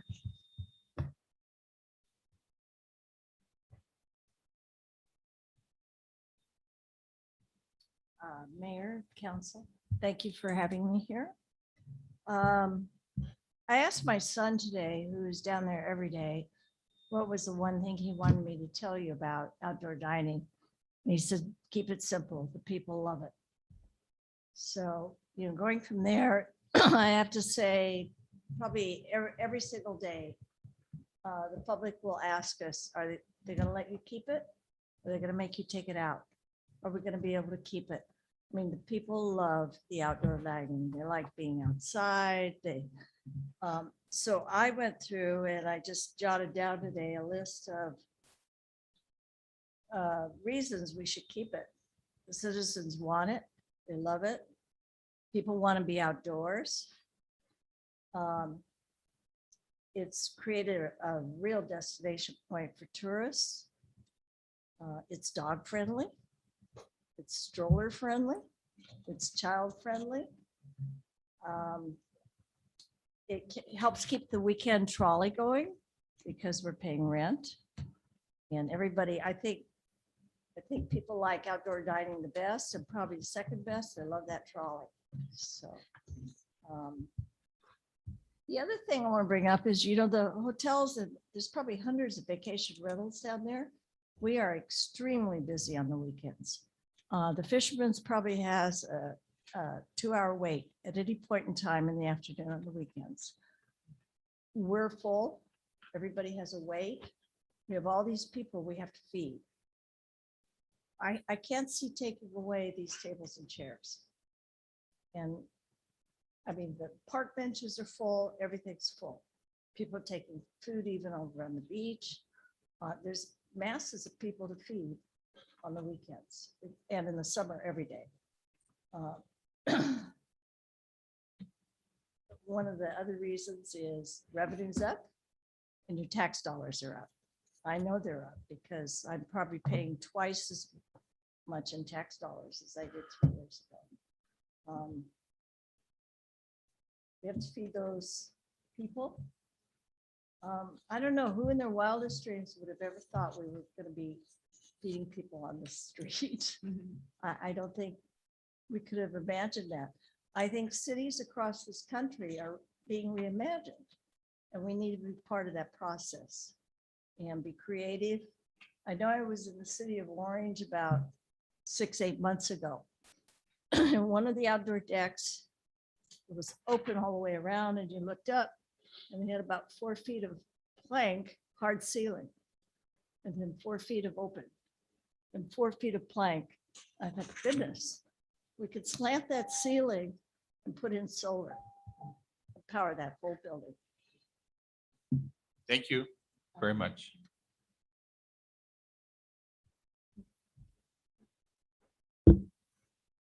Did Katarina leave? Okay, all right, Mark. Good evening, Mayor James, members of the council, Mark McGuire, and I'm here on behalf of John McKinley, the owner of La Galette. I want to thank the council for agendizing this at your last meeting, and I want to thank staff, especially Jonathan Lightfoot, for preparing a resolution and making a recommendation to pass that resolution and keep the dining going. Specific to Councilwoman Ward's concerns about the surveying is going to be 2 to 4 days was the estimate, parts of those days. If it's necessary to take it all down, they'll take it all down. If it's necessary to just take part down, they'll do that, and they'll make sure that it's secure so there's not a safety issue. Whatever it takes, the 4 folks are going to coordinate and do that right and make sure that that's done right. But I just strongly hope that you're able to pass it tonight and we can just continue it. It's just been a positive. I really haven't heard any negatives. If you've heard any, we would address any negative comments if you've heard them. But I think it's just been an unmitigated success down there. And so if we can keep it going, I would be most appreciative. Thank you very much. Thank you, Mark. That's Any all the dis- cards. Any discussion? Can I have a motion? I'll make a motion. Yeah, I was just gonna say, I like the approach of the speaker, the KISS approach. People love it. Keep it There you simple. go. It's Keep it rock and simple. roll. Yeah. Completely agree. I move that we adopt resolution number 21-59 entitled "A Resolution of the City Council of the City of San Clemente, California, implementing outdoor dining for restaurants within the Pier Bowl to be regulated by license agreements executed by the city manager or his designee." Second.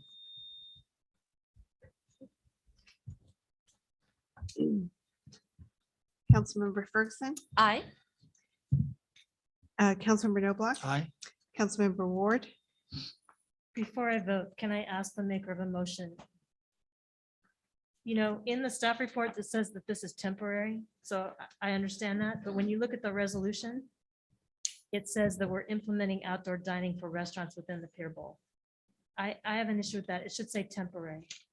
I think we are doing that, but we're not supposed to be setting it right now. Normally, when something says temporary in the staff report, it also says it in the resolution. If you look at attachment 1, it says section 2, temporary outdoor operations on public property. But when the resolution says we're actually implementing outdoor dining for restaurants within the Pier Bowl. The entire goal of this was to not grandfather in and to break it so Correct. that there would be no grandfathering. But do you have an issue adding temporary to the resolution? Because it doesn't say it in the resolution. It says we are implementing outdoor dining for restaurants within the Pier Bowl to be regulated by a license agreement executed by the city manager or designee. I'm just curious because the attachment says temporary in section 2, but it's not listed in the resolution, and that's not normal. Section 2, temporary outdoor dining operations on public property. Yeah. So why does the resolution say we are implementing it? We're implementing outdoor dining. Why doesn't it say temporary? Because that's what we're continuing. We're continuing temporary outdoor dining. That's what this is a continuance of. I'm just, I mean, it says here. it's important. The resolution should say what the staff report says. So you're offering a Just friendly to amendment? add the word temporary, and that's all. Into what sentence? Because I'm seeing here until March 15th, 2022, so that connotes. But that's not what the resolution says. It says we're implementing outdoor dining for restaurants within the Pier Bowl. We could say we're implementing temporary outdoor dining, or we're continuing temporary outdoor dining. I think we're saying implementing because we're going past the 1231 order that we already said. I don't think there would be anything substantially wrong with in the title of the resolution indicating implementing temporary outdoor dining for restaurants within the Pier Bowl. It's consistent with the language in section 2. Oh, If the council was. Okay, I'll accept the agree with friendly that. amendment. Yeah. I'll Okay. accept. Just so it's Second. the same. Madam Clerk? Councilmember Ward, Aye. Mayor Pro Tem Duncan. Aye. And Mayor James. Aye. Carries 5-0. Okay, so back to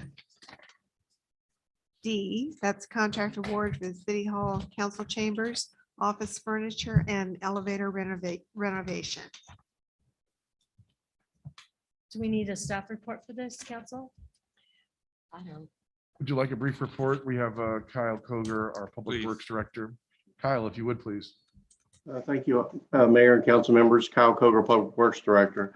So the item tonight is to award a construction contract to Tomco Construction and approve 2 purchase orders for office furniture and an elevator renovation for the City Hall council chambers.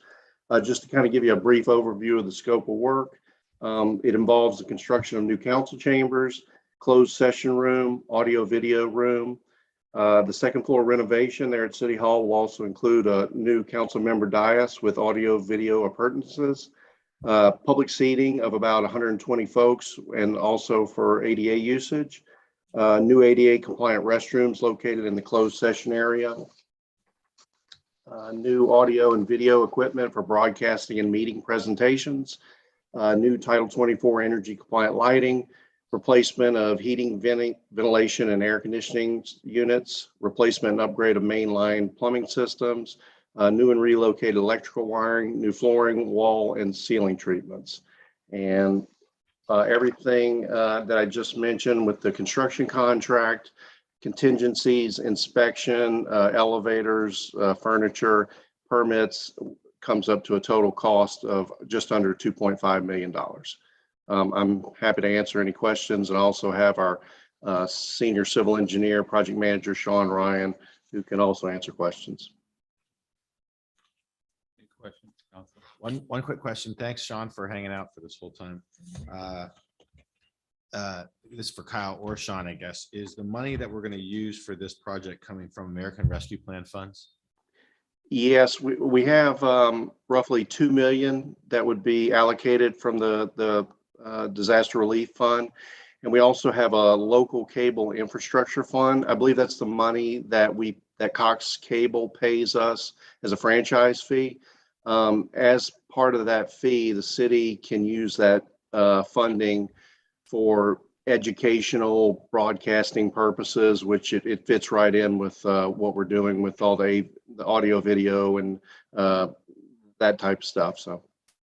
But in terms of the bottom line numbers, is that I know it's coming out of those 2 funds, but is the money, is it ultimately coming from ARP, or is it being reimbursed from ARP? How does ARP play into the funding of this project?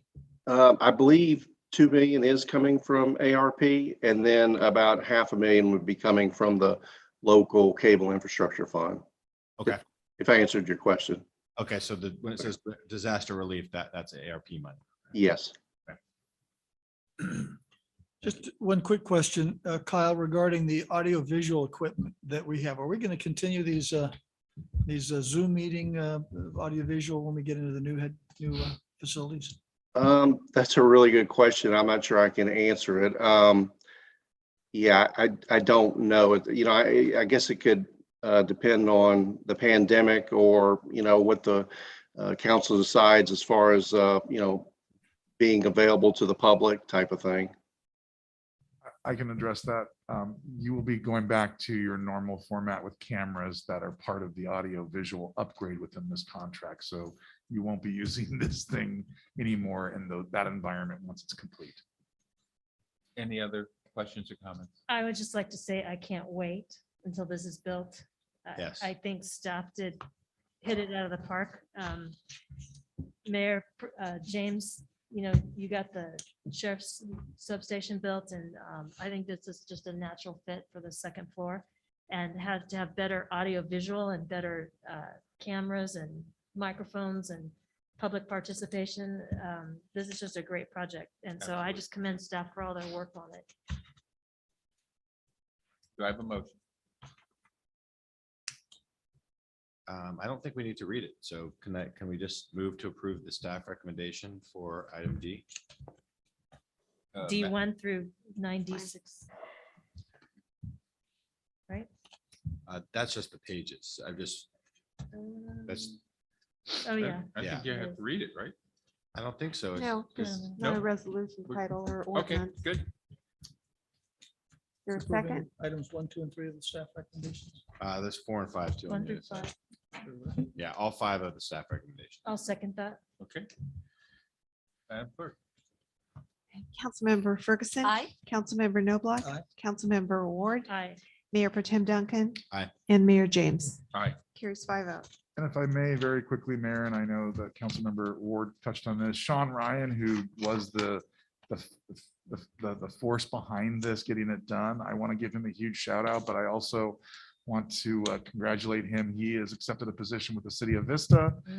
This is going to be closer to his home, better commute and so forth, but he has been an amazing asset to the city, both for the first floor, the second floor substation, and now the council chambers. And so well done, Sean, and we will miss you. Thank you very much. Thank you very much. Really changed City Hall. I didn't actually think this building could look like it's going. So, great job. Don't have any cards for oral communications, part 2. City manager. I'll be Well, brief. actually, I'm sorry, point of order. Are we not going to Oh. discuss the homelessness? Yes, that, item? thank you Oh, for bringing that thank up. you. Councilmember Thank you. Cole. Oh, that's right. Yeah, so Okay. I think we've talked about it. I understand there was, some concerns. I think we did agree it met the conditions for immediate agendizing. It's not a perfect system, but we've got this shelter available. If we want to make a meaningful difference to particularly our homeless individuals at North Beach, this is a way to do it. By making sure there's shelter, making sure they're not just sleeping out and about in the parking lot or at the train station. The money is going to be paid for by the SB2 grant funds. So I see this as a reasonable measure to address our homeless issue, at least, by providing some shelter. And I think it's a worthwhile effort as we enter the winter season. So, I'm not sure if anyone else has any comments before I make a motion. I have some concerns. Bless you. I have some concerns of establishing some rider program or transportation program without any staff report, without looking at what other cities are doing. And maybe there's opportunities to piggyback on where there's one van that's used for Tri-Cities or something like that. I am concerned also with saying that we're going to use some of those funds that we already said were for a second person and for some transportation opportunities. That I'm concerned that we might exceed those because we don't have those in front of us. I couldn't even tell you how much that was for. So I would be more inclined to entertain it if it came back in a staff report and we had some knowledge of what other cities are doing. Because if you're just going to talk about a transportation program, we're just going to implement it tonight. I'm really uncomfortable doing How that. about if we implement a transportation program up to January 18th or 19th? And so we'll contain the cost. We will deal with the immediate need.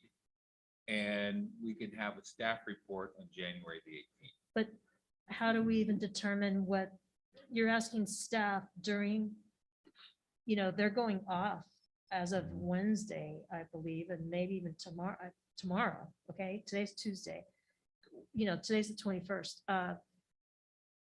How are we going to establish a program and we're just going to start picking people up? We don't do that. We don't pick people up and transport them. That's the. But that's why we have a OCTA. bunch of people sleeping in North Beach No, because we don't do anything. But what I don't mean- like is you're talking about North Beach. I haven't been presented from our staff any that we have people, you're only talking about people in North Beach. That doesn't come. Oh, to I'm the just council using yet. that as an example. There was Councilmember Ward. discussion earlier about what that program looked like, and I haven't quite heard what you have in mind, but they were talking about bus fare or Amtrak tickets. Is that what you're talking about? No, I'm No, he's talking talking about about a contractor shuttle that would bring these individuals to the shelter. And they would, my understanding is be obligated to go pick them up in the morning too. And for folks who wanted to come back, transport back. And that's where I'm telling you the logistics of that. You're trying to implement it tonight. I don't think it's doable. I think the city manager giving the city manager authority to pull the plug on the program if it's not working out, if there's not ridership, takes care of that. And if there is ridership, and during the course of the time period that we're talking about, the city manager notices adjustments that can be made or what other cities are doing, we can hear about that in January. We don't have the luxury of time. We've got a winter season here and people sleeping outside. It would be wonderful to have a staff report. That's not in the cards for something like this. But you're just, I don't know. I don't think I can get there doing it tonight. It's Okay. just not how we do things. There's logistics of the vehicle and insurance and picking people up and then when something happens in the vehicle, there's just so much to it. And I'm just afraid of all the details. And I think it's just too fast. I don't think I can get there for tonight. Yeah, I concur. Adam Matemia mentioned earlier, the cost could get pretty significant. We don't know. I need to see a financial analysis on that first by staff as well. But I'd like to see what if other cities are doing it, I'd like to see what all the issues are. We don't transport people. There's a reason why there's public transportation and they're used to dealing with certain issues. And, Mayor even our Pro Tem, sheriffs take people to the jail. We don't do that. Mayor Pro Tem, it appears this won't go anywhere. Would you like to agendize this for January 8th? Yes. I'll second that. I would make a substitute motion. My substitute motion is to authorize the city to provide homeless people in San Clemente a OCTA bus ticket or Amtrak to access the sleeping facilities in Santa Ana. I know it's an emergency. I don't think we should drop them off and pick them up and be their taxes. But if it's an emergency, it's a health issue, it's a safety issue. And I have no problem providing people a safe place that if they can't get them there themselves, I have no problem with a bus ticket or Amtrak. I think there's a logistical issue there. A one-way. I think there's a logistical issue there of there's no walk-ups. Is that correct? Correct. And so as Adam kind of spoke about originally, there are 2 pickup locations located in Santa Ana where they have to be at by a certain time in order to be picked up and taken to the winter shelter. They can't go there directly. They cannot go directly. They have to go directly to one of those pickup locations. They cannot go directly to the shelter. And so they would have to take, to your point, Councilmember, they'd have to take a bus to one of the 2 pickup points in Santa Ana to then be able to get transported by the shelter to the emergency shelter. Then let me ask another question. Does the sheriff department's homeless coordinator have the ability to deliver a OCTA bus ticket or an Amtrak ticket to people that request it for purposes of getting to Santa Ana? I'd like to assist them if it's possible. I think Carly already has the capability to provide that. Correct. We already provide bus passes or bus tickets for those that want that. And so if there was a homeless individual who wanted to go to the emergency shelter through our community outreach, they could definitely get a bus pass to So go. that is in place right now. Correct. But with Okay. that said, I do Thank- want to So remind, that's our step. Thank you for clarifying that. Then I'll withdraw my substitute motion. but just to remind the council, as Adam indicated, we're going on furlough. And so during the furlough period, we will not have Carly working community outreach. And so in the event of someone wanting that, they would be, as Adam mentioned, calling 211 or in turn reaching out to Mercy House, which is contracted by the county. So there would be some services, but not services directly from the city of San Clemente because we're dark during that time period. Just to make Okay, clear. should we vote on the motion to agendize? Or no, we have 3, so we're there. Okay, You have 3. I think we have 3. I heard Councilmember Duncan and Mayor James. There another one who wants staff report? I'll support it. Thank you. Okay. See, wishful thinking and then it just happens. Okay. All right, so moving on, city manager. Yes, just one contract to report out that I executed. It's for O'Connell Engineering and Construction. And it was for primary clarifier number 5 coating removal for $18,000. Excuse me, this is within the utilities department. And that's all I have to report out. I wish everyone a happy holidays and a I happy have new a year. question. I have a couple things for you, city manager. Oh, please. This is sensitive and this is not meant to be anything but what it is. And I was unaware, I was unsure if I could speak with Councilmember Ferguson about it, but I did speak with Councilmember Duncan about it. So there are a number of bills that Councilmember Ferguson's attorney, Brad Malamud, has delivered to the city. I don't think those bills should remain. I don't think we should just ignore those bills. I think we really need to address those bills.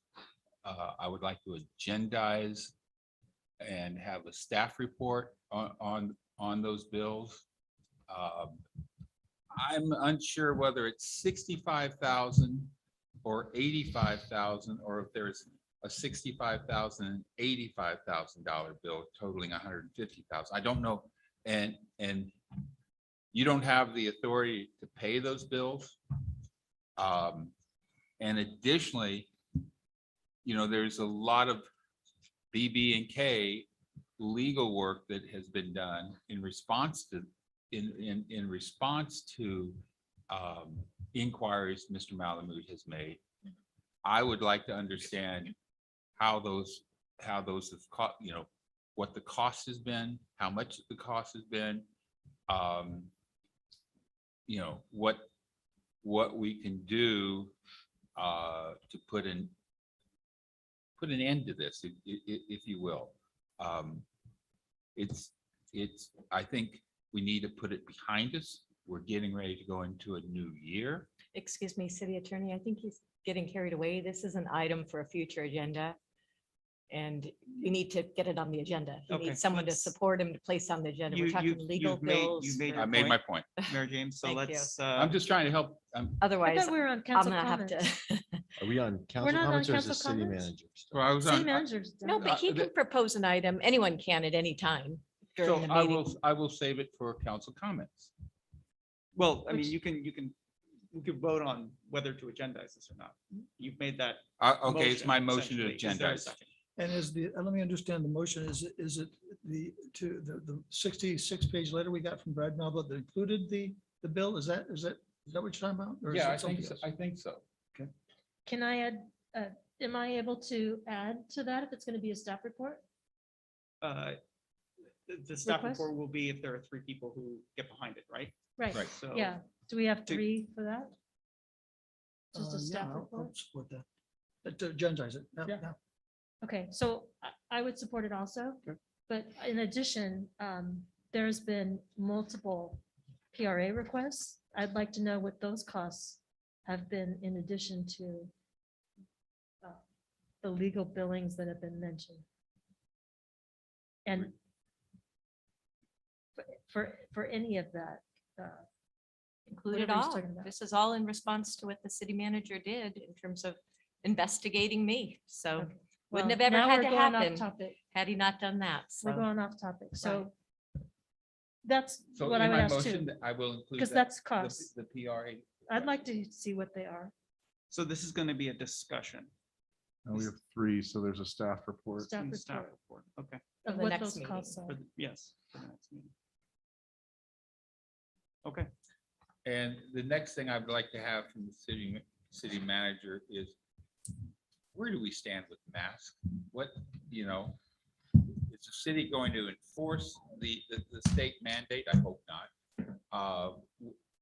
What are we planning on doing? And San Francisco got an exception to the mask policy or the mask edict. Do we apply for that? So I'll start backwards to your question. So no, we don't apply to that exception. It's Orange County, LA County, and a number of other counties were specifically called out by the state for this mask, which is through January 15th. What we are doing, the city, and all it is really, from my perspective, it's with city employees to protect them. So what we've told the city employees is that during this new direction by the California Department of Public Health, The self-attestation process is put on hold, which means that if you self-attest that you're vaccinated, you don't have to wear a mask. If you don't self-attest, the assumption is you're not vaccinated and you need to wear a mask. However, that's pushed on pause. And right now, regardless of your vaccination status, you are to wear a mask in indoor settings. So that's what we've communicated to the employees within the city of San Clemente. As it relates to residents, we are getting calls from residents complaining about businesses that are not dealing with the masks. And those calls are being directed, as they have been before, to the Orange County Healthcare Agency, which basically kind of regulates restaurants and businesses and so forth, and it goes to them. Is there any enforcement going on? I don't believe so. I think it's basically, this cautionary statement of be careful for gatherings during the holidays timeframe because of the spike in the variant that's gone on, but that's currently what we're doing in the city of San Clemente. Okay, thank you. Just one additional comment on that. The memorandum says guidelines. It's not a mandate. It's not an order. There's no judicial or statutory sanction behind it that I could tell. And the I variant used they're the word protect- mandate, and that was the wrong word. I agree. Yeah.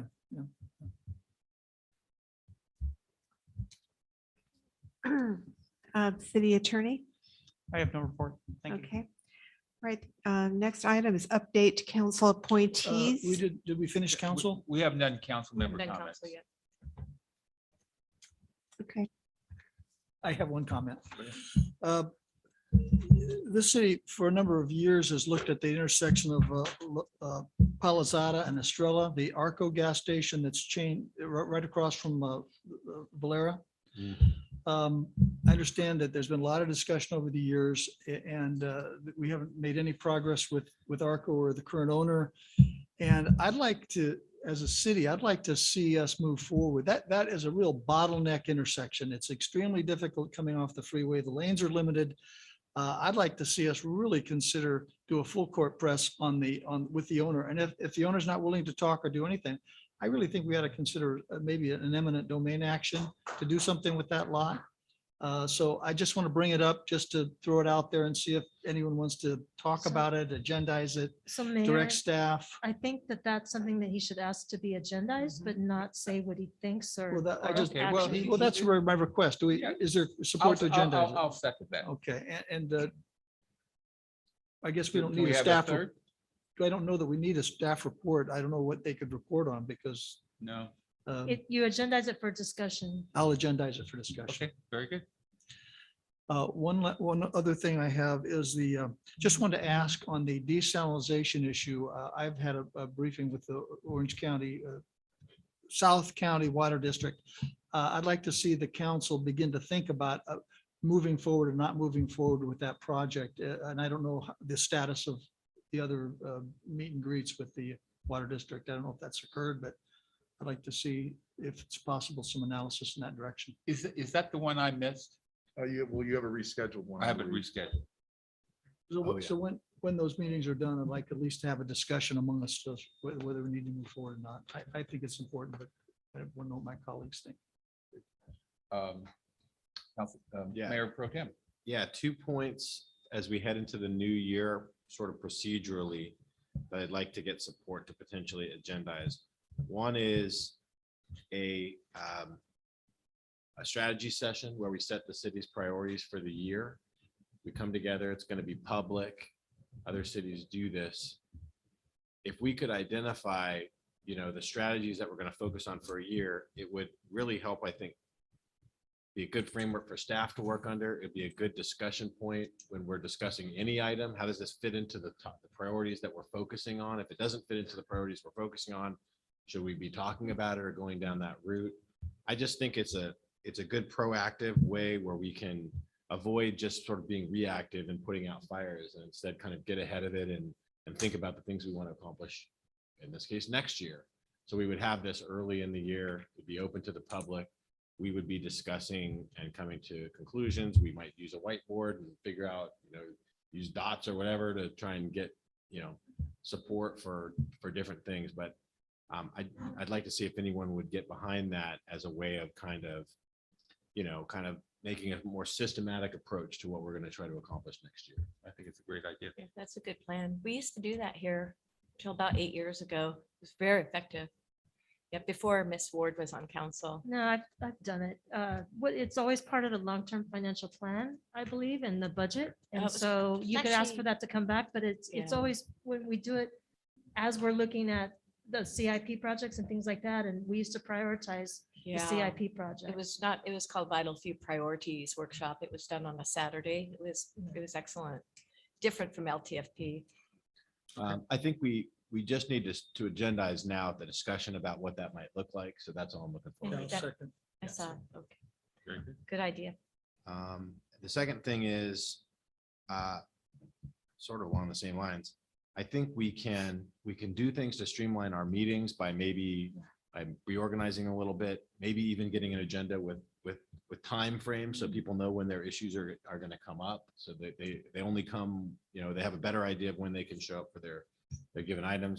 Maybe we even start, earlier and move the closed session back. So what I'd like to propose is that the mayor and the mayor pro tem myself work with the city manager to sort of brainstorm ideas for how we can make our meetings more efficient, hopefully shorter, and then present to the council those ideas to have us weigh in on and see what we like. Bring the clerk into those discussions as well. Sure. Because I'm not sure some of what you want to do can be done, like the time schedule. Well, that's what the county Difficult. does. So, Mhm. yeah, I mean, I think that the county, they blow through, way more consent items with bigger dollars than we do. And then they only have a few items they I find a think- way to be very efficient about it somehow. So I think, I'm not saying that's a perfect fit, but it's worth looking at. No, it's important. I think we could make some progress there. Yeah. Very good. So who seconded that? I think Councilmember Nova. Okay. Councilmember Ferguson, do you have anything? Oh, I just want to ask the city manager, is all the signage changed for the parking, for the uniform parking that we did with Coastal Commission approved about 1.5 years ago? Or is all the signage up and in place? You're That referring, means revenue for the city, so. you're referring to the Pier Bowl and so Yeah. forth. I do not know. So I will get that answer and I will update the council via email. Okay, perfect. Thank you. That's all I have.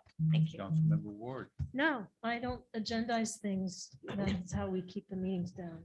Okay. So, If I may, I can avoid a email. I just got updated that yes, they have all been updated. Oh, perfect. Wonderful. So I have one thing I'd like to bring up. So the survey for the hospital is wrapping up. Don't have the results. But I think what we need to look at in anticipation of those results coming out is a special meeting. I would suggest Wednesday, January the 19th, in which the results are briefed in a public setting. We see what those results are.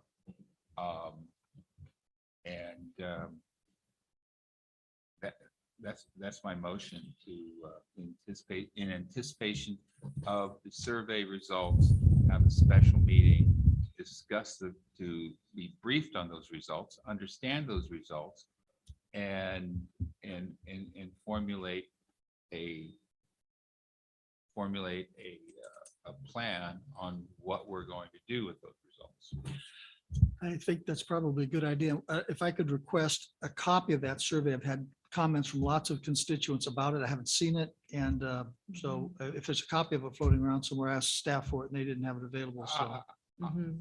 I don't have I mean, they haven't even, have they finished with? the Donna results? Vadreen they said haven't. she's completed hers. I've gotten several people that. They haven't- should they have probably ask not Oh, them. you're asking for the The question? The content. survey, the questions. Right. Oh, yeah, okay, yeah, I think, that should be made available. Yeah, to I've us. asked the city manager because it'd be helpful to know what our constituents are done? being asked, but I It's haven't been done. received it either. Finished? So Yeah. can you provide that to us, city manager? I don't have a copy of it. It's been maintained by the consultant, but I think it's reasonable to get it to the council before your Yes. special meeting. Yeah, That'd that'd be be good. great. Thank you. Not the results, but. That is just- correct. Never because it asked hasn't for the results. concluded. And the survey would be, the questions will be given to us before that meeting. Yeah, That's correct. exactly. Perfect, thank you. So Who seconded? let me ask a question, though. Was that survey done in order for us to deliberate on a ballot measure? If that's the case, I don't think it should be presented, it should be given to the council ahead of time. It should be presented all at once, That's what I'm because that's saying. part of the deliberative process. That's what I'm saying. City attorney? They're asking Please for weigh it to in. be sent to. No, them no, as soon they're as asking possible. just for what the questions were. Yeah, what was the survey say? What questions are being Okay. asked? That, Right. not, I not, thought the not, answers. yeah, Okay. not the, not the response. We don't know the questions yet. And city manager, Okay. can you get that for us? Yes, I can get that before the special meeting. Thank you. Okay, and who seconded? Should we- I'll second that.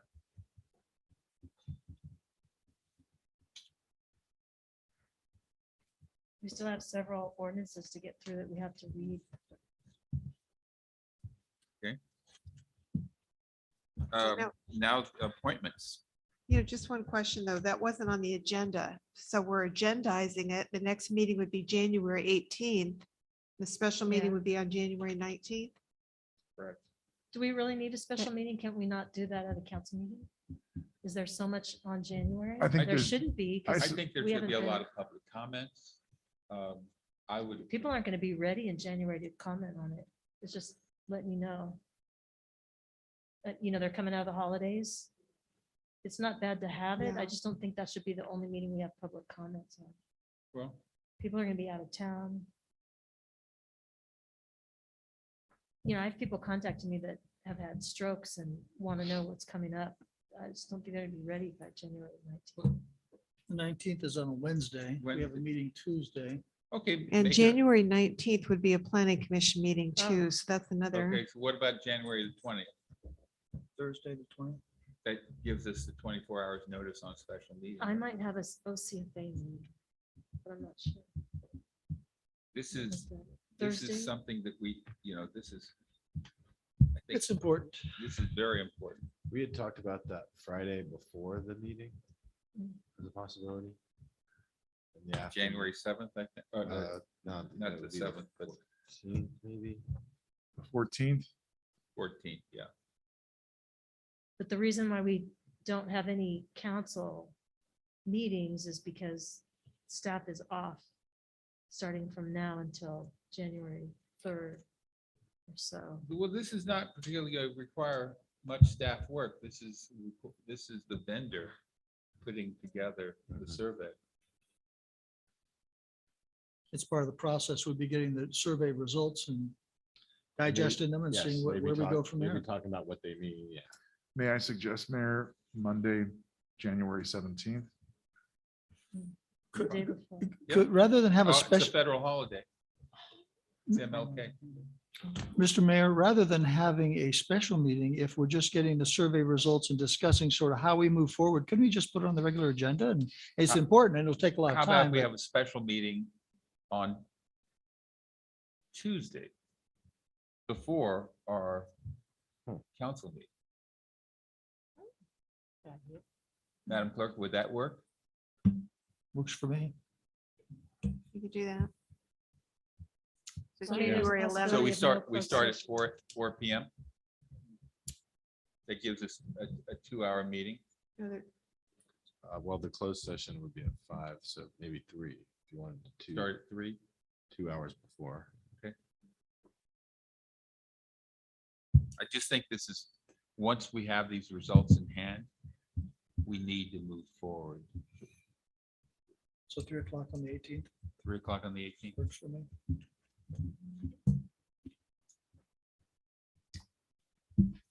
Okay.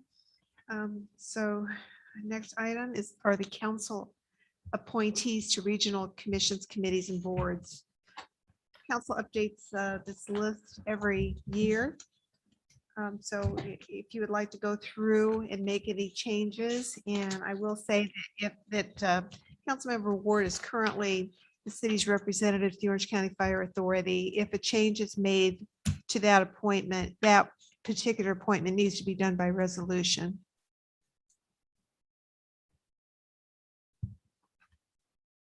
Additionally, Madam Clerk, we have a couple of subcommittees that we had the insurance subcommittee that we added. Is that on here? It's not on here. Is there, That needs to- are there any other subcommittees? And the, I think we can eliminate the train horn subcommittee, thank God. TCA.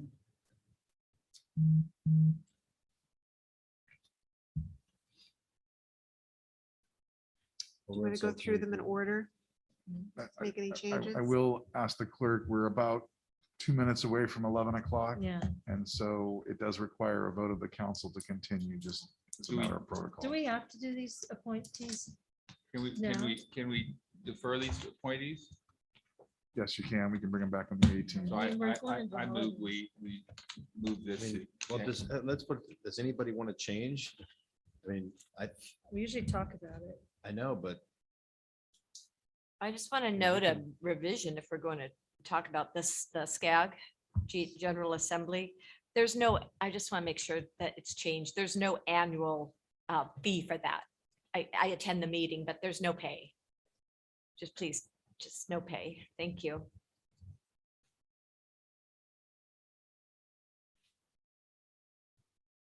So I have a motion to defer this to January the 18th. Yeah, January. I think that's- It will, but it'll give us more time to think about it. I don't know. Okay. This meeting's going on too long. Yes. Okay.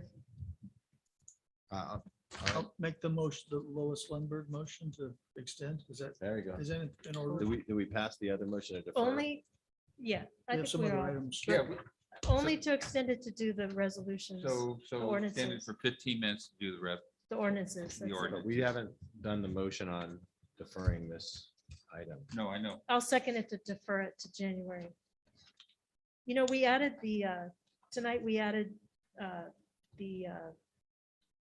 I think pickleball was added, and so was added the outdoor dining, and, you know, that extends the meetings, you know, a lot. Okay, all right. So Madam Clerk. Okay, so this is to defer the appointments. That was your, right, right, the deferring motion. appointments. Councilmember Ferguson, Aye. Councilmember Noblock, Aye. Councilmember Ward, Aye. Mayor Pro Tem Duncan. Aye. And Mayor James. Aye. Carries 5-0. Now the motion to extend. So moved. Second. Was that a second? I'll second your motion. You made the motion. You said it. I second you. Councilmember Ferguson. Aye. Councilmember Noblock, Aye.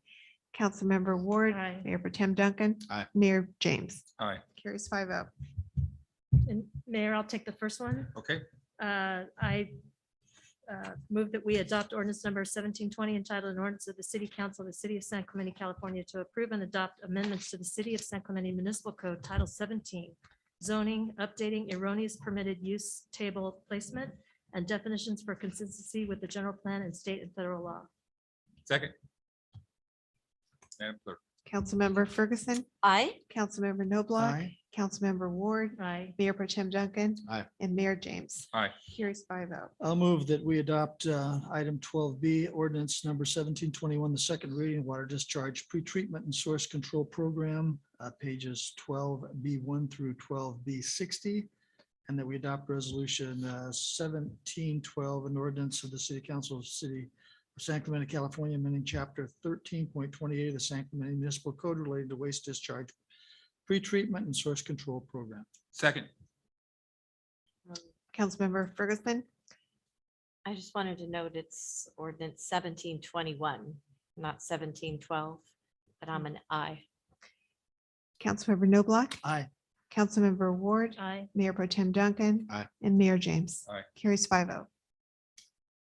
I move that we adopt ordinance number 1724 entitled an ordinance of the City Council of the City of San Clemente, California, amending the code of the City of San Clemente as it relates to the city manager's authority to approve and execute city contracts. Second. Councilmember Ferguson, No. Councilmember Noblock. Aye. Councilmember Ward, Aye. Mayor Pro Tem Duncan. Aye. And Mayor James. Aye. Carries 4-1. So, Madam Clerk, we're talking about having a special meeting starting at 3 PM on January the 18th.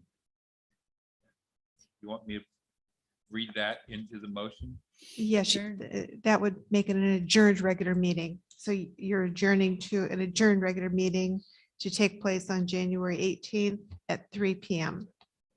Yes. Okay, Do I have a That's your second? motion? Oh, that's all we need to do. Second. Councilmember Ferguson, Aye. Councilmember Noblock. Aye. Councilmember Ward, Aye. Mayor Potem Duncan, Aye. Mayor James. Aye. Carries 5-0. Wake up, Sean. Merry Christmas to one and all. Oh, yeah. Merry Christmas.